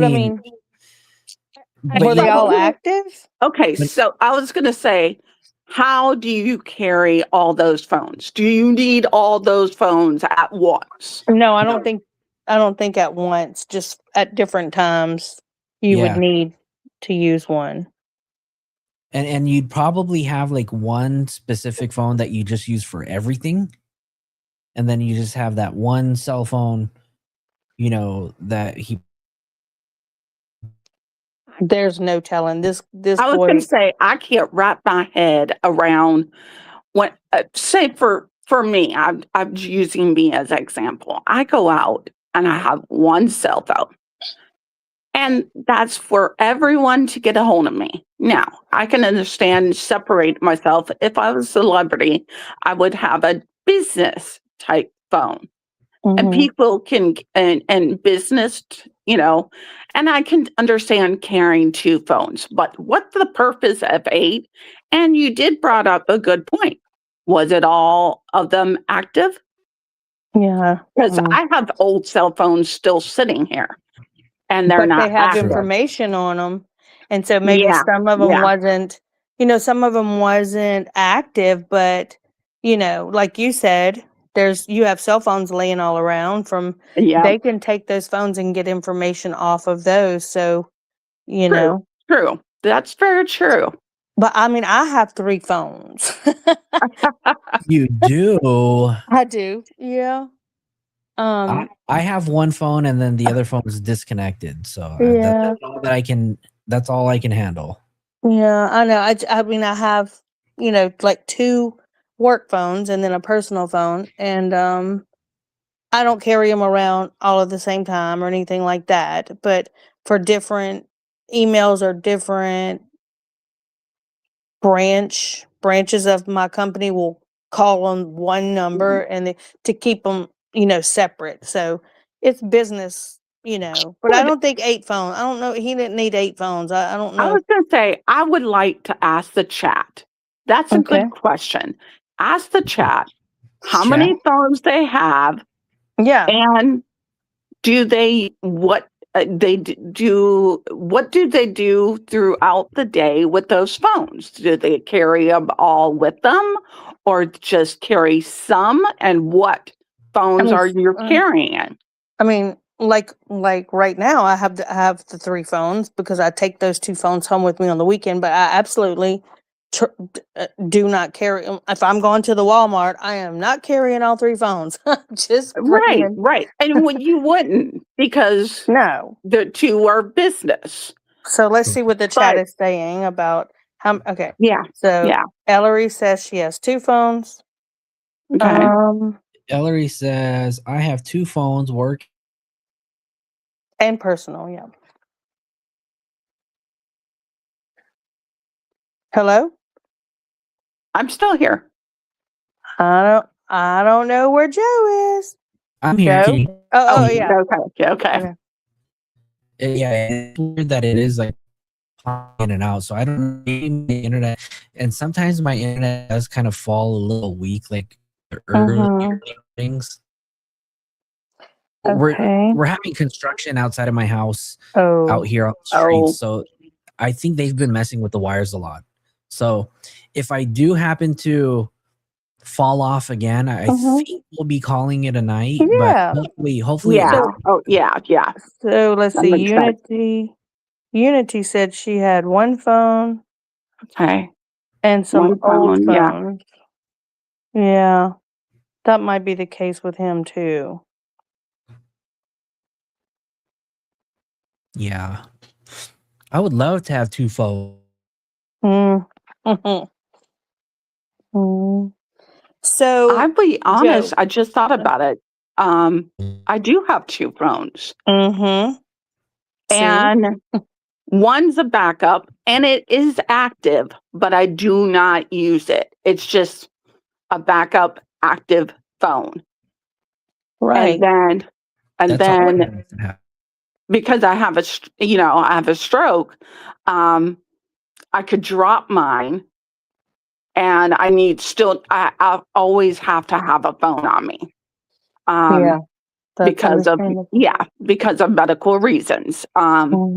So I have to have that phone. And if I drop it or anything and it breaks, I got to have an active backup. Yeah. So, That's yeah. So I just thought about it. I do have 2 phones and they're both active, but I do not carry the other one with me day to day. I have 1 cell phone that I do carry with me day through day. You have that backup, ready to go at any given time, because I'm sure you already know that when you had your stroke, you didn't anticipate for it, right? Right. No, actually, my story is since you in the medical field, it was really strange. I had no symptoms. As a matter of fact, I was up at late at night talking with my husband, cross stitching. We went to bed. I woke up the next morning. He asked me how my morning was, how or night was. He asked how I slept, and I could not talk. That's the only symptom I had. I could not talk.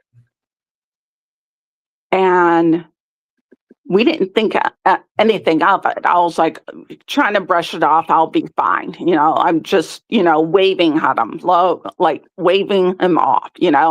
I couldn't talk.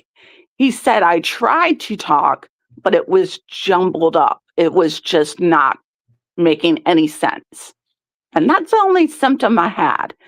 And eventually, he took me to the doctor then. Well, Yeah. So although it might have been the only have that one of 3 symptoms that we really need to know that you have, to put us on high alert, right? The one of the first ones, and we have an acronym for it called FAST. That would be the asymmetrical arms, and then in your case, the somewhat slurred speech, or the inability to speak, or difficulty speaking. And that would just be the call free.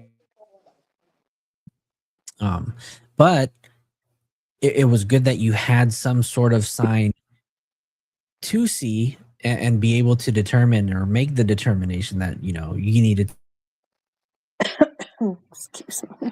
Because sometimes people have a massive stroke and they're not able to do anything about it. It stops them right in their tracks. No, I've been very blessed. I've worked really hard to get to the point where I'm walking. I tell people all the time, look, I'm walking and talking, and that's the best outcome I can ask for, because I've seen, and I worked really hard. Don't get me wrong. I still have problems, And you're breathing. So True. walking, talking, right? and Yeah. breathing. Like, So hey, that's the main. yes, That's yes. 100%. The most important thing is you're still alive and you're still breathing. And let's take a breath. Yes. Yeah. Right? Yes. And I was very young. It happened right after COVID. So they're not sure if COVID brought it on or not. Oh shoot. I don't think I can say the C word on, YouTube. really? I'm sorry. What? No C word. Let's not bring it back. Oh, the Um, that's the one word that traumatizes me in a chat. oh, I'm sorry. No, it's an You're- inside joke. You're okay. The C word. Yeah. Yep. Don't say the But C Joe, I word. do have a couple more questions about so on the first day, and I know that of the court of the hearing,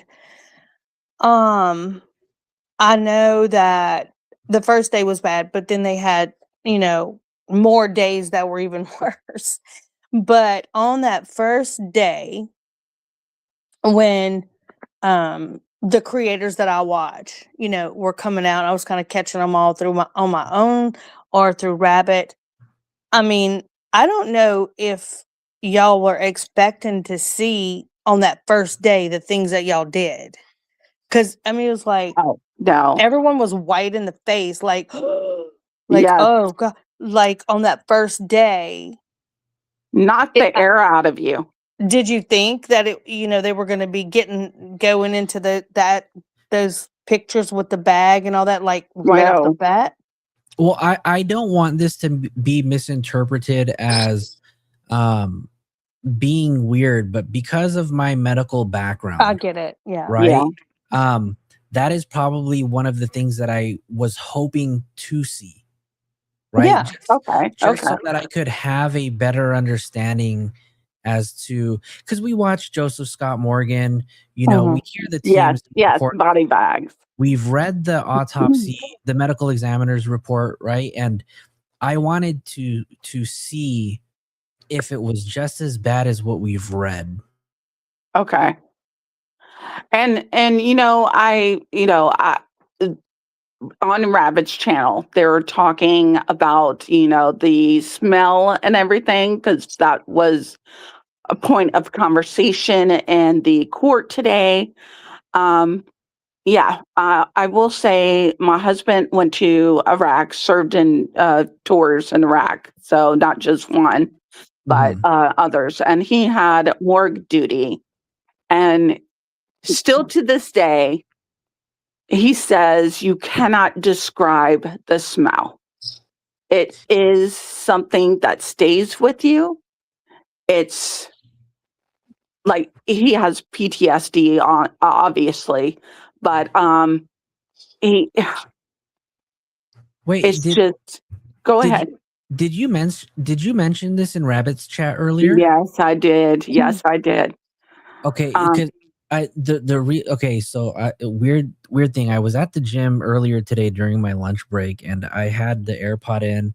And when you were telling me this story, I just had the gym just popped up in my head. So that's why I was like, I was having deja vu. Did you say this? Because yes, I did. Okay, so I remember hearing you mention that in Rabbit's chat. I just wasn't looking at the chat. Yes, I did mention in a Rabbit chat. She read the chat message, and so she'd have read it out loud. So that's what you heard. Yeah, but yeah, he said the smell stays with you. It's on you. Like, it's just, it doesn't go away, and it's nothing distinctive that you smell every day to day. It's you have to be around the medical field, or it's a circumstance that my husband was in. Now, I seen in Rabbit's chat, someone said, "Oh, they, I don't remember what her whole, speech was because it's broken up, but she said they gave them Vicks to put under the nose." And I'm like, unfortunately, my husband didn't have that luxury. Yeah. So, yeah. In nursing, as an educator, I have to train students on how to prepare them for the real world, or how to train them for the clinical sites, right? And if it's their very first interaction with dealing with patients, I have to tell them what to anticipate. And when patients are in the hospital, they get sick, and some patients may have contagious illnesses that we put on some sort of ice. And for all of my nurses who are in the chat, we always talk about this one this one illness that patients have, and it's called C.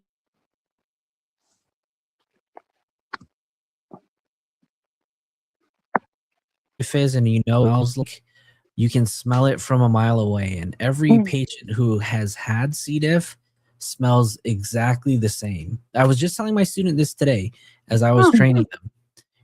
Like once you smell C. diff, you will never forget what it smells like. Oh, I know what that is. Clostridium. It's Clostridium.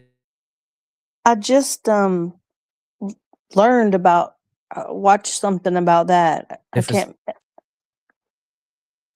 I know Foxy in the chat knows what it is. Okay. That's for sure. Foxy's an educator C. too. diff. Oh, somebody has that. I can't remember. Yeah, I was going to say, and my husband didn't have, like, people also mention it was what we're talking about. It's not a fresh body. There was bodies that were burnt. So I'm not going to, it's bad enough hearing what happened to Celeste. But in war, it's just the same. I'll just put it that way. It's just the same. So he's not picking up fresh bodies. So he's dealing with kind of like Celeste. Yeah, Celeste, what happened to her. So I can't imagine and wrap your head around. Now he's not trained in like medical field, and have a person live with that, see that. So like I'm relating back and coming back to Celeste's case. The courtroom had to flash up the pictures, and everyone's gasping because how many people come in contact, not physical contact, but see images like that. I don't think very many people, like, it's not your day-to-day life if you're not a nurse, a practitioner. And it's not one of those things for someone who has a weak stomach and can't tolerate it, because I mean, just imagine people who can't even tolerate like the sight of blood, right? What happens to them? They pass out queasy, and so having to learn how to deal with that is it's just another beast, and it's not something that somebody should be forced to know how to deal with. But yeah, you have to build the strength to be able to tolerate something like that. So hats off to our nurses, medical field professionals, and the military service members. Absolutely. Yeah. Absolutely. Anybody who serves in our military, thank you for your service. There was one more thing. I can't remember if it was excuse me, you or Sloan on that first day coming out of I guess it was like for a break, I don't know, it was lunch, and everyone was talking about the pictures with the bags. So the pictures with the bags, they were so bad. the arm, like one of y'all said the arms was like crossed over each other. Like this? Like I can I have it on chat. I'm scared to touch anything because I keep booting myself out. But like they were crossed, over each other, and I don't. Were you given that description? It was probably me. And yeah, because I do remember that's what I was talking about. I believe do it was. remember. And out of everything that I've heard, that is the one thing that is stuck with me. Like I can just see that in my head. But what I don't understand, was it just her arms in one bag that was showing, and they were crossed over each other? So okay. Unfortunately, I'll have to paint the gruesome picture for us all, right? Well, We all less was dismembered, unfortunately, and we know that she was dismembered at her legs and at her arms. And if I'm not mistaken, her legs were also severed in half again. So I her picked up on that and when I was studying that autopsy report when it first came out. Me and Brittany were BJ. We were going over it over the phone and all that, and I was telling her within the bag, it seemed like the limbs that were removed were also. I don't want to say the words because it's just hard. Like we're also in two pieces. Is that right?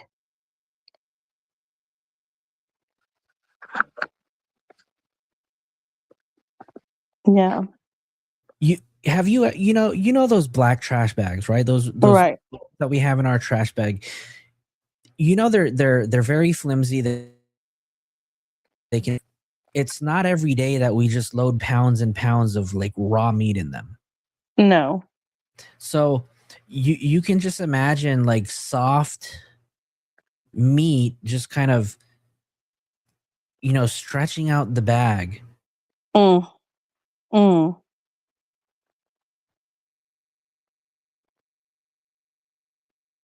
want it probably the most disturbing one for me, at least, because which one was it? The one with the arms and the extremity. Yeah, it was that one. The fact that like in the photo you can see it just like stacked on top of each other and crossed. Oh God. It was just so hard to see because like to take the extremities to slice them in half. Yeah. Just and what made it so sad is just I can just picture him being just a careless asshole, who just dismembered her and doesn't give a fucking shit about her body, and just dumps her in. That's what I was saying to my husband. They were making all these plans, Operation, what was it called? Operation, or something like that. Operation Awesome. Amazing. Awesome operation. Yes. Yes. So they're making and in that he's basically claiming he loves her. This is where their plan for the future was going to be. And he does this to someone you love. I mean, well, go ahead. Something snapped. Something's not right. Because like the medical examiner or whatever that they asked him how many times had he been involved with autopsies and things of dismembered bodies, and it was like 25 times or less.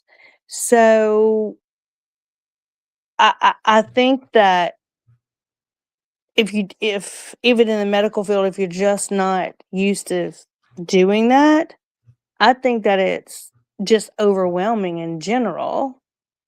It's saying a lot without saying it, basically. Yeah. So the arms were in a bag by itself, Joe? So, if my memory serves me correct, I think he had her lower extremities that were removed from her body and then sliced, Mm-hmm. and then her arms. And if I'm not mistaken, I think her arms were also severed in 2 places. Yeah. So that would be a total of what, maybe 8 Mm-hmm. pieces of extremities In which in the black in the black trash bag. trash Yeah. bag. And so okay, to kind of paint a picture as to the photo, the very first photo they showed us was the opening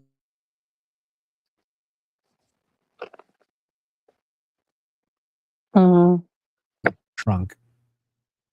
Inside the lining of that trunk was peppered with maggots, larvae, flies, and then on the inside of that trunk you can see the black trash bag, and then on top of the trash bag there was the cadaver bag.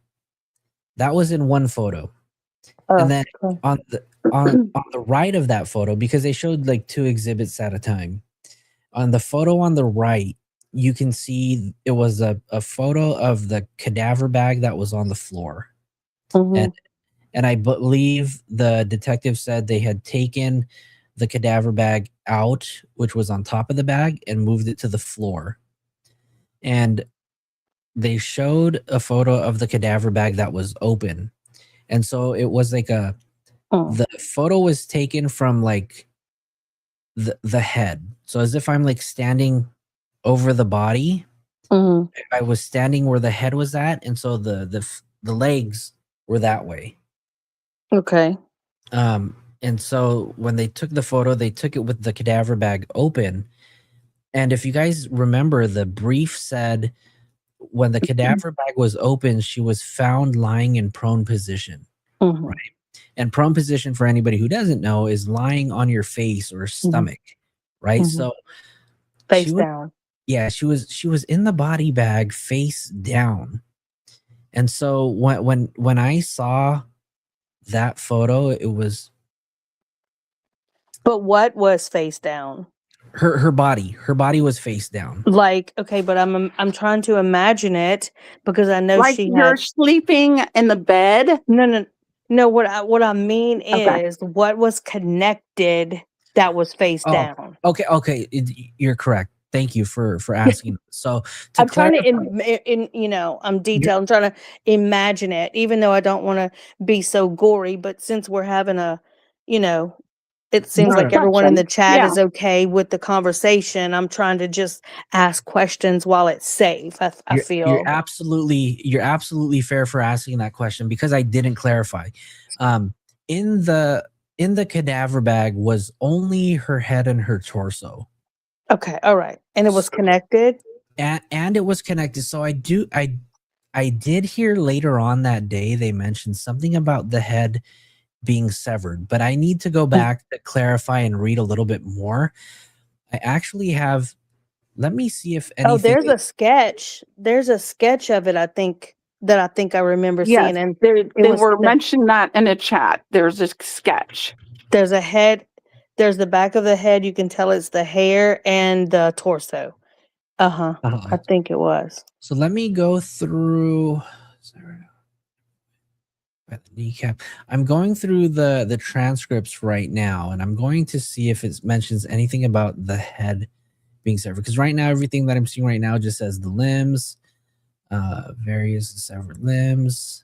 Yeah. Severed limbs. I thought it was, severed, but that was just like at the beginning when all the, the talk and the rumors and everything. But I'm just remembering that sketch now.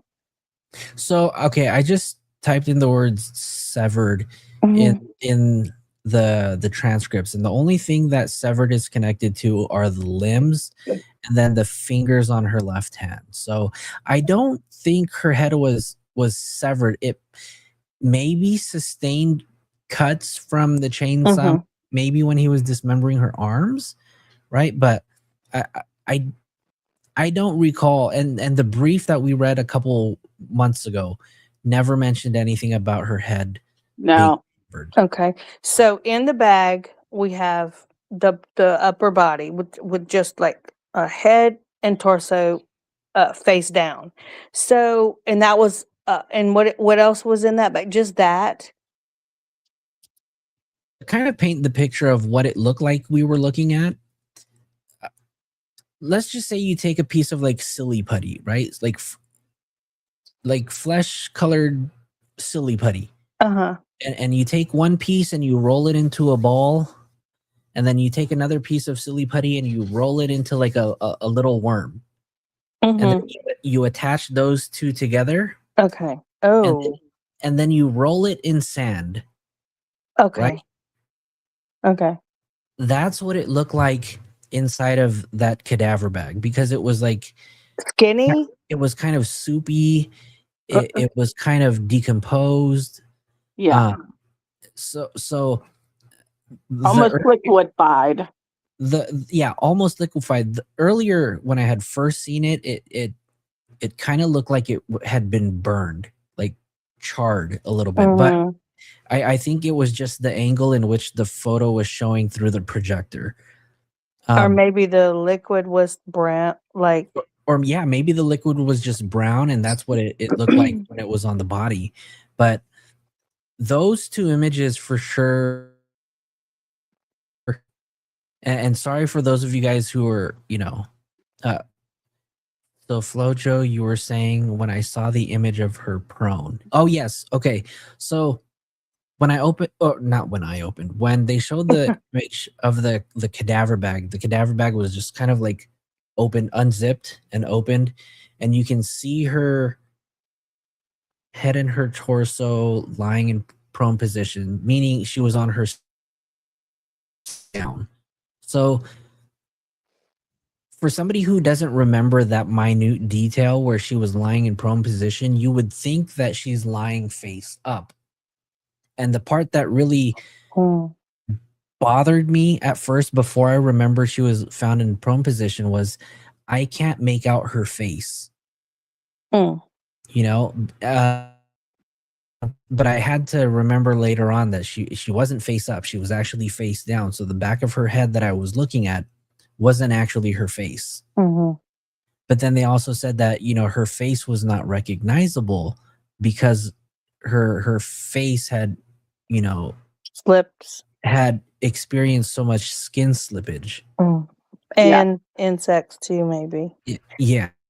Yes, So- and she had also an eyeball missing. An eyeball was missing as well too. So you can imagine if she was face down in prone position, her face alone was probably like buried in liquid. Yeah, I was going to say smushed and was smushed. And I don't mean to be so graphic and brutal, but but we're talking about this case. You can't get around it. Wait, so Peekaboo said that they mentioned I gotta get my glasses. Skeletization with brown. Well, I lost with it. dark color on skin, like sun exposure. I think that's the best way to explain it, right? Dark colored skin with sun exposure. That. I hope none of you guys ever have to go through seeing that photo, because it was so. Again, I say it was one of the most anticipated moments for me because of my profession.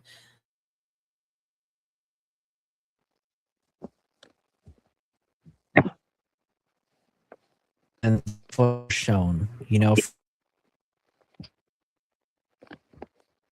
Is Joe breaking up for you too? Because he's breaking up for me. Now he's gone. Oh, can you there hear he me? is. Okay. Yeah, I can hear. Sorry. You can. I can hear you. So, are you finished with that? Yeah. Okay. So another question that kind of leads me to, the going back and forth with was it I don't know if it was the clothes or whatever. Was it wet? Was it not wet? Harvey was saying that the body was wet and not.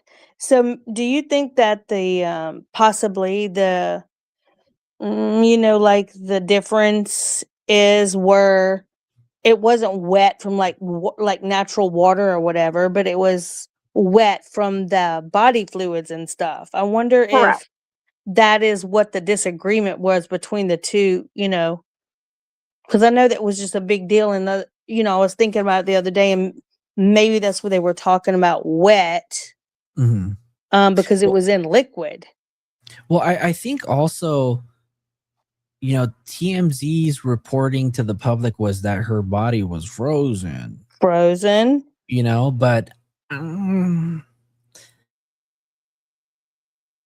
Okay, since we're talking about this, where do you think he committed this crime at?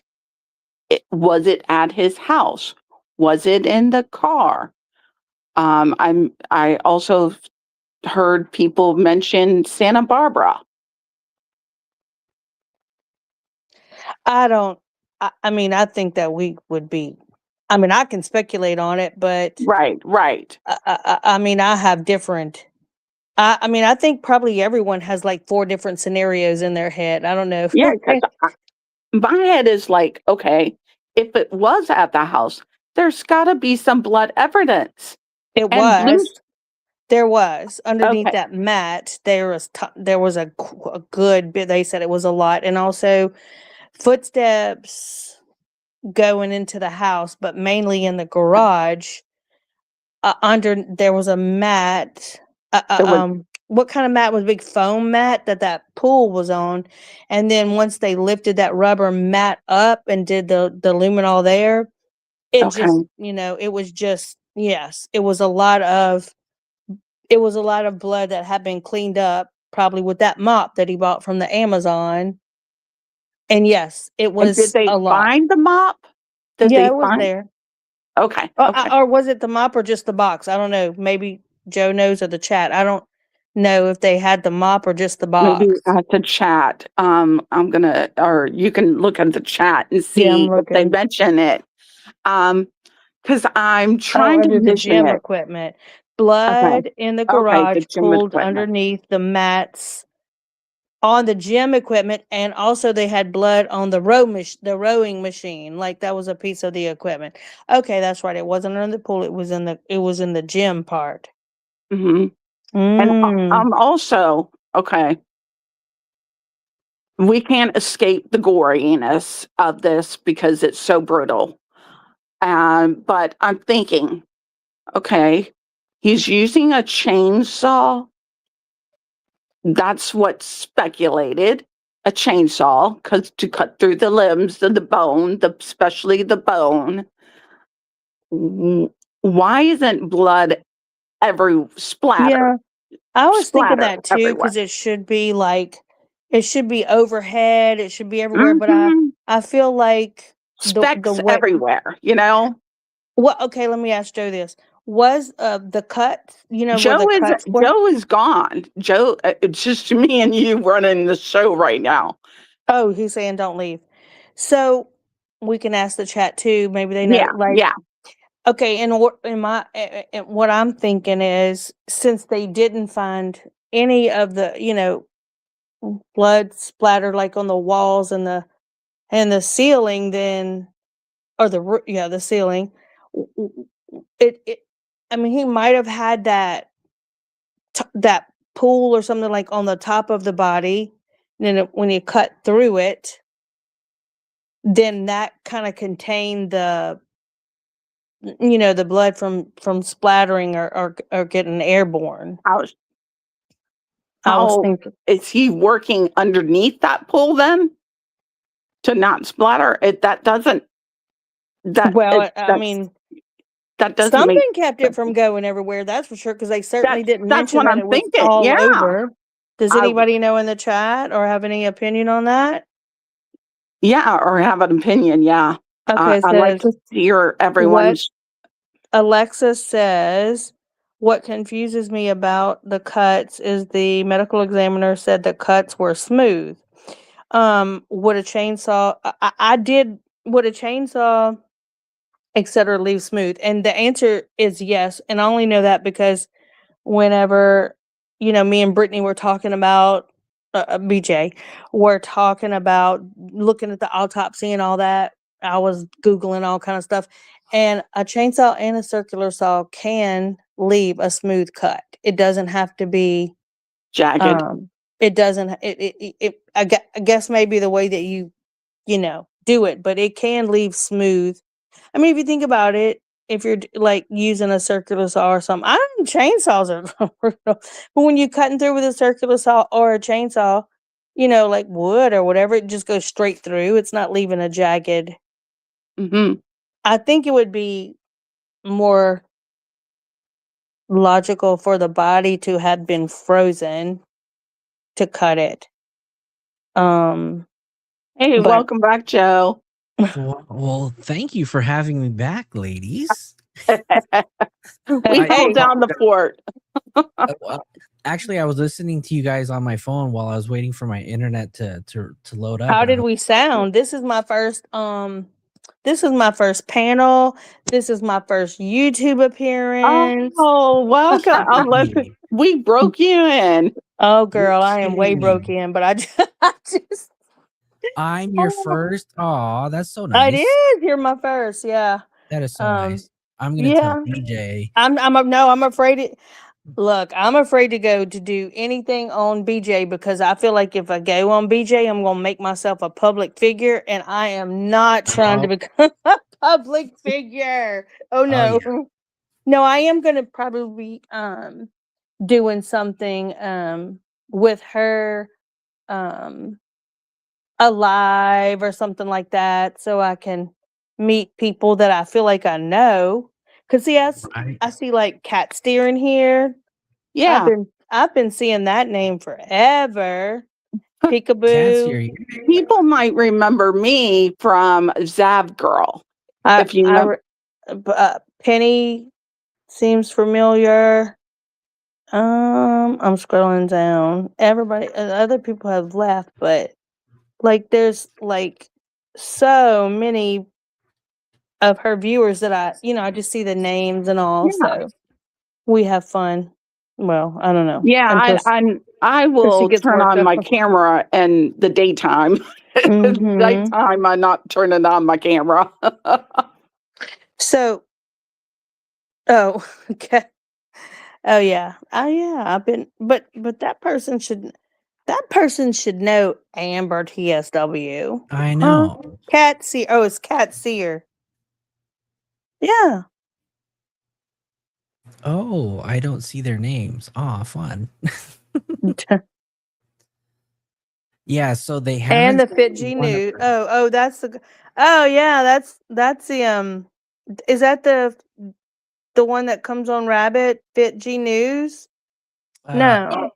Oh, Fitg News is another channel that I've started.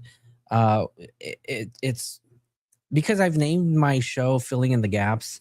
I wanted to build a channel off of that where I can start posting like the news stuff. Oh, so that's you? That is me. Yeah. Okay. So, before we go or whatever, I'm trying to think if I have any more questions about the kind of gory stuff, because it seems like we have, like I said, a nice group here that is able to go along with what we're talking about. Yeah.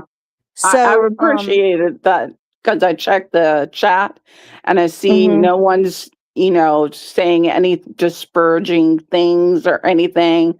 They're actually following along and go ahead. Okay. So I'm trying to keep it going. Like as far as what, so we got why do you think, or does anyone in the chat think that everything wasn't put into that one body bag? Why do you think that there were, what do you think the logic would be to put the arms and the legs in that, flimsy type bag and then have, I don't understand why he was making conscious decisions to put her in the trunk. The trunk is small. The trunk is small, so he had to break it all up, basically. Sorry to say that. The only thing that I can think of that honestly makes sense as to why a stupid young kid like that would do that is because he was influenced by something he saw on TV. And now when I say TV, I'm being a little facetious. I mean, he was a kid who was into anime a lot. And True. You know, there was the anime that he was so into that Strategic Eyes had talked about, the MPD Psycho, which, you know, if you've followed along, he basically mimicked everything. You know, the book depicts a dismembered female in a tub. I think that, to me, that's the only. Well, Peekaboo has a good point about that. She said he couldn't carry the body bag with all of it because, you know, it's probably was heavy. I mean, couldn't carry all of it together, so he had to take some out. That's why I think 2 people might be involved. Or unless he separated it like that and did it. That's why I think 2 people might be involved, because it's what, even though she was, by the time she got to the medical examiners, weighed 70 pounds. Before that, of course, he has 70 pounds of body. like dead weight is a different kind of heavy. That's what I was going at. It's her full body at that time was heavy. I would say, and he put her in one body bag. I mean, there's separate bags, but still one cadaver bag. Okay, but this is the thing, because like you said, that frunk, it is small. Yes. Okay, but this car had a trunk kind of that, you know, lays down with a third seat. So there was a lot of blood that was in the back of that vehicle, in the trunk part, that felt like it kind of like seeped into the, you know, the back seat. So I wonder if he had her at one point in the back. Yeah, it's possible. I mean, what do you think, Joe? It was they said it was you know, according to, after the luminol got put on there, it was a lot. And it looked like it was lit up dripping like Christmas down. morning, right? They said it lit up like Christmas morning or something like that, or whatever, Christmas evening. I don't know what term they use, but so I don't know what he was thinking that night. I don't know. The mind of a serial killer never makes rational sense, because we are rational people. We don't think like that. Or well, I don't think at he least was a serial killer because he only did the one. Right, So right. Maybe what makes more sense to your point is a person who just went into some kind of weird rage and I don't even know or think that he was really even mad about something. I think that he's been dwelling on that sick stuff that he's always thinking about. I think it was Matt. Celeste was going to expose him. Yeah, I think so. She already had a abortion for him, and I think they were breaking up. And he said, "That's, you know, this is for good. Goodbye." And she was like, "Okay, you're gonna, you know, say goodbye to me. Oh, go, fine. Just show everyone the evidence on my phone." Yeah. And Brayna making a good point. Okay. She said, "I feel like he was going to cremate her in the burn cage and dismember her, but never got time to do it." Yes, he had. I believe I feel that. like he had an intention with that burn cage, but he could have. Yeah, I think, you know, maybe he had some sick fantasy in wanting to do it. I think he ordered it because he thought it would be, you know, maybe he ordered it for a prop for a music video, possibly, but then he also found, like, you know, I could also use this to to get rid of her too. That's always a possibility, but I think you realize like Los Angeles just had massive wildfires. I'm not Yes, that's at what I was risk. saying. He didn't have a place to use it to do Yeah. the burn. Because I think because all the fires may have just ruined his opportunity to take her somewhere and do that to her body. And for anybody who's not in California and doesn't understand the severity of the wildfires that we did have, It's crazy. So we had two massive fires. We had one in the Palisades, and then we had in Altadena, and I live right below Altadena. The fires were literally like blocks away from my home. Oh my gosh. Goodness. And the Altadena fire nearly wiped out 60% of the city. It of the was residential terrible. city. That's So- scary too, like a hurricane. That's what we.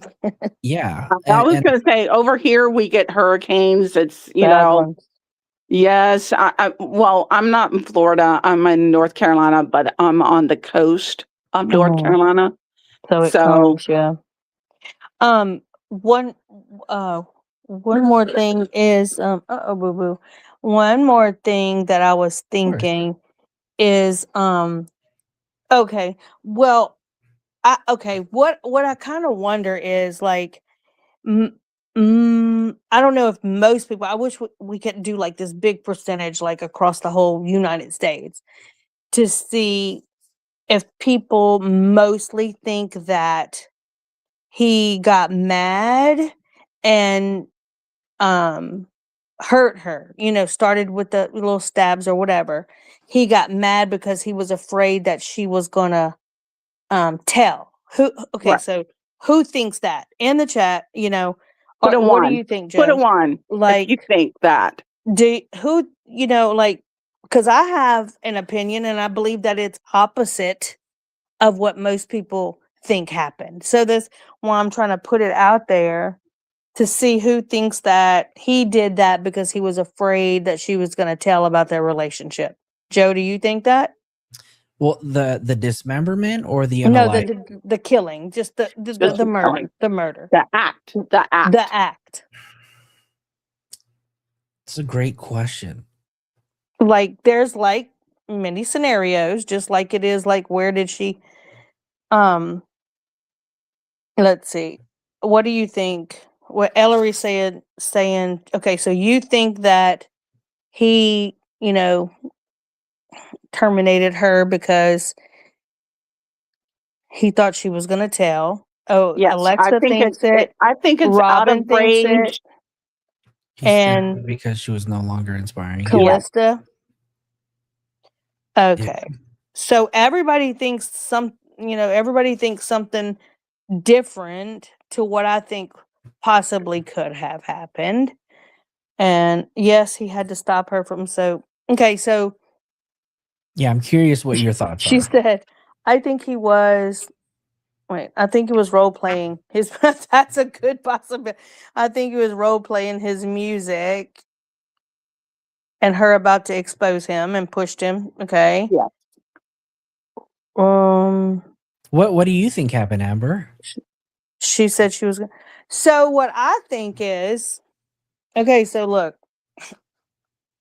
I've already got blasted one time already tonight for what's the guy's name that was on here earlier? Abraham. Yeah, he took it the wrong way, and I was like, oh no, I'm gonna have to get this guy straight because that's not what I meant. But whatever he took it as, it wouldn't have been. It wasn't even that outlandish anyway, because that happens all the time. But this is what I think is a good possibility. So we know for sure because we've seen evidence and proof of it. It's a fact that Celeste has a temper, a bad one. Yes. We've seen her cutting up with the neighbors. Like, yes. she was tripping out on them. She was smashing out. I mean, to the point to where the guys were telling her, you not a gang, you're not a gang affiliate. I mean, that was some crazy mess going. I don't know what was going on there, but she wasn't backing down.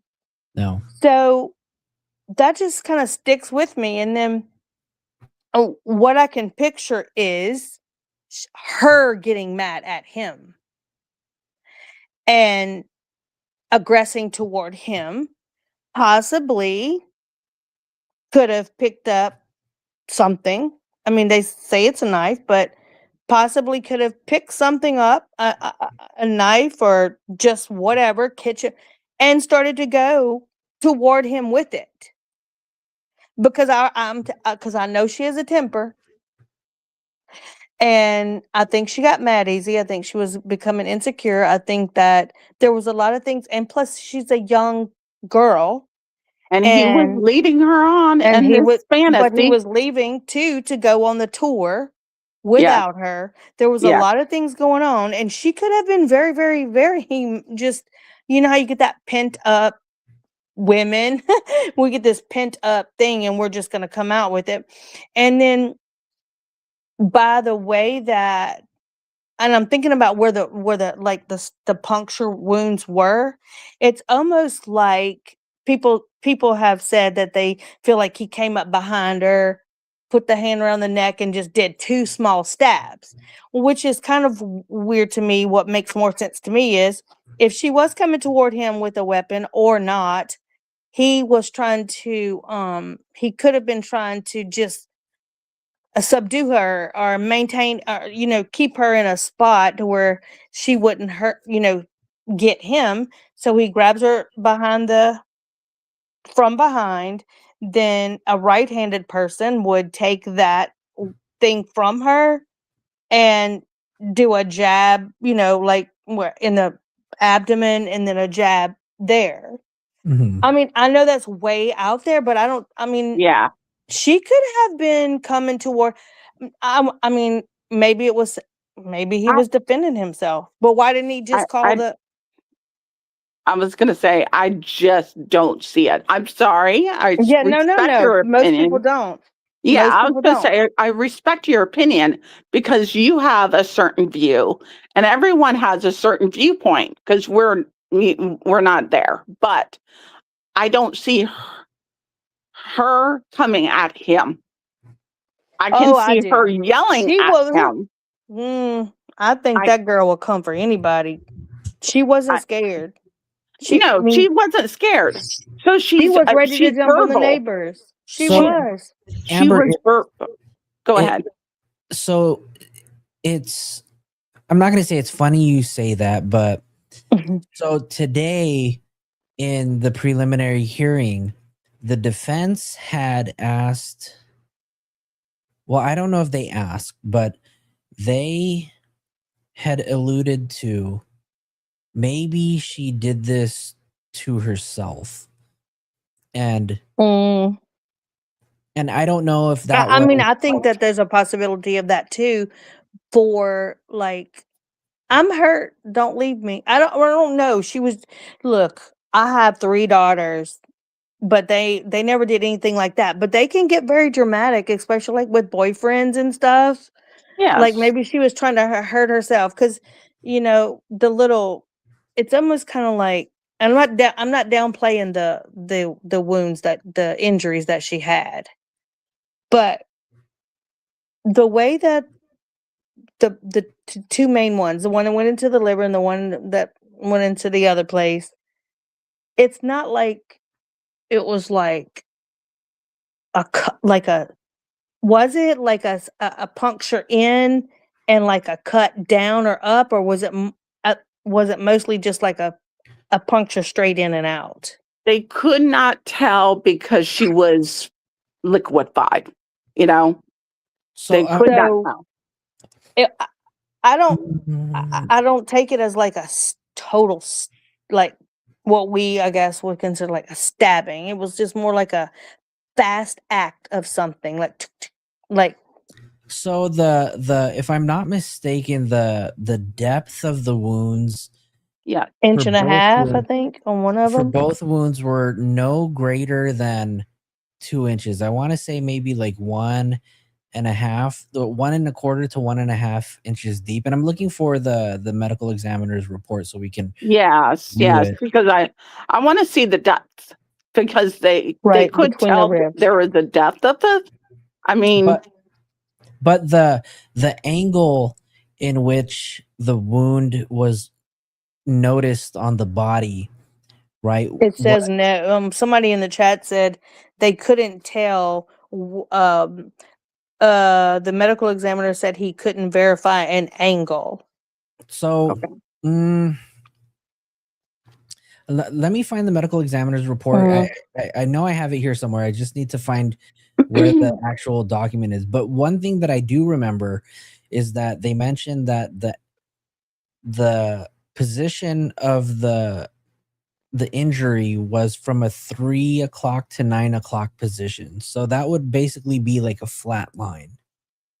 So to me, that if he were to be holding a sharp object in his knife, and let's just say he went to lunge at her with a sharp object in his knife, or a sharp object in his hand, right? And I'll use this as an example. I have a pair of medical scissors, right? The way that I'm holding this, right, the angle that I would be holding this in would be a 12 to 6 position. Does that make sense? Yes. Yeah. And so if I were to lunge at her, Yeah. the injury mark would be from a 12 to 6 position. Right. From the front. From the front. So right. It doesn't make sense. It doesn't from the that front. he did from the front. But if I were to reach around her, right, That's around it. her neck and puncture, Yes. the angle of my weapon would turn to the side, Mhm. right, just because of the way that I'm holding it, and it would be in a 3 to 9 position. Does That's that make why sense? that's it. That's exactly what I thought from the very beginning. But when we think about it like that, then that's whenever the first thought that comes to a person's mind is that he just went up behind her, grabbed her around the neck, and bop bop, kind of like that. But what if he was trying to subdue her because she had a knife or a weapon and was trying to get to him? I don't think you're gonna subdue someone and by or go ahead. Or not subdue maybe, but like, if somebody's trying to hurt you and they got a knife or they got a little whatever, and they, swinging it around at you or whatever, the smartest thing to do is go behind them. I'd run away. I run away, not go behind them. I want to get away. I mean, I would get behind them and, probably grab them around the neck. I don't know. So no, someone's got a knife. I'm not going to grab someone by the neck. I mean, I'm going to run away. That's my take. But I have another question. It's look at us debating. Look at us talking about this. And the chat too. I'm looking at all the comments in the chat too. Now, think of all this that we're talking about. And how is the prosecutor going to bring this back in to convince a jury her side? Like, we have all different sides tonight, coming all different ways. Regardless, yes. Regardless, the way that he caught her up and dismembered her and made her and took her literal human form away, that prosecutor's she's not gonna have to say too much, because nobody is gonna go for what he did to her body after she was murdered.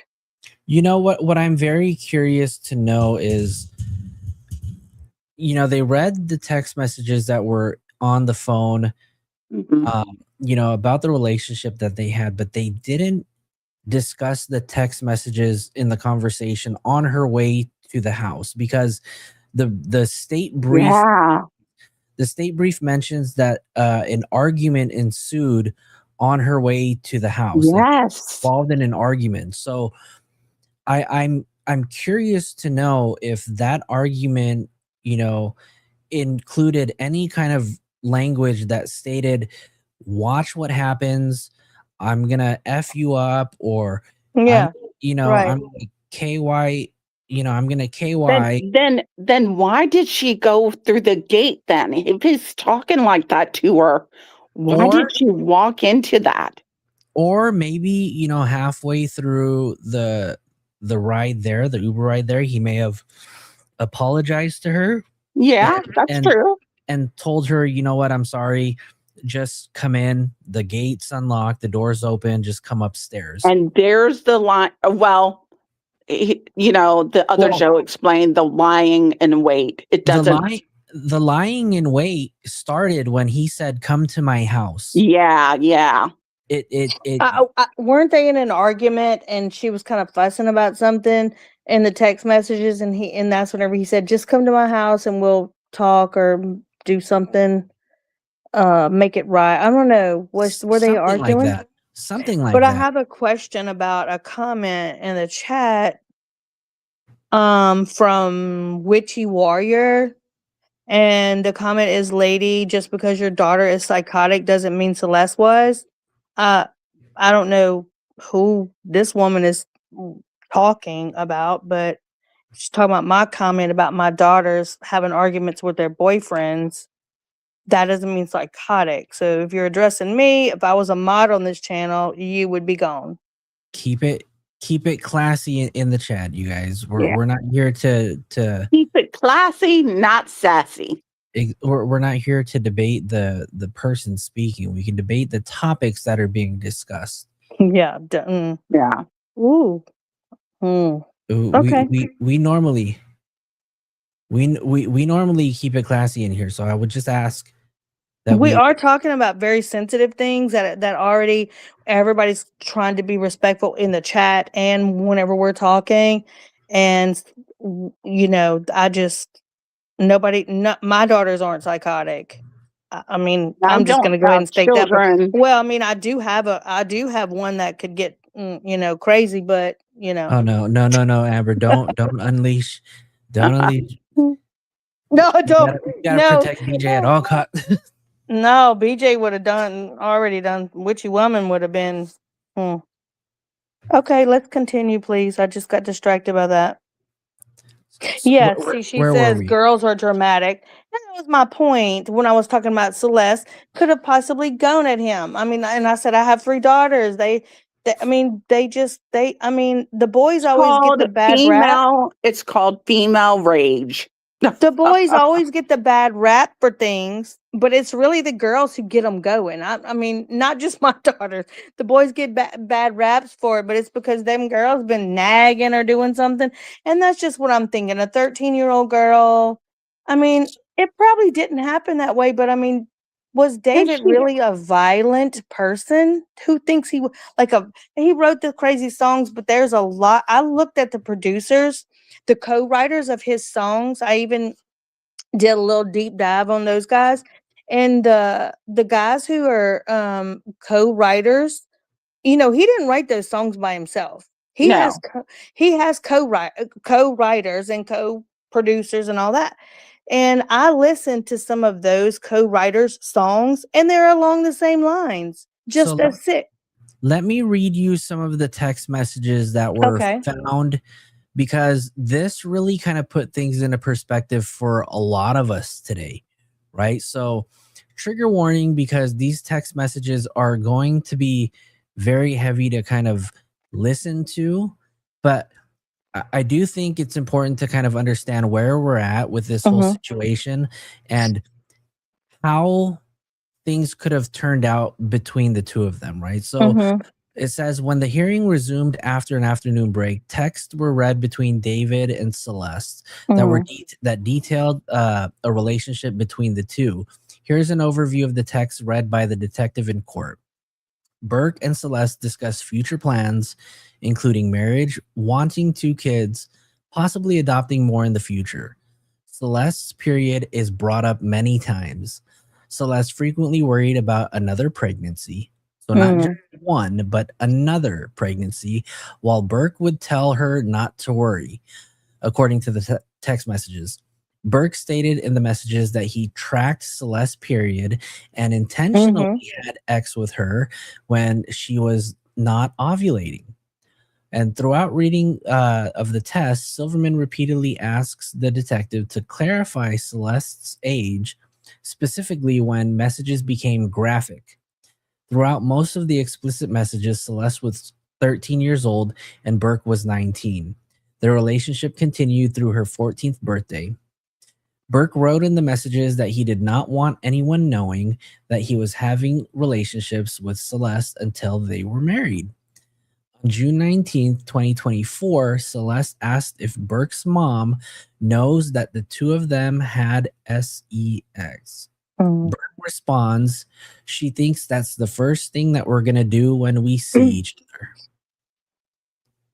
So she thinks that's the first thing that we're going to do when we see each other. This would suggest, right? We don't know for a fact, but this would suggest that his mother was aware. At least was aware of her. Yes. But Celeste's comment would also suggest that she knows how old I am. Right? True. Yeah. But I think that it could also suggest that she didn't think, the mom didn't think that they had done that yet because but still the age, you're hanging around a 13-year-old. Well, okay, so here, let me put it to you this way. If she was of age, what interest would the mother have in wanting to know or think that, though that's the first thing you're going to do when you see her, you guys are going to go hook up,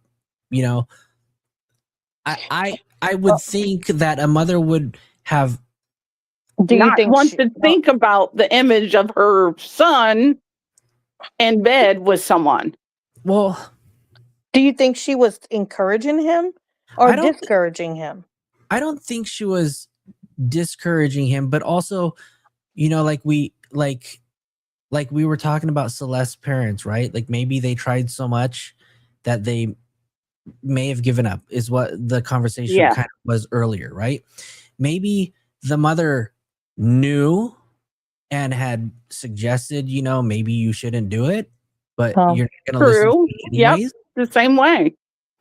So she could have also thought the same way. She thinks that that's the first thing we're going to do. It doesn't matter what I tell you, you're going to do it anyways. Then the parent, I questioned where the parent really had evidence, because then that's their duty to turn their kid in. It's hard to do, but he's breaking the law. It's not, that's really not the case. As long as the parent doesn't facilitate or encourage a underage relationship like that, they can't be held if they're not a mandated reporter. I just read this today, and I feel like I read it right, but I can't see how any parent would sit back and not do something about their 18-year-old son. Now, I'm not saying you, Amber, particularly, right? No, I wasn't talking about to you. I was just in general. No. I'm just saying maybe not you, but maybe some other person, if they realize, well, my son's bringing in millions of dollars for me just to shut up and turn the other way. Penny in the chat. Yeah, I was yes, she had a great point. Maybe mom thought this girl was just a groupie and wrote her off, and passed her off like, okay, she's just a groupie. Not right in my opinion. It's just, I just, because I believe heavily justice for Celeste, but I can't. Alexa is asking, do you think he told his mom Celeste is the one who's pregnant? Or did he just say that he got someone pregnant?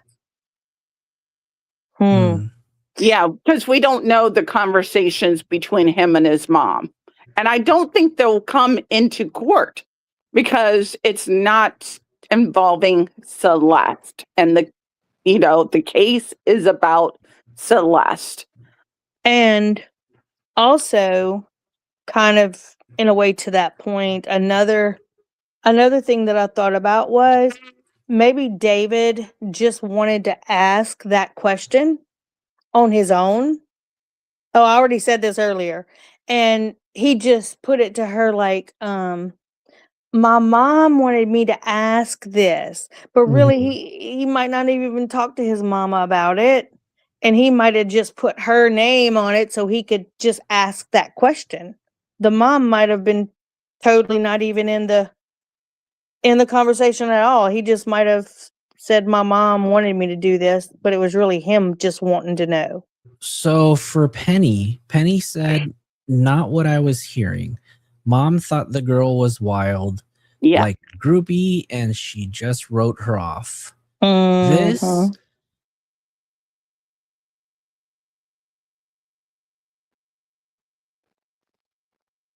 hello. Here's a oops. Okay. There you go. Oh, you're breaking up, Joe. It'll come back Can you in a hear me? minute. Yeah. You guys hear me? Yep. Yes. We Okay. got you now. This photo would suggest that she's not a groupie. She's someone that her kids know. The brother. Yeah.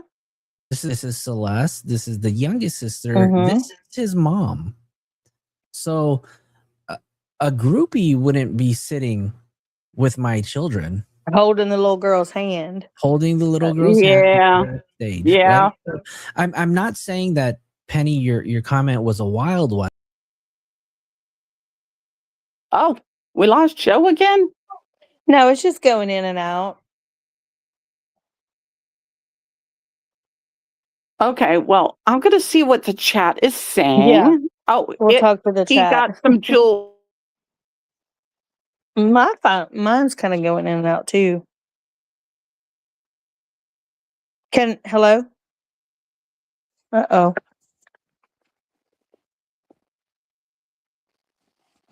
Hello? Can y'all hear me?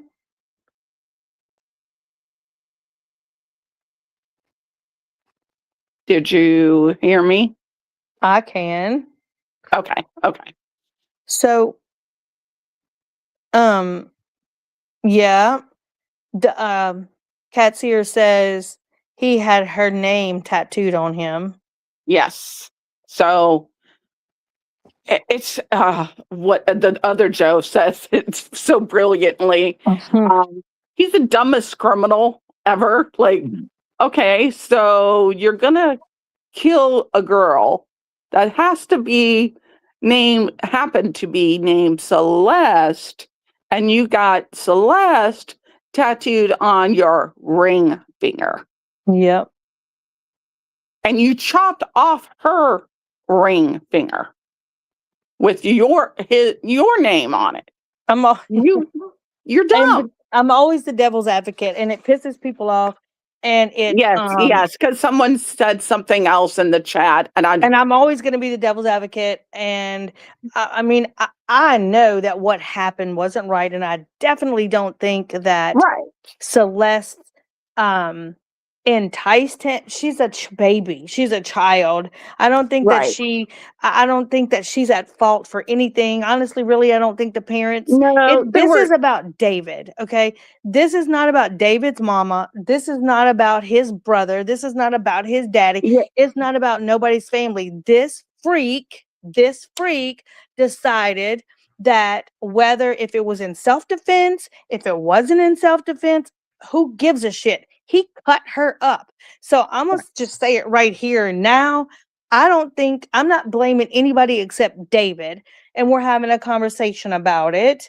And I just want to say that no matter what I say for devil's advocate shit, it doesn't mean that I think that any of this shit is okay. You know what I mean? It's like, because someone in chat was trying to say that, oh, you were sticking up for David. Who's this person? I'm not defending I'm not defending a person who did that to a child, who sent Ubers for her, who had no, I'm not.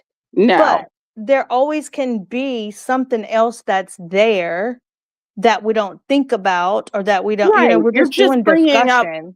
you're just bringing up different scenarios, but Just, these yeah, I mean, people are but just coming in to rile us up. That's all. no, I'm not riled up. This is my normal, most of the time, my normal behavior, but the, it's just like, I was just gonna say something else about, what were we talking about, like, right before that? Well, the mother knew about her Oh, because yeah. Yes. the concert, right? In this image right here. And Oh. then prior to that, we were talking about the text messages that were sent, Yes. right? These ones right over here. Shall I continue reading? Yeah, some- go ahead. Yeah. Mhm. Yeah, please. Let's see, where did we leave off? Here is an overview. You were right here. Throughout the reading of the test, Silverman repeatedly asked the detectives. Okay, no. Burke wrote in messages that. Uh-oh. Hear me? Yeah. Oh no. Yeah. Okay. You're back. So on June 19th, 2024, Celeste asked Burke if Burke's mom knows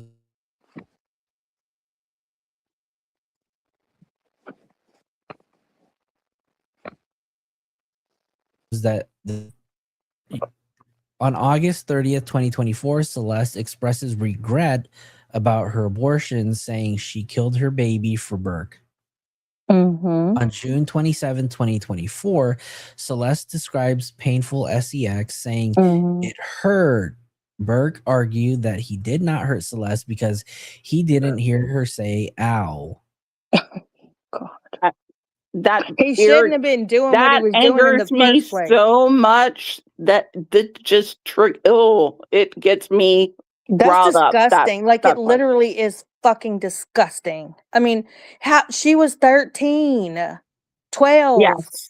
And we're not, we don't know her sexual history, and we shouldn't bring it up, but well, she did have another boyfriend before him that the parents do we knew about. know? And Do we yes, know? they did, because she said it in a text message. She said it didn't hurt with that guy, but it hurt with David. Okay. So the guy that she was talking about, I don't know if we can consider him his or her boyfriend, because the person she was referring to is this person right here, which is Gus. She said, Gus. With Gus, I was just drunk and did it because he got mad at me the first time for not wanting to have it with him. And then she said, I only bled with David. The whole issue with this is this gentleman was 20 years old while she was 10. Yes. That's yes. So 10 years old. Yes. And he should be prosecuted in a trial. This is unbelievable that this stuff has happened to this child. Yes. I mean, oh my God. You can imagine the trauma she's gone through as a child. Yes. Yeah. Right. I'm not saying this is the reason she turned out the way she did, but you can understand why, someone who's gone through something like this did not want to be home. No, and she was having to fight for the right. Fight just to exist. Everybody was abusing her. Yeah. Yeah. Sorry, Foxy, you are right. I did say this gentleman, right? This asshole. Yeah. Group, he S8'd her, and this guy's no longer alive. So we're going to leave it at that. Yeah. Right? He lost his life in 2020 during COVID. And the brother knew Gus. So for anybody who's really questioning like this connection to him, there are news articles. Oh yeah. That you can find. Yes. There are family members that are tied to a Facebook post that have commented under this particular article. Oh, these are facts. At least this part is that we're talking about. Okay. So the family knows this person in this photo for sure. And if you guys have not seen it, True Crime with Strategic Eyes did a very in-depth episode about this, where he shows all of the proof. So you guys should definitely go to his page and look for the video where he talks about this, because it is mind blowing. Like people kind of dug and kind of put this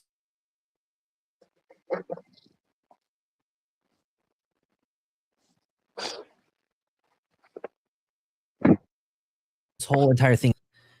If the article, not the articles. I don't know if it's his phone. I keep thinking that it's my phone going in and out. I don't think You don't know so. if there's any article. It's on my phone too, so it Oh, must be. Are you Joe? Are you like moving your No, you're on a computer, so it's not. Because if I move my phone, sometimes it's cutting out. But It's I my think internet. I think it's his internet, like he explained. There's people outside yeah, working. it's probably starting to smoke right now because he's been doing his live for how many hours? Right now it says 6 hours, Oh, 19 he's pulling minutes, a and BJ. 49 seconds or 50 seconds. He's It's pulling a going. BJ. Yeah, we're going overtime. You guys, I haven't done a live in like a week, so Well, it'll give you a good Well, it'll they start you an got an algorithm. extra special episode. No, it'll start you an algorithm doing a long live like that. But anyway, I'm enjoying the conversation, except for I don't like to be misunderstood because I'm very not happy, don't agree with any of it or whatever, Well, but sometimes my mind. No, it's people okay on for the them to feel that way too, but I got a bad habit about being like, and it's not argumentative, just like, wait, what if it's this really? It's kind of like And a weird thing. you're just seeing the other side. There's Yeah. another possibility But no that matter you what, I want would to never take over explore. your home. So Yes. here's the Go part. ahead, Okay. Joe. We're taking over your show. Sorry. No. Here's the part that pisses me off that I have no control over. Right. The part that pisses me off is that he's innocent until proven guilty. He is, and I even post that in the chat Now, that I'm on the channels that I'm mod for. I mean, I have one that says David and his attorney claim that he is innocent, and he is innocent until he is proven guilty by majority of his peers, and it's the truth. yes, it's the First Amendment right for all of us. So I respect that because I want to be afforded that same right if I was in any situation that put me in a court system. So I can't get angry at that. I don't like it. I can say that. I don't like it. But I can't get angry because that's the same right I want to be afforded. Yeah, No, absolutely right. I think all of us would if our time were to come and we had to be in front of a, court system. But in this jury, case, I can right? understand we would a all form want to be of. afforded this opportunity. Yeah, in this case, I feel like one thing to be angry about that, we all are afforded that right. But what a waste of time and the state, the money that has to go into this whenever there's proven evidence. He did it. Yeah. Yes. I think if all of us could just snap our fingers and have our way with it, he would have been gone a long time ago, right? Before this became a case. I think so.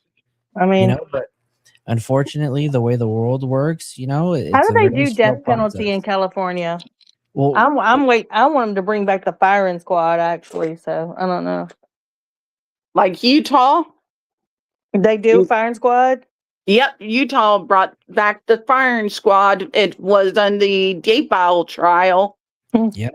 Yeah. How do they do it? What are they? It's like most of the states, just like that. I mean, lethal like the injection. So California does have the death penalty, but currently, right now, our sitting governor has put a moratorium on it. So anybody who is currently on death row right now is in a safe spot right now because they're in a stay. What's called a stay. Mm-hmm. And most of the time, people are, unless it's Texas, do not mess with Texas. But most of the True. time, people are staying on the death row. It's 20 or 25 years before they get it anyway. You Correct. in Texas, I think you have the Darlie Routier case, don't you? Yeah. Yes. I'm in Louisiana, but Texas is my Oh, neighbor, okay. so I'm sorry. it's kind of like the same. It's kind of like our land just runs in together. But Like anyway, you ours, do North not. Carolina, South Carolina. They don't last long I mean, if you get put on the death row and I mean, you're going to be there 10 years or less. It's not like all the other states. I mean, they just will do it. But okay, so people have different feelings about the death penalty. I'm not like me myself personally, I'm not for it and I'm not against it. It's a law. So if I'm not going to do something to try to change it, then I'm Hey, not that's gonna what you say do, too right? much about it. It's just, it is just kind of like the Roe versus Wade and all of the stuff that goes. I'm not gonna express how I personally feel about it, but what I Yeah. think is, it's a law. It should it's a law. You can do it. It's not illegal, but they have made it illegal in certain states. But I mean, it's a law, and I mean, people have personal feelings about that stuff. That that It's a law. So is the death penalty. You can do it, just like you can do the other thing. So Personally, does it matter who agrees with it or not when it's already a law? Or is it a law? Is that what you call it, or is it's it is a law. a law? Yeah, Okay, I might it's be a saying it canon wrong. law. But in my opinion, I don't hope that he's guilty. And the reason why I say that is because if he was given the death penalty after being found guilty on all 3 charges, I think he's got the easy way out, you know?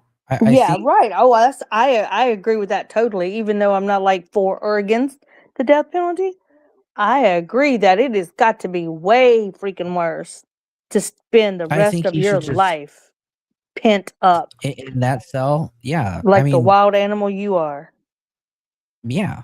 And Oh, let him spend the rest of his life thinking about how life could have been different if he didn't do this. Yeah. I think it's worse. Faded Joe in the chats, he just said the last execution in California took place in January of 2006. That's 20 years ago, 20 plus years ago. So, you know, Okay, so go ahead, Joe, you're going back to the text messages that you got on the screen. Okay. So And on you're June, yeah, let me go see. ahead. June 27th, Celeste describes painful sex, says it hurts. Burke argued that he did not hurt Celeste because he didn't hear her say ow. Celeste responded numerous times saying she was in fact hurt. Don't you think it would have That been more angers like, me. okay, like so that in itself is just kind of like he had to have the mentality of 13-year-old as well, because it would Correct. seem like he would say something like, "Oh, I didn't hear her say ow." It would be like, she didn't say stop. It hurts. Quit right now. Right. Oh, I didn't hear her say ow. That is what he was saying Simple-minded. to me is predatory behavior. Because she didn't say ow. Yeah. Well, for me, coming from a guy's perspective, yes. Okay. Yeah. I think he's basically saying it as if like, well, I didn't punish Yeah. and you didn't respond as if you were punished. Hurting. Yeah. Oh my goodness. Go ahead. The next time I'm gonna punish you. Yeah. You know what I mean? Yeah. It's a very narcissistic Yes. thing Yeah. to say. That's You know, why he that's what didn't I say mean ow. by predatory behavior. He's acting on her like, and he's what's the word? Gaslighting. Oh, I didn't hear her okay. say ow. You didn't say ow, so you're not hurt. And Well, she's I mean, saying, yes, which you have a very I'm hurt. I'm sorry. Go ahead. Moira basically, is correct. Again, it was grape. She could not consent. So True. whichever They're way you very wanna see true. it, Right, Callista in the chat, she said, and he should have said, I'm so sorry. It just keeps moving. Do you see what Callista said? My chat, nothing is moving up and down. She said, and he should have said, "I'm so sorry. Why yeah, didn't you say anything?" yeah. Yeah. No, he didn't say that. Yeah. No, he didn't. Nope. I Okay. mean, he was so worried. He was so more concerned about boosting his ego than Yeah. work. What exactly did so you're reading the text messages. How is it exactly worded? Like he said to her, you didn't say ow? Yeah. Well, Okay. yeah, because owl is in quotation marks. Okay, so this is So, what they read. Okay. Well, so it said Burke argued that he did not hurt her. He did not hurt Celeste because he say ow. It's not because she didn't say ow. It's because I didn't hear you say ow. You know how that Yeah. kind of changes things too. It's Yeah. not because you didn't say ow. It's because I didn't hear you. Right. Exactly. See, words mean everything. Yeah. And then on November 7th, 2024, Celeste stated that she had sex with Burke for almost a year straight.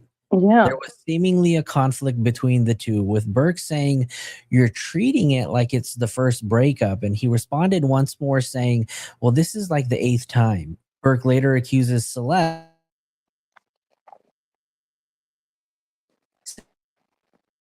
every time. He said, "I followed your lead." Oh my God. That was the part. That's I can say it, piss me off phrase. Yeah. I followed your lead. And Strategic Eyes said this in his live too, and I'm going to repeat what he said. Go ahead. You know what type of people say this? Pedophiles say this, right? Yeah. The pedophiles say this. They always blame the victim. They're always blaming the victim. And this is move of a pedophile. Blame the victim. She Like was the one grandpa or the grandpa, type figure says, well, a 5-year-old, oh, she came on to me. Peekaboo said, "You hurt when I say you do," in other words. Exactly, right? You hurt when I say you do. Yeah. Yep. Okay. Otherwise, take it, right? In the last hour of testimony, while text messages were read, Burke seemed distracted. He was hunched over the table, scribbling on his yellow notepad and flipping through the pages. Only occasionally did he glance up, frowning. He would then turn back to his notes. And you know he didn't have anything on those pages to be flipping through. He didn't write shit down. He just flipping. He's looking at empty pages. No, that's the first emotion he showed, which was this display of anger. Oh, really? He's flipping. Yeah, he's flipping through those pages. It was a self-soothing action. I think it was display of anger. He didn't like what was being shown. Well, and unless someone's in the court, you know what I read from this? What is this is probably one of the very first times in life that David has He's cracking up. You're breaking up a little bit. Can you hear me? Can you hear me? We can. It just kind of goes in and out a little bit.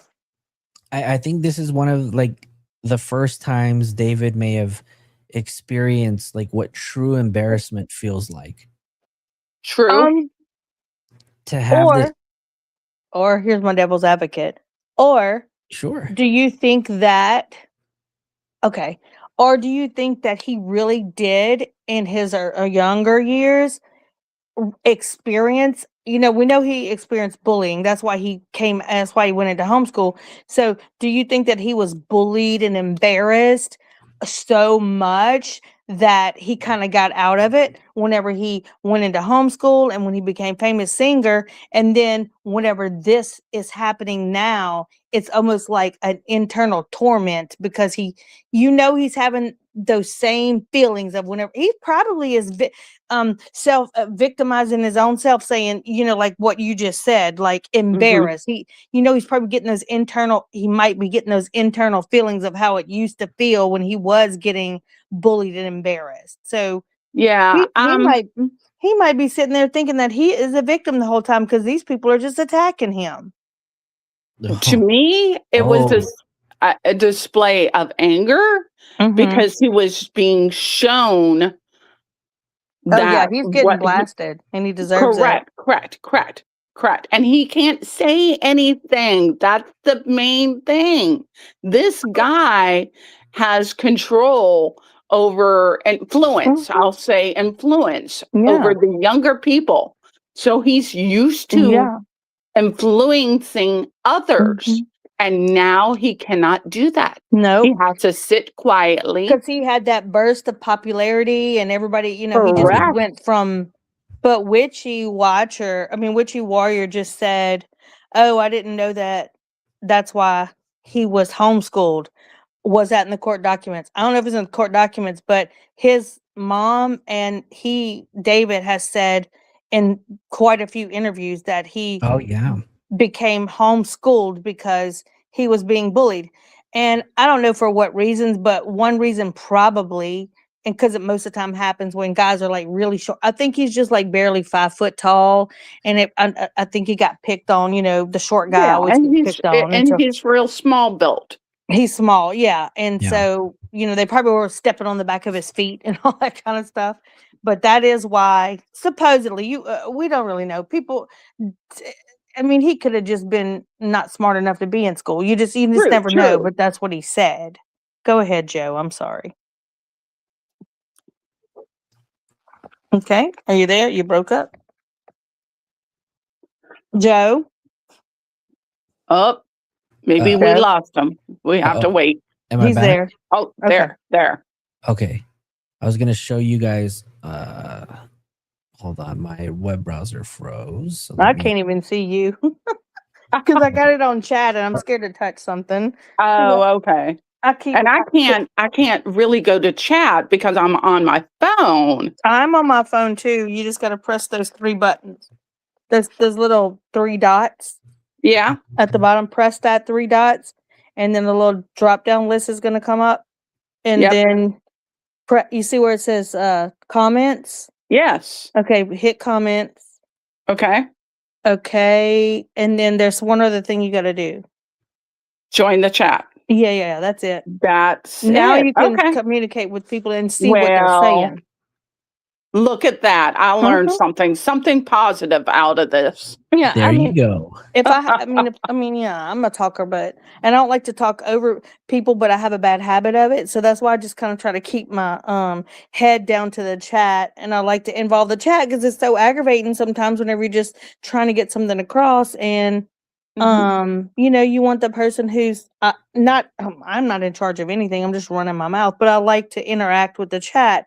And Joe has a good, calm nature, and he really does really good with staying on track and getting his points across. It's really good. Okay, so go ahead, Joe. You got 2 ADD women with you. No. Look, if anybody else wants to join the chat, you can. There's a link. Yeah, there is a link. So there's a link if anybody wants to come in. Yes. If you guys anybody want to come in, I love to hear other people's opinions, and I love chat because I love to have them involved. It's just we need not to bring us on the panel. Yeah. I think we need to bring in Cat Seer and Witchy Warrior. Oh, Witchy Warrior, yeah, because she definitely had opinion. Yeah, I mean, y'all want to come in? Peekaboo said he also had no friends. Really? From school. So he didn't. And I know I heard it on a channel. Probably was That Surprise Witness at the time, but he was one of the first people that was doing, like, one of the very first people who had to do with that Minecraft game. Is it Minecraft?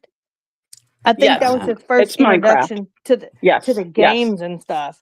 And I'm he not a His big had mom gamer, so I said, don't know. his he mom had to, said, make your own music. yeah, but that was, I don't know if that was for Minecraft. That was for Yes, it was.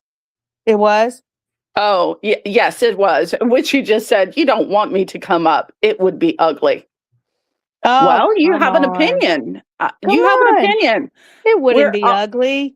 We need we're all some more easy. We're input. all easy on Come here. on. I'm We've definitely already easy stayed up going. all night. Yeah, you stayed up with us, I did so not get my ice cream and I did not go to sleep like I said I was. yeah. Okay, so everyone's screaming in the chat. I was wrong. Not What? Minecraft. It's Fortnite. Fortnite. That's Yes, it. it's Fortnite. I know nothing about And Joe, you did get some jewels while you're gone. Oh, did I? Yes, yes. So I don't remember who it was now, but it was so you I got appreciate that. MJ Lee, Ellery, thank you so much for the 30 jewels. Tara for the 2 jewels. Tara Jackson again with the 10 jewels. Viking Thank Woman you everyone with for the 2 jewels. jewels. Yeah. And then Thank Jen- y'all. What is it? Jesse and 40 jewels. Thank you so much. Oh, you guys are super kind. I haven't been on live, so I'm not used to these donations. MJ Lee, thank you so much for the 2 jewels. I appreciate it, you guys. Thank you so much. Oh, look, everyone's joining in. Send Sending some you jewels. jewels.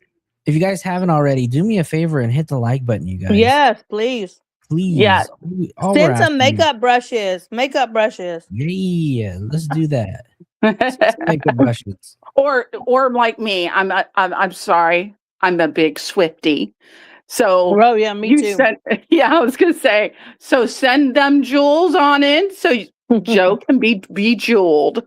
Bejewel me, guy. No, I'm kidding. Don't. Yes, bejeweled. No, look. One thing that you guys have to know about me is that I don't ever ask for anything. I hate to ask for anything. Yeah. Look at you, ever hear me ask for anything. Joe. I've never seen anyone get so many donations as you. Laugh. That's Cat Seer. Well, have you seen a BJ show? Oh God. BJ is one hell of a content creator. Oh, someone sent sparkles. So now you're sparkling and bejeweled. He needs a makeup brush. Yes, we need a makeup brush for Joe. Let's make him up. Jewel, back in the days, I know, right? I use a makeup brush for BJ. Oh yeah, huh? That's right. Wait, I always think BJ should get more and more. More and more what? More BJ jewels just fine. or donations. Oh, Donations, yeah. Oh, hey, MJ Lee just sent you a makeup brush. Oh, yay! okay. Yay! Thank you so and much. I recognize her name. I didn't even know that was an actual gift you can give. It's a little jewel. So, do you know how the jewels work or whatever? I just figured it out myself, but I don't. it's like you can I don't know how you build up the jewels, but you get points and points for making comments, I guess, or something, and then or you can buy them like $1.99 for I don't know how many. And whenever you go into people's chat, then there's a little gift box down there, and you press it, and some of them are free for as long as you have some little points build up. Oh. And so that's where, and the makeup one is only 6 points. Can somebody please explain the jewel system gems? If I could just interrupt really quick, we do have somebody that is joining the show. Oh yay! And I don't want to put this person on blast just in case they want to remain anonymous. However, let me give some context really quick to who we have joining in the chat right now. So we have a person by the name of Lamp, and Lamp has been I don't know if you're a male or female, and forgive me for not knowing, but Lamp is actually a person who has garnered a little bit of attention on social media. Really was the person who put out screenshots of the actual flight logs of Celeste and David. Okay. Oh, So, okay, Lamp is a male. Lamp? What's going on, Lamp? XIX. You're breaking up a little bit, honey. Oops. But we got it if you get booted. We okay. Foxy, I love that. My husband loves that movie, Anchorman. I love Lamp. I love Lamp. Lamp is also the person on Discord who asked David who the girl was in one of the photos, and David responded with, "You are a Fed." What? God. Wow. Mm. Okay. D4VD. A Fed. Let me see if I can find it. I'm on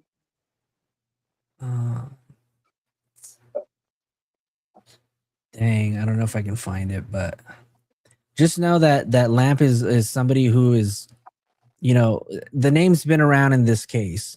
Yeah. Okay.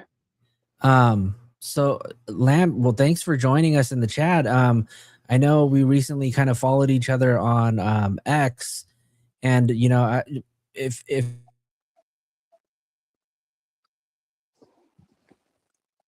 breaking up. let us know about what we've learned in the preliminary hearing, days 1 through 4. Nope, I'm not that person who logged into that. No, the person who had the YouTube history was I think his name was Will. Lamp, you've been a brave soul, and thanks. Oh God, not Will. So Lamp, you've been you know, you've been praised around social media as a person who's kind of sounded off on, you know, breaking the ice, but a lot of people want to know, and I don't know, you don't have to disclose, but a lot of people want to know, how did you actually come across the you know, a lot of people have been wondering, how did Lamp have this? And the reason why I ask, right, is because the day that you dropped the screenshot on your X, maybe unbeknownst to you, this was a piece of evidence that was actually displayed inside of the courtroom to show that there were actual records of Wow. purchasing these Celeste team of Victoria Mendez, the David community. So was that on like the Discord? So let me just kind of. Why can't I hear Lamp? No, well, Lamp's not on the panel. Oh, okay. Yeah, He's in the okay. I yeah, get Lamp it. is just in the chat. Okay, sorry. Hold on, it's XL.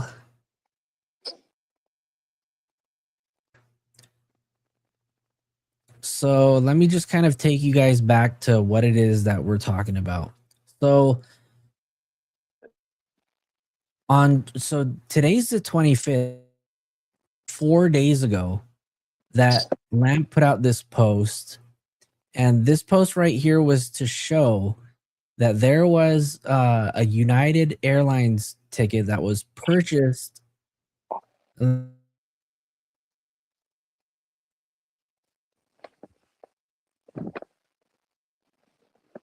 You're breaking up.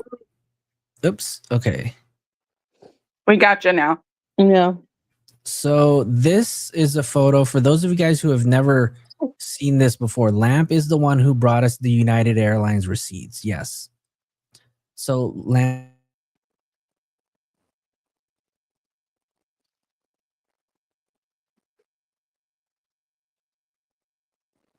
Flojo, you're breaking up. Yeah. And are we back? Lamp. Yeah. It's kind of like explain going in waves. something. I don't know if it's. I don't know. Maybe.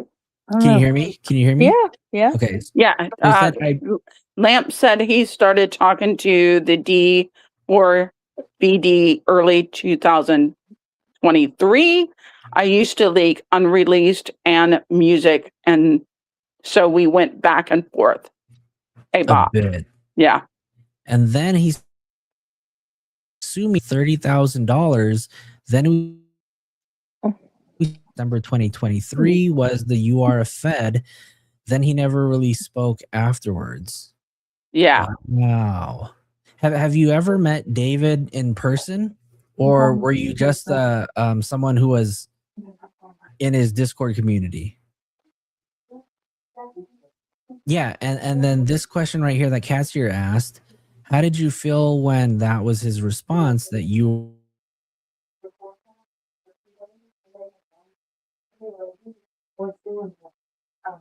what, it seems like there are a lot of people who know David, that are from the UK. How did you act? A lot of people.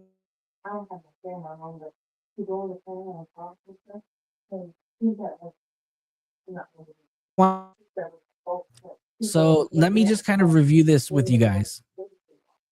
This is a screenshot of the United Airlines seat shows. Let me see. This is a United Airlines receipt that shows a ticket was bought from LAX all the way to London Heathrow. And here's a confirmation number, a reservation number here. And as you guys can see here, and I'll make this a little bit bigger. Let me go down really quick. The customer information states that the shipping address is under a Victoria Mendez, and an address that was shown that matches David's location. And the billing address is to David Burke, and the address to a home in Texas. And so this this screenshot right here shows the cost. Sorry, the cost where it says here the fare is $686. Taxes and fees are $32. The unaccompanied minor charge for that is $150, and trip insurance billed separately by Travel Guard Group equals $54. So the total cost for that trip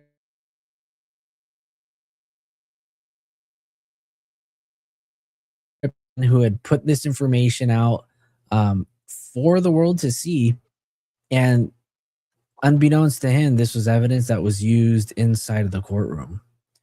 Lamp said, I was honestly a bit confused. I didn't understand the term. As I was young and immature, I wish I knew now, and I felt a slight regret because I could have changed a lot. Are you the guy that David called to go?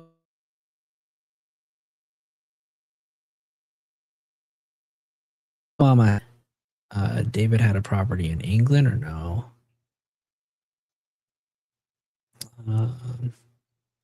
Well, I mean, Lamp, you shared some information, that we felt was, I mean, it was really important. And, despite what some people may have thought that, you may have been a Fed,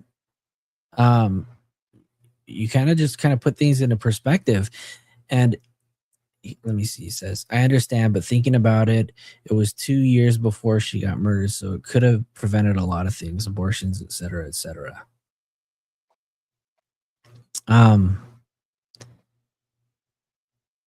This is when I tell you I'm a lot closer to this case than I want to be. Interactions like this is what I mean, right? Because and I have no issue with you being on my channel and being in the chat. I just say, we've had encounters with people that have been really close to this case or involved or related to this case.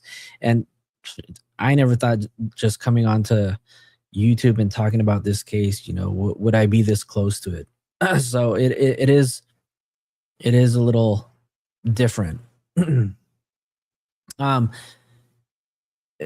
It's possible. I mean, it's very possible. We've been following this case since day one, and you know, a lot of the people that are here in the chat with us right now have been on this journey with me to seek justice for Celeste. And, you know, we're all kind of in this together. And, you know, Lamp, is if there's anything that we can do to, you know, help put any other information out there, let us know, because we can put it out there. Yeah, Lamp, are you an adult now?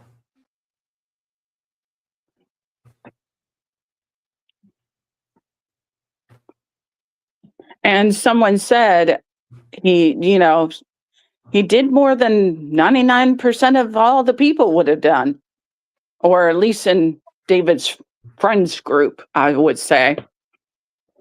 That's true. Yeah. But there are grown people here in the States that failed her even before, so please give yourself some grace. True. She, unfortunately, what I call dropped through the system, you know? And I think that's why Becky's from Rabbit's channel is so passionate, you know? Yeah. Lamp, you know, if you ever want to chat, you and I are friends on X. So, you know, if you ever just want to chat about anything, just know that, you know, we can talk in confidence, and, you know, you can sound off there. You don't necessarily have to say anything now, but just, you know, anytime that you want to chat on X, you know, let me know, and we can set that up.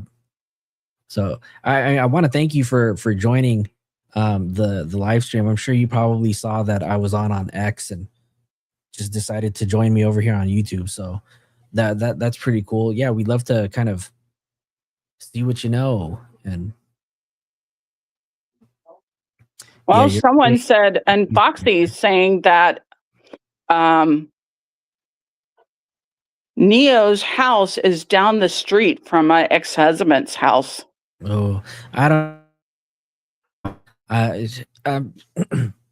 He's another one. I got nothing to say about Neo. No, I have nothing nice to say. I'll say that. For me, my opinion, I have nothing nice to say about him.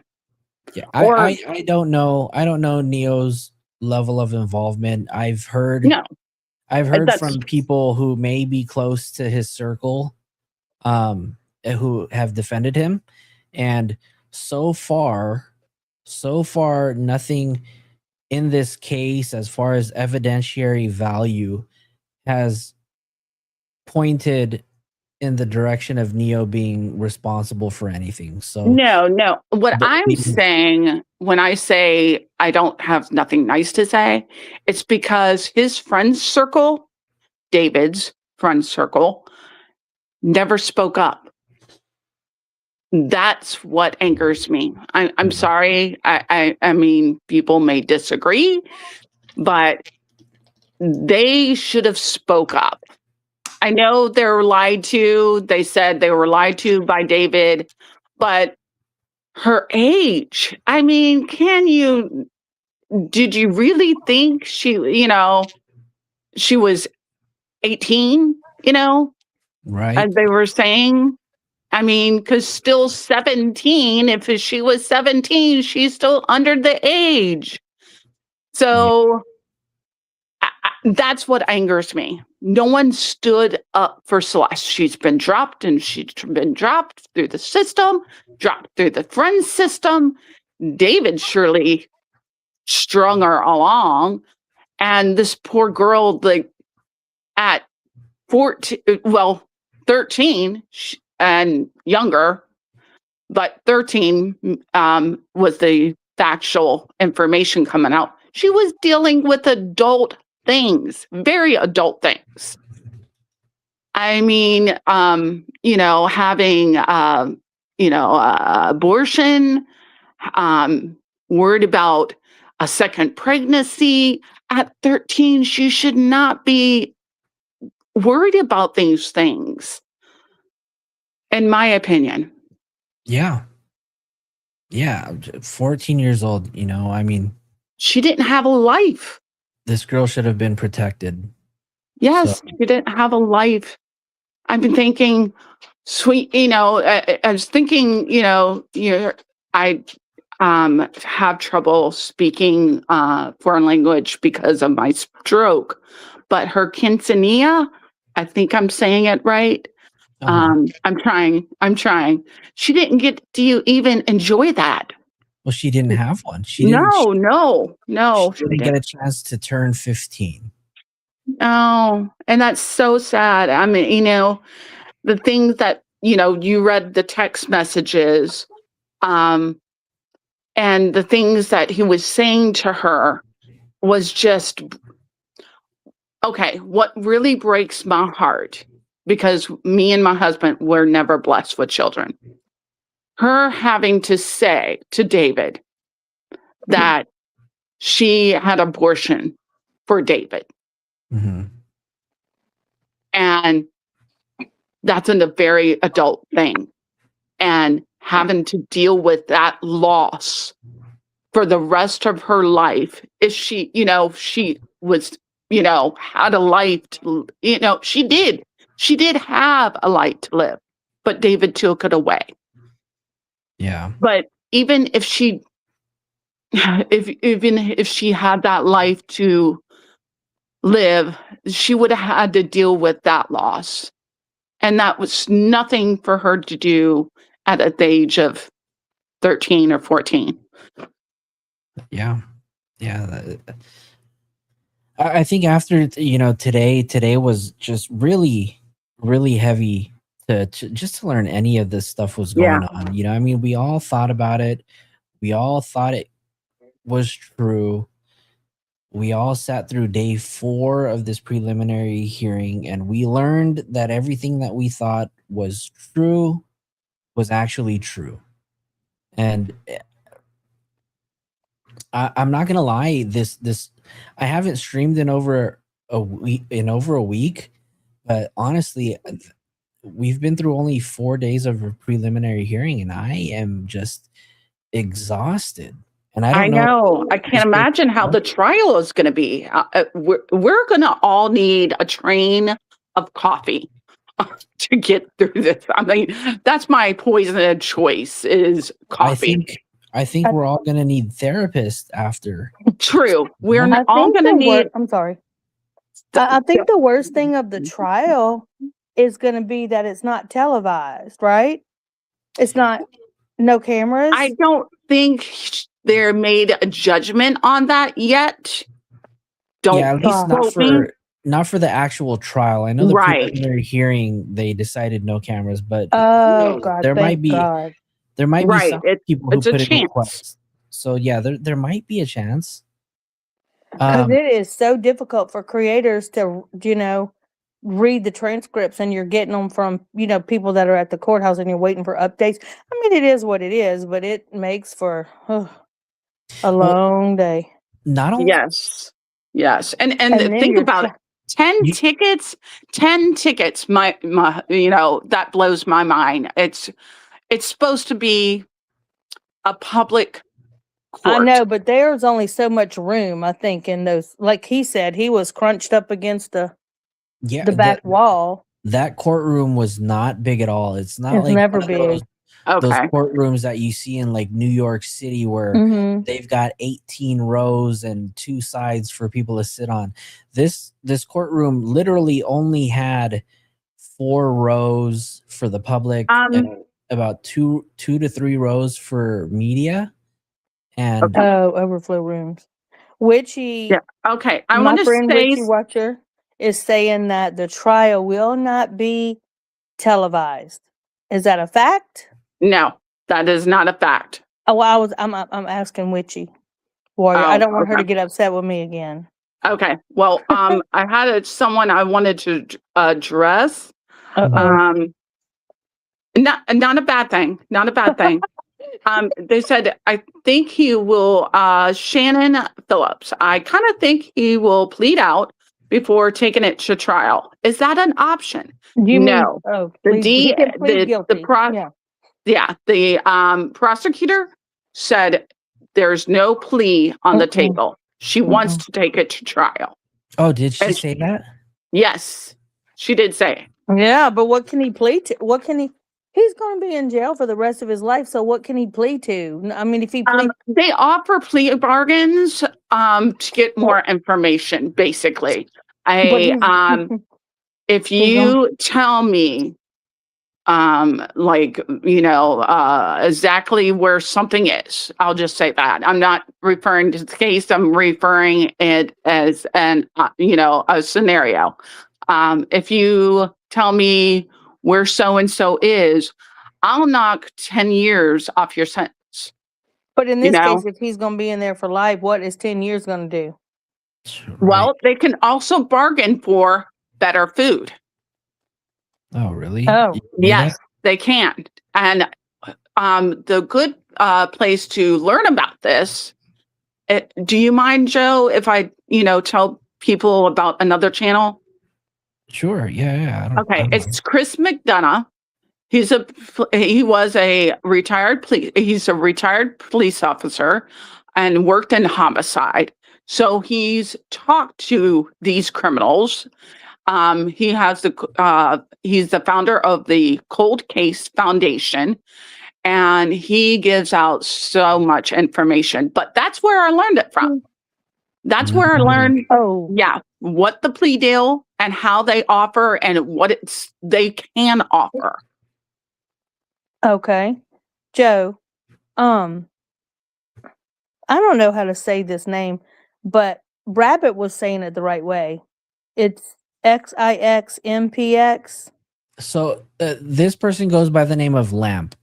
Oh, Yeah. okay. So does he go into Rabbit's chat too? I don't believe so. He does. We did bring up Lamp the other day when Rabbit was reading the plain. I thought he okay. I Lamp. I don't know how active Lamp is on like YouTube, but Lamp is a new name that a lot of people may have seen brought up in Oh, I this think he case. said yep. Does that mean yep, you do go onto Rabbit? Lamp? Let's wait to see what Lamp says. Well, what I'm trying to say here, Flo, if Joe, if you see what he put there in the chat about a new song or something, did you see? I did, and that We is need to pull it huge. up. I mean, what I want to what okay. It says the lyrics go trapped in a Tesla. Hope you don't hate me because I know I really messed up. Oh no. Well, that's it. I'm done. I'm done with David Burke. My God. And it says there's also a second version along with another song mentioning Celeste and a song recorded in 23-24 called Oh My Lord, Trapped. Yeah. No, y'all, come on. So that's literally true? brought his, I'll just say imagination. I don't like to paint that, but imagination to life. He put Oh my it God, down R. in Kelly- lyrics like R. a Kelly kept diary. in the closet. Oh, Yeah. everything was a confession.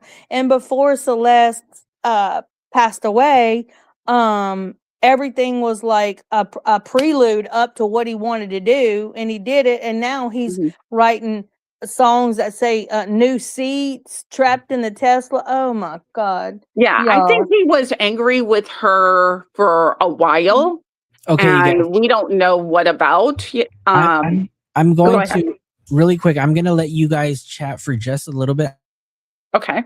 I'm gonna have to just take a quick second, maybe about 1 or 2 minutes. I'll be right back. Oh, take your time. We'll try to. Yeah, we can handle it. We can handle it. We're gonna talk with the ladies. chat. We're not gonna ramble. We're gonna talk with the chat. Yes. Okay. So literally he was writing things down like a diary, and I think he was really frustrated or mad. I say frustrated because he's still young. This is where I need jail. The brain.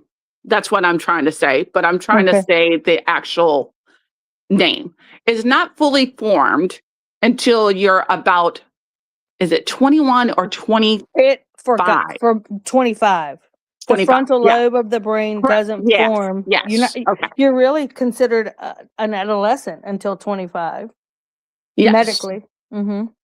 So I'm thinking he was first writing out his frustrations, or like I said, also putting imagination into it, like what he really wanted, and getting it out on paper. That wasn't working for him.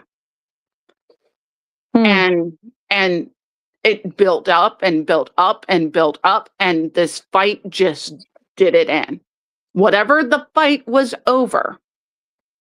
Well, I mean, his parents were very strict. He goes Yeah. into some details about that, and to be honest, I was raised the United Pentecostal, Okay, and I was raised Catholic. and so we did not have a TV. I did not go to the movies until I was like 15 or 16 because that was against the rules. Believe it or not, I did not wear pants, a pair of Yeah. jeans until I was 17, and I snuck those. My friend gave me a pair of blue jeans, and I snuck them to school, and I put them on. And when I walked out into the hallway, I thought everybody in my high school was going to just pass out. I was like, I felt so weird and dumb. I was like, I just wanted to wear parachute pants, like the Michael Jackson parachute. But Oh. anyway, I grew up in a very, very strict home. Everything was bad. I couldn't Okay. not say the word pregnant. I mean, it was just, and David, I believe, was raised up in that type of environment too. And I feel like it would have been very easy for me to just either go buck ass wild or Right. start rebelling, but I never Okay, did. I just so kind of, and so it's called religious bondage is literally what I was under.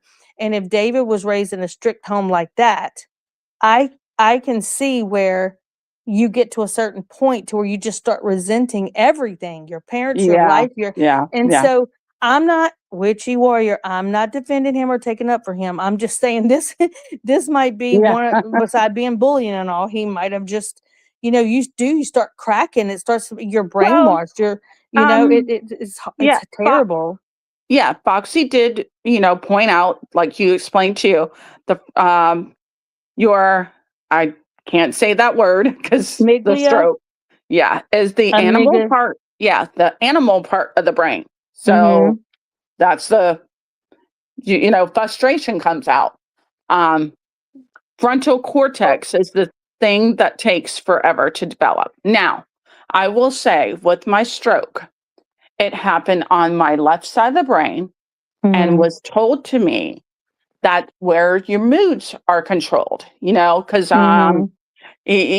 coming home from the doctor, they're preparing the family. I might have some frustrations, and I'm a Libra, so I'm very fair and balanced, and I'm very calm, and Well, I'm a Capricorn, so nothing. I'm all over. And nothing is. I don't get too upset, but I will tell you, I come home and I couldn't work my cell phone, and it's okay. So with the stroke, I lost the ability to feed myself. I didn't know what utensils how to use them. Man. Basically, you had to start all over like a toddler. So I was frustrated with my phone, and I actually took it and threw it across the room. So you felt like you were at a point where you could have just snapped? Correct. Is that what you're saying? Or yes. Mhm. Yes. And I don't do that. And my husband was in the kitchen because he's trying to cook me food. And so he couldn't help me. And I was trying to like text on the phone. And I'm an Android user. And so I guess I couldn't touch the buttons hard enough or something, something was going on. I couldn't text. And so I just chucked the phone, and I've never threw anything in my life. I mean, really, I have dropped things, but I have not intentionally thrown anything. So I'm thinking, bring it back to Celeste and David. I'm thinking Foxy's talking about the animalistic part of the brain. Yeah, I mean, again, Witchy Warrior. I love you. I'm not My taking new up for him Witchy either. Warrior. That is my new I'm like, I'm not friend. taking up for him either, but I'm like, he could have snapped. She got but mad at doesn't. me. Oh well, we friends now. Yeah, Anyway, you're this is friend. Yeah, we make we're friends now. out I of don't memories. I can't have internet enemies, and I am not a public figure. But anyway, look, Alexa said this. Okay, what? And she said he was restricted on what music to listen to, but had Okay. free reign of the internet, and then Wow. encouraged by his mom to make his own music. Opposite of music, he was allowed to listen to and make it make it make sense. I know. sense. Well, whenever he wrote that song, though, he did let Oh, her listen to it, I and have to, she was I have like, to, "Mm-mm." I have to interrupt you. Sorry. But Mhm. Witchy Warrior just said, "You're amazing for a stroke survivor." Truly. Yes, I appreciate that so much.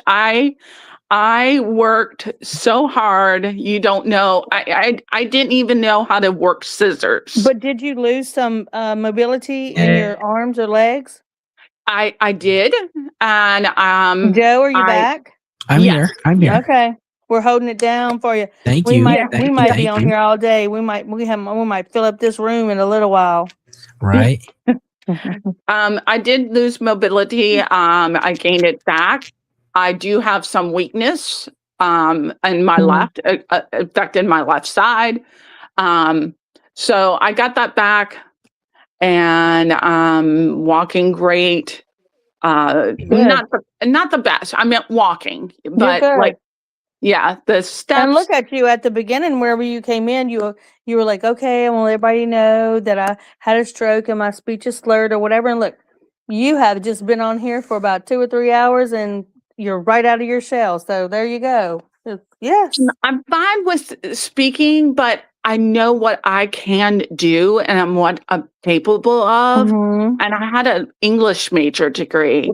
And so, yes. So did my daughter. That was her first degree she got. Speech, language, writing, all of that is my forte. Yeah, it was your thing, and then you felt it was taken away from me. It was stripped away. I still cannot spell. I will be honest. I'm very thankful that I have spell check.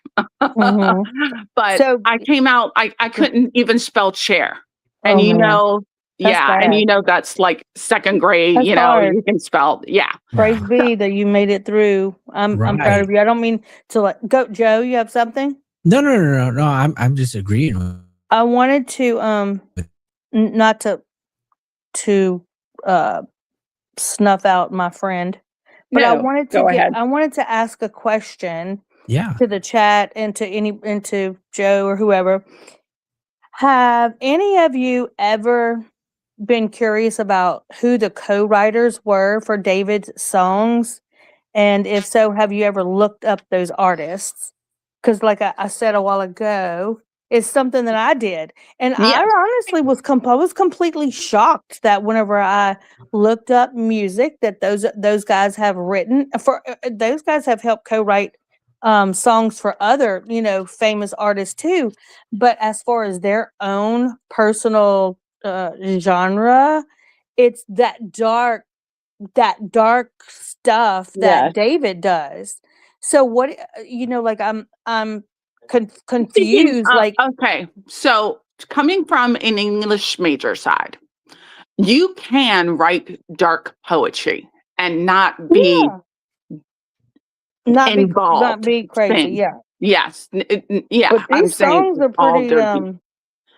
I would encourage everyone on a Sunday when it's raining or whatever, go to those songs and look at the co-writers and hit their link and listen to some of the songs. I mean, and so at one point I was thinking, well, maybe it's just not so weird. Maybe this is their thing. I'm not taking up for him, but it's and I'll be honest, and y'all might not, y'all might just be like, "Ooh, yuck," or whatever. I did. I do like the sound of David's voice. I do Okay. like some of the songs. I do like the vibe of it. I like the music of it. But you didn't The like the lyrics. some of the lyrics I did. Some of the Oh, okay. I mean, I DD. do. And if I wouldn't feel so odd, I would probably listen to the songs because I just like his voice. I don't have a special type of music. I'm kind of eclectic with that. I mean, I'll go Yeah. from church choir music to Metallica. We go to Metallica concerts. Okay, I want to But let Joe know he's getting a bunch of new jewels. So Am you I? got you got a bunch of new jewels. So Where? you got phone home. Said good morning. Good morning. Welcome, DD And Phone Home. I can't see how many. Do we have 48 viewers? I can't. When I'm on chat, I can't see how many people are in. I can't either. I'm scared to touch it. Yeah, I'm just one On of my end, I'm streaming across 2 platforms, and it said we have 418 viewers. What? Oh my God. I thought I was just. No, I thought I was just in here Wait. talking. Oh Lord, people are going to hear this tomorrow. I thought I was just Tomorrow, it talking to is the 48 tomorrow. faithfuls in here. Oh my God. Right? VJ's going to hear me. Oh Lord. Okay, so it said Can we delete this? someone is We'll delete it. saying We're going to delete it. the fact that he did exactly what the song said is a giveaway of what he is. May songs have double meaning, but comparing so the similarities between songs and itself is the difference. That's from Veronica. Veronica said that? Veronica Rodriguez. I can't read the last name, so I got you. Don't worry. I got you. Veronica Rodriguez says the fact okay. that he Thank you, Joe. Exactly what the song said is a giveaway of what he is. Yeah. Songs have double meaning. Well, many songs have double meanings, but comparing the similarities between the song and himself, it is a difference. Yeah. So David's music is just really very odd. It is. Folks, thank you so much for the 20 jewels. I appreciate you. Yeah. Shannon Phillips for the 30 jewels. Thank you so much for that. The one to X under the username as my YouTube. David, I'm fixing to look up this song. I did look up the lyrics to one song, and it was shortly after, Celeste passed away, which I really didn't even know who David was until then. But there's a song, I'm trying to look it up, and Lamp said he posted it on X snippets on X. Oh no, please. Oh my God, Brittany's gonna kill me. Oh, I hope I didn't say nothing too horrible. Under the same username as my YouTube, he said. So you can look that up. Definitely check that out. I don't want to. No, I don't want to do it. I don't want to YouTube. No dirty deleting. Delete I'm not telling y'all. Delete Please, nobody. If y'all go to, if anybody goes is on Brittany's friends list, please don't tell her that y'all heard me talking. Okay, so they had this one song by David, and it's the one that he's talking about where he's dancing, and they're like the 45 degrees, like they're dancing. They got 45 degrees, and between when they're dancing, and I thought 45 degrees means that. That's the one where they talk about something about like the refrigerator or something like that.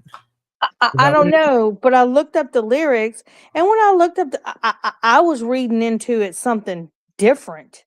And when I looked up what the song, the song means, it was something beautiful and all that. But I know in my mind that is not what that song meant. You know what I mean? Like it was. Someone said, look up the lyrics to Backstreet Girl. You can pull that up, Joe, can't you? Look up the lyrics to Backstreet Girl. No, MJ. Girl.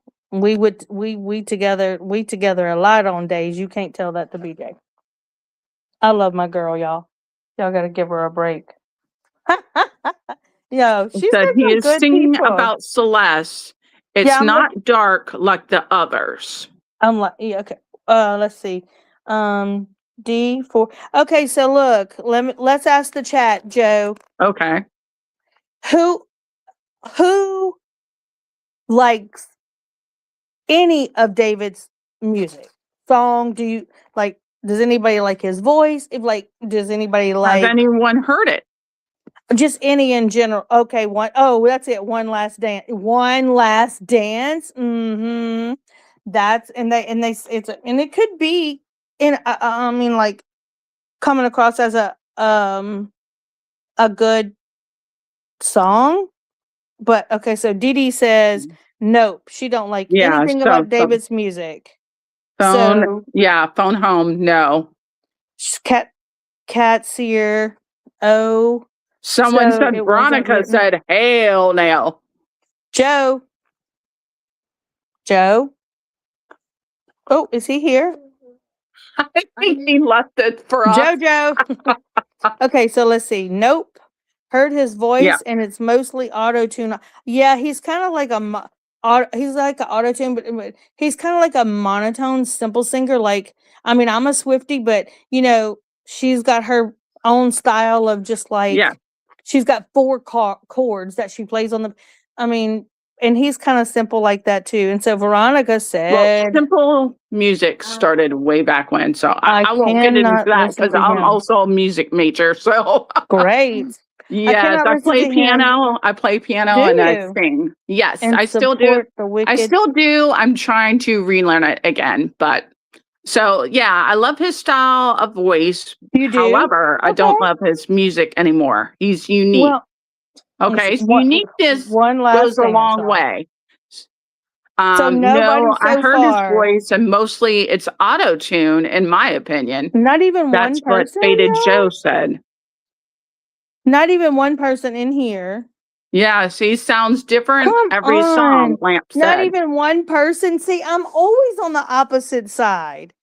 I Jesus. cannot listen to him and support the wicked. Sorry, I don't No, I'm not talking care about if he that. paid me. I'm not Veronica. talking about that. I'm just talking about, is there something about any of his songs or just music or his voice that just one thing that anybody likes? Oh, no, I like what Foxy said. I put the words artist in quotation marks and musician in quotation marks Okay. in quotes like this when referring to David because he's technically I get her I didn't call drift him an because artist. I'm I a just said musician. a boy. Yeah. And I'm Okay, thinking, yeah, this is okay, so no, he's below average at best. yeah. Yeah, but that weirdness to it. I mean, you know what? Maybe it's just because it's got that weird voodoo like type. He Like uses monotone correct. However, he uses his voice up and uses a lot of reverb. Yes, a lot of reverb. I like reverb. Well, he kind of, it's not like a blues sound, but like if you go down to like Bourbon Street, so I live in Louisiana, you get down to Bourbon Street and you get all these weird drifters that come in and out and the street performers and stuff. And so it's not uncommon. I mean, New Orleans is just all about jazz. I mean, you hear all different types of songs and music and stuff. So maybe that's why. Maybe it reminds me. Well, which he had a point. This is satanic. true. David's Yes, music is satanic. Well, no, I she didn't didn't know. say that. Well, I'm reading what she said before, I guess. Which she's pointed out he was signed because he had a built-in fan base. That's how he got like signed. young kids. Yeah. But Hey, that's he messed it up. He, like y'all Yeah. are all agreeing, like he's not good. Nobody likes him, but you know what? He was making it, y'all. He had everything to look forward Yes. to.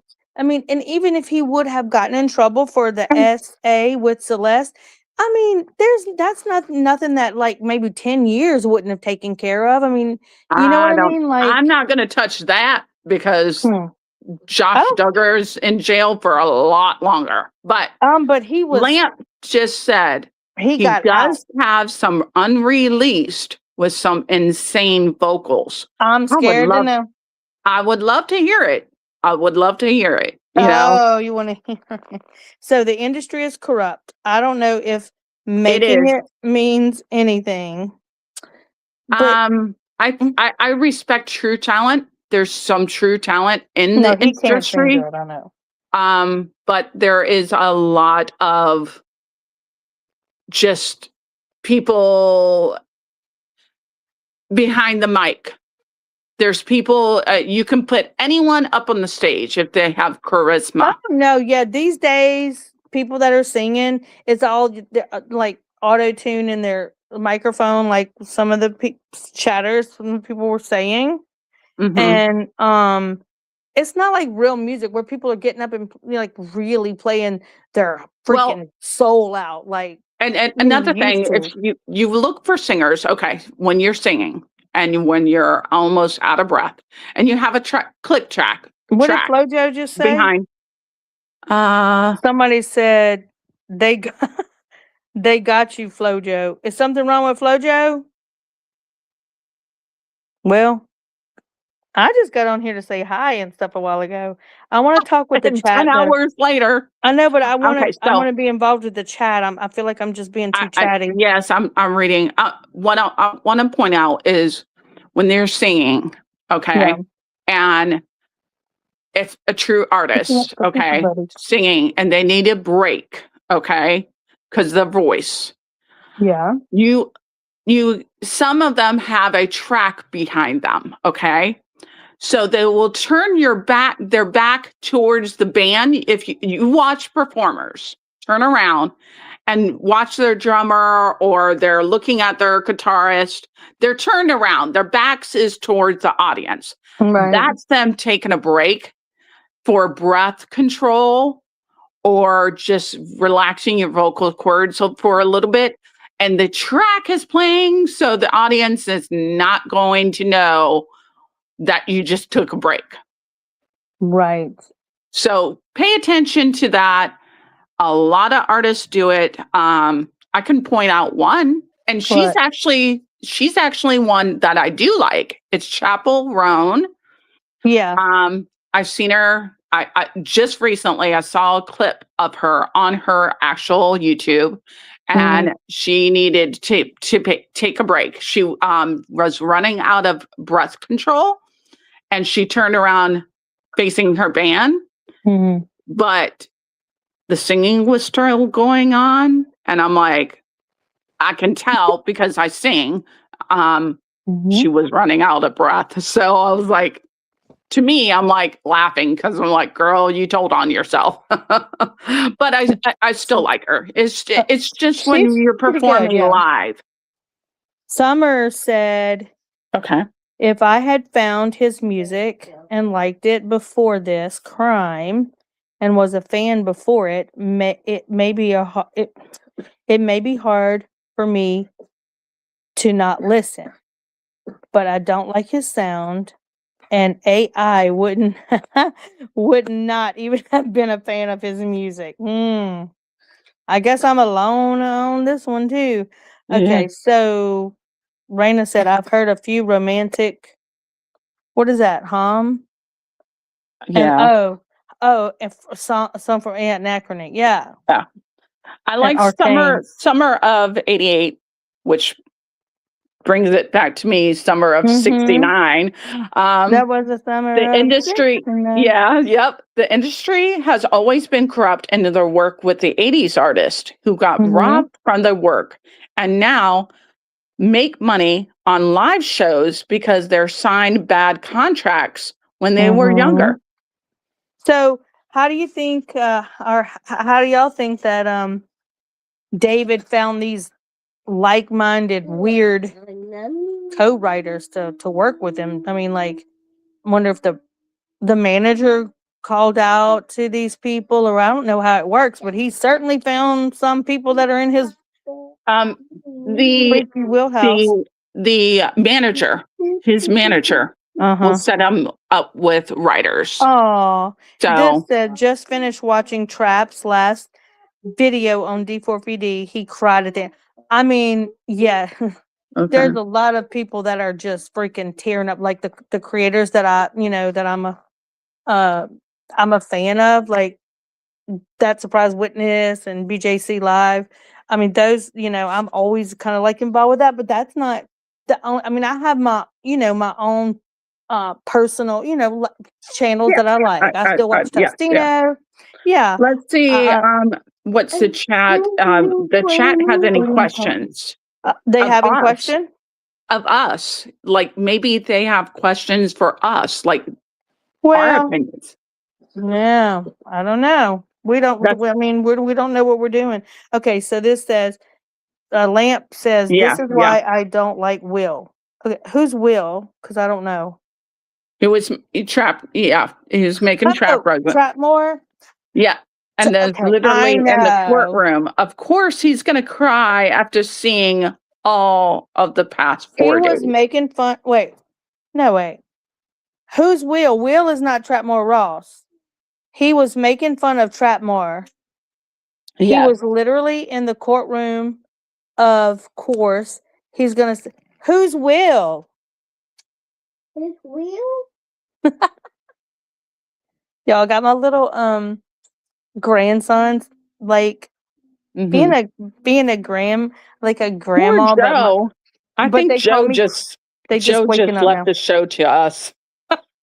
I feel bad He for him. probably fell asleep. Okay, so wait. True. Will release the okay. Will release the YouTube history. Oh, okay. So he was making fun of Trapmore. I used to not be. I got like. I'm kind of like warming back up to Trapmore, but like I got really like burnt out with him because every time I'm flipping through and he's there. I mean, I feel like for the So let me longest time. If you don't mind. What is it? I was going to say, let me ask you if you don't mind. Go ahead. Stop, buddy. Stop that. Okay. What's your age? What's your age range? I You am can do 55. an age range. I'm 55. I am 20 years older than BJ. So you're my age. Okay, I'm 55. And I don't listen to that music. But That's I not look my type of 25. music. I'm just picking. I don't. I did the things that I probably don't like with music is like that. I mean, like the hardest heavy metal that you can think of. Like I don't like that. But I will go with Megadeth. I will go. Okay, so in the chat, what is your number one favorite group, like music? What's your number one favorite? Mine would have to be Celine Dion, actually. Oh, I can't stand her. Sorry. Okay. So Renegade said it made me I cry didn't mean seeing to Trap offend cry. you.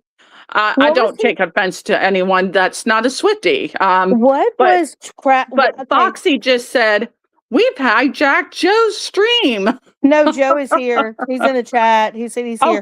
So let me ask a question on waiting for the internet to return. Thank goodness. Renegade. No, wait, who said okay. Renegade said it made me cry seeing Trap cry. So what happened at the end? Like, okay, he was just recapping the D4VD stuff, and then what at the end was he kind of talking about that started to bring the tears on? Yes. Welcome back, everybody. Welcome back. Welcome back. Welcome back to your show. Welcome back. Yeah, welcome back to Joe's show. Filling in the gaps. Hey. So, it looks like my internet is not getting along. So do you want to shut this down? I don't want to, but I literally just had to restart my Wi-Fi like 6 times.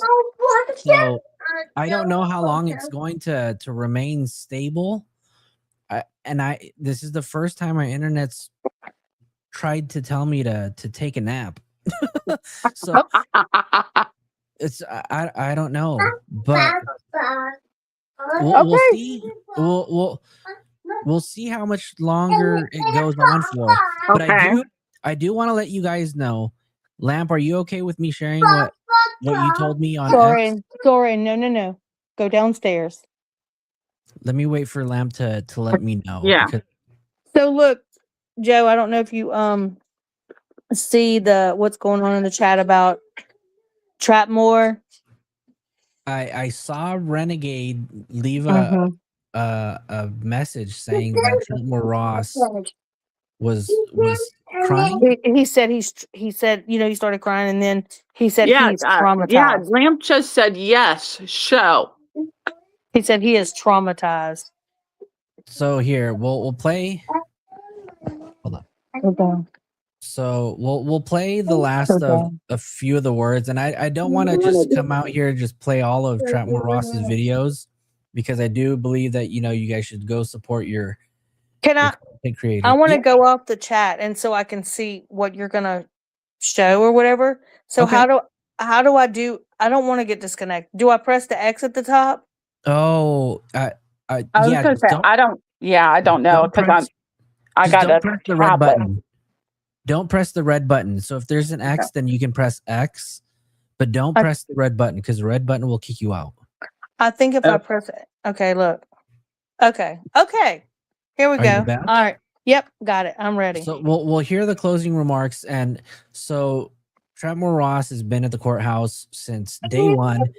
I had a chance to meet him, speak to him for a bit, and I guess today, after day 4 of the preliminary hearings, you know, it got a little emotional for him, and so you know, we just kind of want to hear, kind of see, you know, what Trapmore has to say about everything that he's got to experience while he was inside the courtroom. So let's kind of give this a listen. We're not going to listen to the text messages, because I do think that you should go out there and check out the video for yourself. It is 1 hour and 24, so I would not be doing him any justice if I just kind of took his video and played it on my live. So we're just going to kind of listen to his closing remarks. And, you know, you guys are telling me that we should check this out. So we're going to see what, you know, he has to say. Yeah. Possibly even over the weekend, because there were some very interesting leads that some people have sent to me about details of some very interesting things that have apparently been going on around the case and around David. And I will be sure to keep you guys posted about anything new that I hear. For everybody that says Trapmore Ross just sits and read Reddit comments, I think this week has proven to you guys otherwise. And maybe next week we might just have some Reddit comments to go on, and we will be digging into the Reddit. We're not abandoning the Reddits. The Reddits are the hub for the discourse, but I think you can see that I have definitely done the utmost to get the information to you guys as raw, unadulterated, and factual as humanly possible. And I know there are a few Redditors in there too. All right. I know a few Redditors. I know a few of you shit talking Redditors don't see me in person and smile into my face and acting cool. It's okay. All right. It's okay. I got love for you guys. But all I want to say is that at the end of all this is rest in peace to Celeste Rivas Hernandez. This is all really just documenting history for her to get the justice that she deserves, for her family to get the justice they deserve. It's not about me. It's not about other creators in the courtroom, mainstream media influencers. It's not about the DA and Blair Burke and the vibes and what people are saying and people getting kicked out. All of that's just drama. All of that's secondary to the fact that this poor little girl was taken out of this earth completely wrongfully, against the wishes of God, against the wishes of nature, against what should have been a long and fruitful her life that belonged to her. Her life belonged to her. As you see in those texts, David low-key saw her like property. She was an inconvenience to him. She was a real person, all right? She wasn't the contents of a bag in a car. She was a real person, and she was robbed of her life. And this is all about basically not making her whole again, because it's not possible, but basically doing justice and taking everything away from David that he took away from Celeste. And if that comes in the form of a life sentence without the possibility of parole, so be it. If that comes in the form of the death penalty with a needle, so be it too. But it's all about Celeste. Rest in peace to her. And you know, I saw stuff in that preliminary hearing that I'll never recover from. I've talked about it in other videos, but it was just horrific. And to be honest, like, this is really the first time after like 4 days back to back where I've really been able to just like take a breath, because I've come home from the courthouse every day exhausted and like just so tired and so drained. And when I'm at the courthouse, Okay, so really quick, right? Because I want to just make sure that everybody is clear and understands that, you know, anybody who has been following this case has been following probably since day one, and we have got all grown to have this love for a person we didn't even know, right? This attachment to a 14-year-old girl who tragically lost her life, and to finally or to be given an opportunity to sit in a courtroom to witness this preliminary hearing, to go after the alleged person to have done this to her, right? It's not easy to just sit there and look at all of these photos of her body, you know, being dismembered and you know, just the loss of life. I only sat in the courtroom for 1 day and have been following the case, you know, online since, and I am just exhausted from it, you know. So you can imagine how exhausted Trapmore Ross might be. And to be honest with you, I don't care if you like him or if you don't like him. This guy has done such amazing coverage on this case. You know, he puts out a ton of content, not only on David, but he puts out a shit ton of content on other topics too. You just have to go to his channel to understand, right? 4 days to be in that courtroom. Any content creator that has been in there for 4 days, you know, any journalist that has been in there for 4 days, it's exhausting. And to see the amount of work that they put in to get news and put out the facts to you people, and you know, it's just not easy. So, you know, you if you don't like his content, then, you know, so be it. It's not something that you need to voice your opinion on. You know, everybody is entitled to their opinion, but, you know, sometimes we don't need to hear it. But Trapmore, whether we like it or not, Trapmore Ross has been, you know, a huge reason why people are following this case. And he, you know, he's covered this case since day one, just like many of us, right? I've covered this case since day one too. I may not have a large platform like Trapmore Ross, but those of you guys who have followed me know how much work here on this channel we put in to keep you guys in the know and make sure that you guys understand some of the things that you guys might see, and debunk some of the false narratives out there, and keep the truth alive. You know, it's not easy. So on the screen, you see Trapmore Ross getting a little emotional.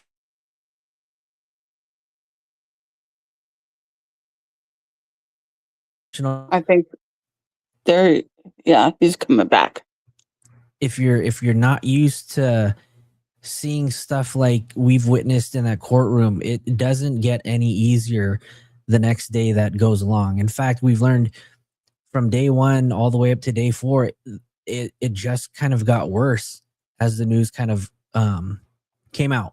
So, you know, Trapmore Ross is doing a hell of a job, and that's pretty much all I can say, right? Whether you like him or not. Well, I like him, so let's see the rest of it. He's doing a hell of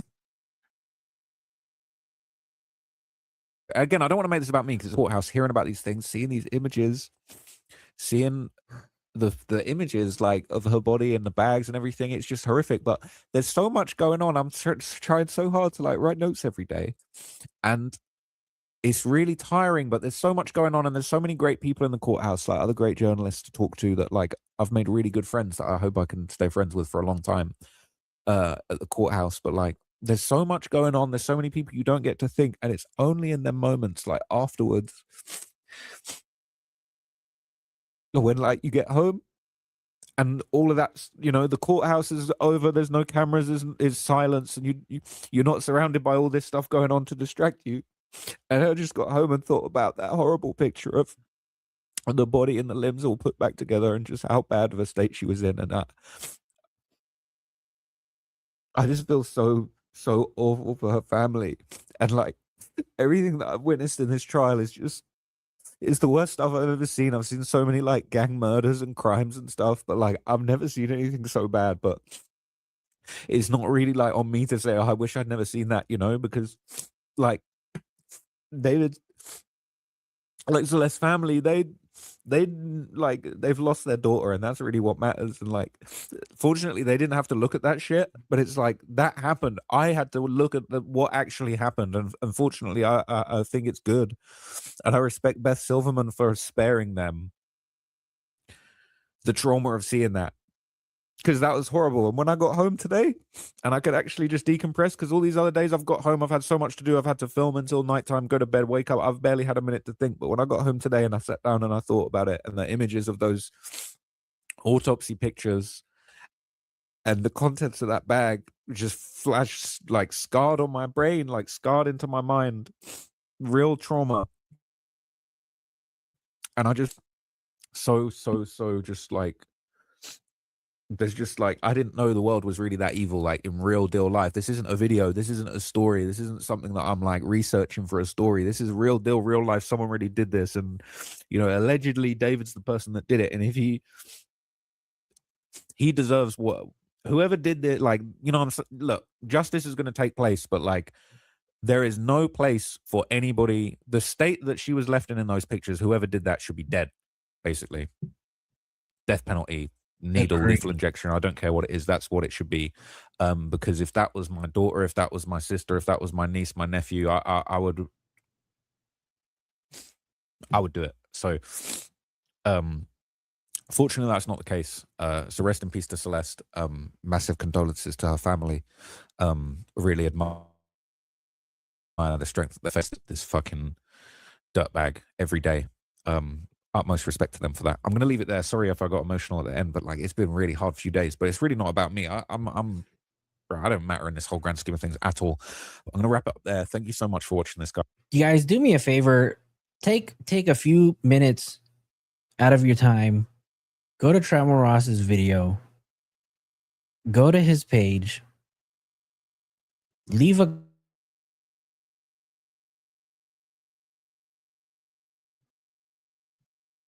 comment in there. Breaking up.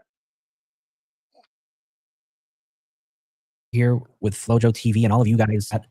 Let them know that Flojo and you guys all support and admire the work that he does.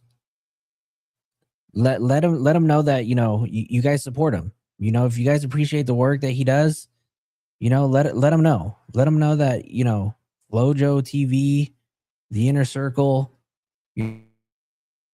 work that he does, and we appreciate the work that he does. So go to his channel, leave a comment. I'd love to see some purple hearts in his chat or in his comments, and let him know, the Inner Circle family, we appreciate him. Because we're gonna go. We're gonna leave a comment on his page too. But yeah, that was hard to watch, because if you're not used to seeing anything like this, he said that he's covered a ton of gang murders. If you go to his page and you see all the content, a lot of the stuff that he covers is a lot about gang murders and stuff like that, and it could be hard to cover. And this guy's been covering this since day one, and he's been in the courtroom every single day. So what more can he say? But be emotional. I wouldn't doubt it if anybody else who left that courtroom that spent 4 days in there and seen all the gruesome photos that were displayed in there didn't walk away feeling the same, right? And Lamp just said it's okay if you show the DMs I sent you. You're okay with that? So okay, so this is what I'm gonna do. I'll show you the stuff that Lamp sent. Actually, I'm just gonna go to his page and I'm gonna show you the stuff that he just posted on X because it is out, and I will follow up with a tweet with that information as well. But Lamp has just posted on X 2 clips or 3 clips of some unreleased either samples that may have came from David at some point. Now, I can't speak on the legitimacy of them, but Lamp can because they are coming from Lamp. And after this, a day for me. We have been on for almost 8 hours. We almost pulled a full-time shift. But David has 2 unreleased songs mentioning Celeste once again. One of them is called, trigger warning, you guys. One of them is called Trapped in a Tesla. The other one is called Losing Control. And the infamous Celeste version 2 is the second version of the song Celeste by David. So here are the tracks. After this, you guys, I will be calling it a night. And I'll say thank you guys ahead of time. Thank you guys for hanging. Here are the videos. Wonder what you would think of me if you saw me this way, but I trapped in a Tesla. Hope you don't hate me cause I know I really messed up. Did you guys just hear that? Yeah. Wonder what you would think of me if you saw me this way, but I trapped in a Tesla. Hope you don't hate me cause I know I really messed up. Trapped in a Tesla, and I hope you don't hate me because I really messed up. What the? Stay until the sun is finally gone. Just more breath.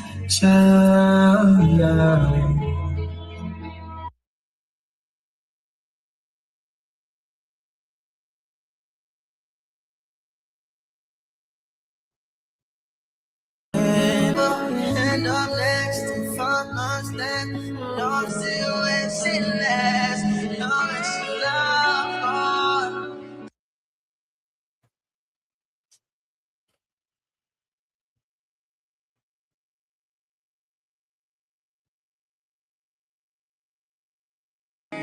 Wonder what you would think of me.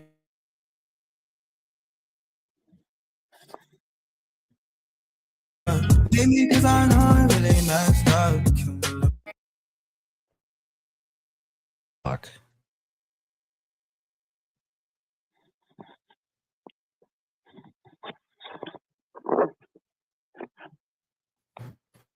I don't know how you guys feel about that, but that just made me feel some type of way. Sickening. That sums it up in one word, sickening.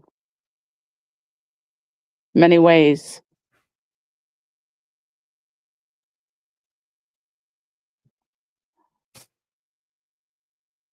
That's wild. I think after that, you guys, I am going to call it a night. Yes. Well, it was nice hanging out with you tonight, Joe. It was nice Get some hanging out with sleep. you. Yeah, get some Remember, sleep. Auntie Amber, thank you for hanging out with me. So appreciate having you Yeah. here. Yeah. And thank you for being here. To everybody who is still awake, you guys are wild. Joe. You are wild. Yeah. We lasted 8 hours, you guys. Flojo comes back for one day and then we do a full 8-hour shift. Yeah. So with that said, you guys, I do want to thank you guys for being here.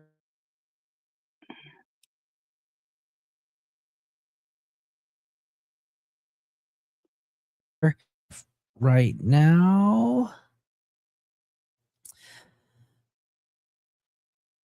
You guys, thank you guys so much for being.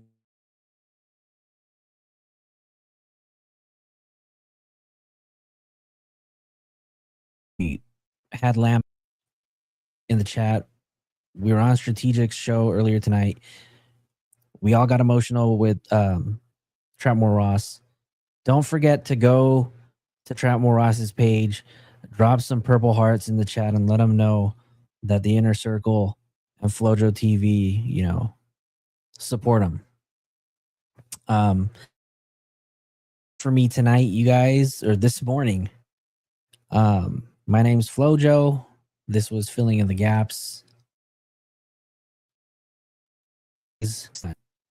Peace.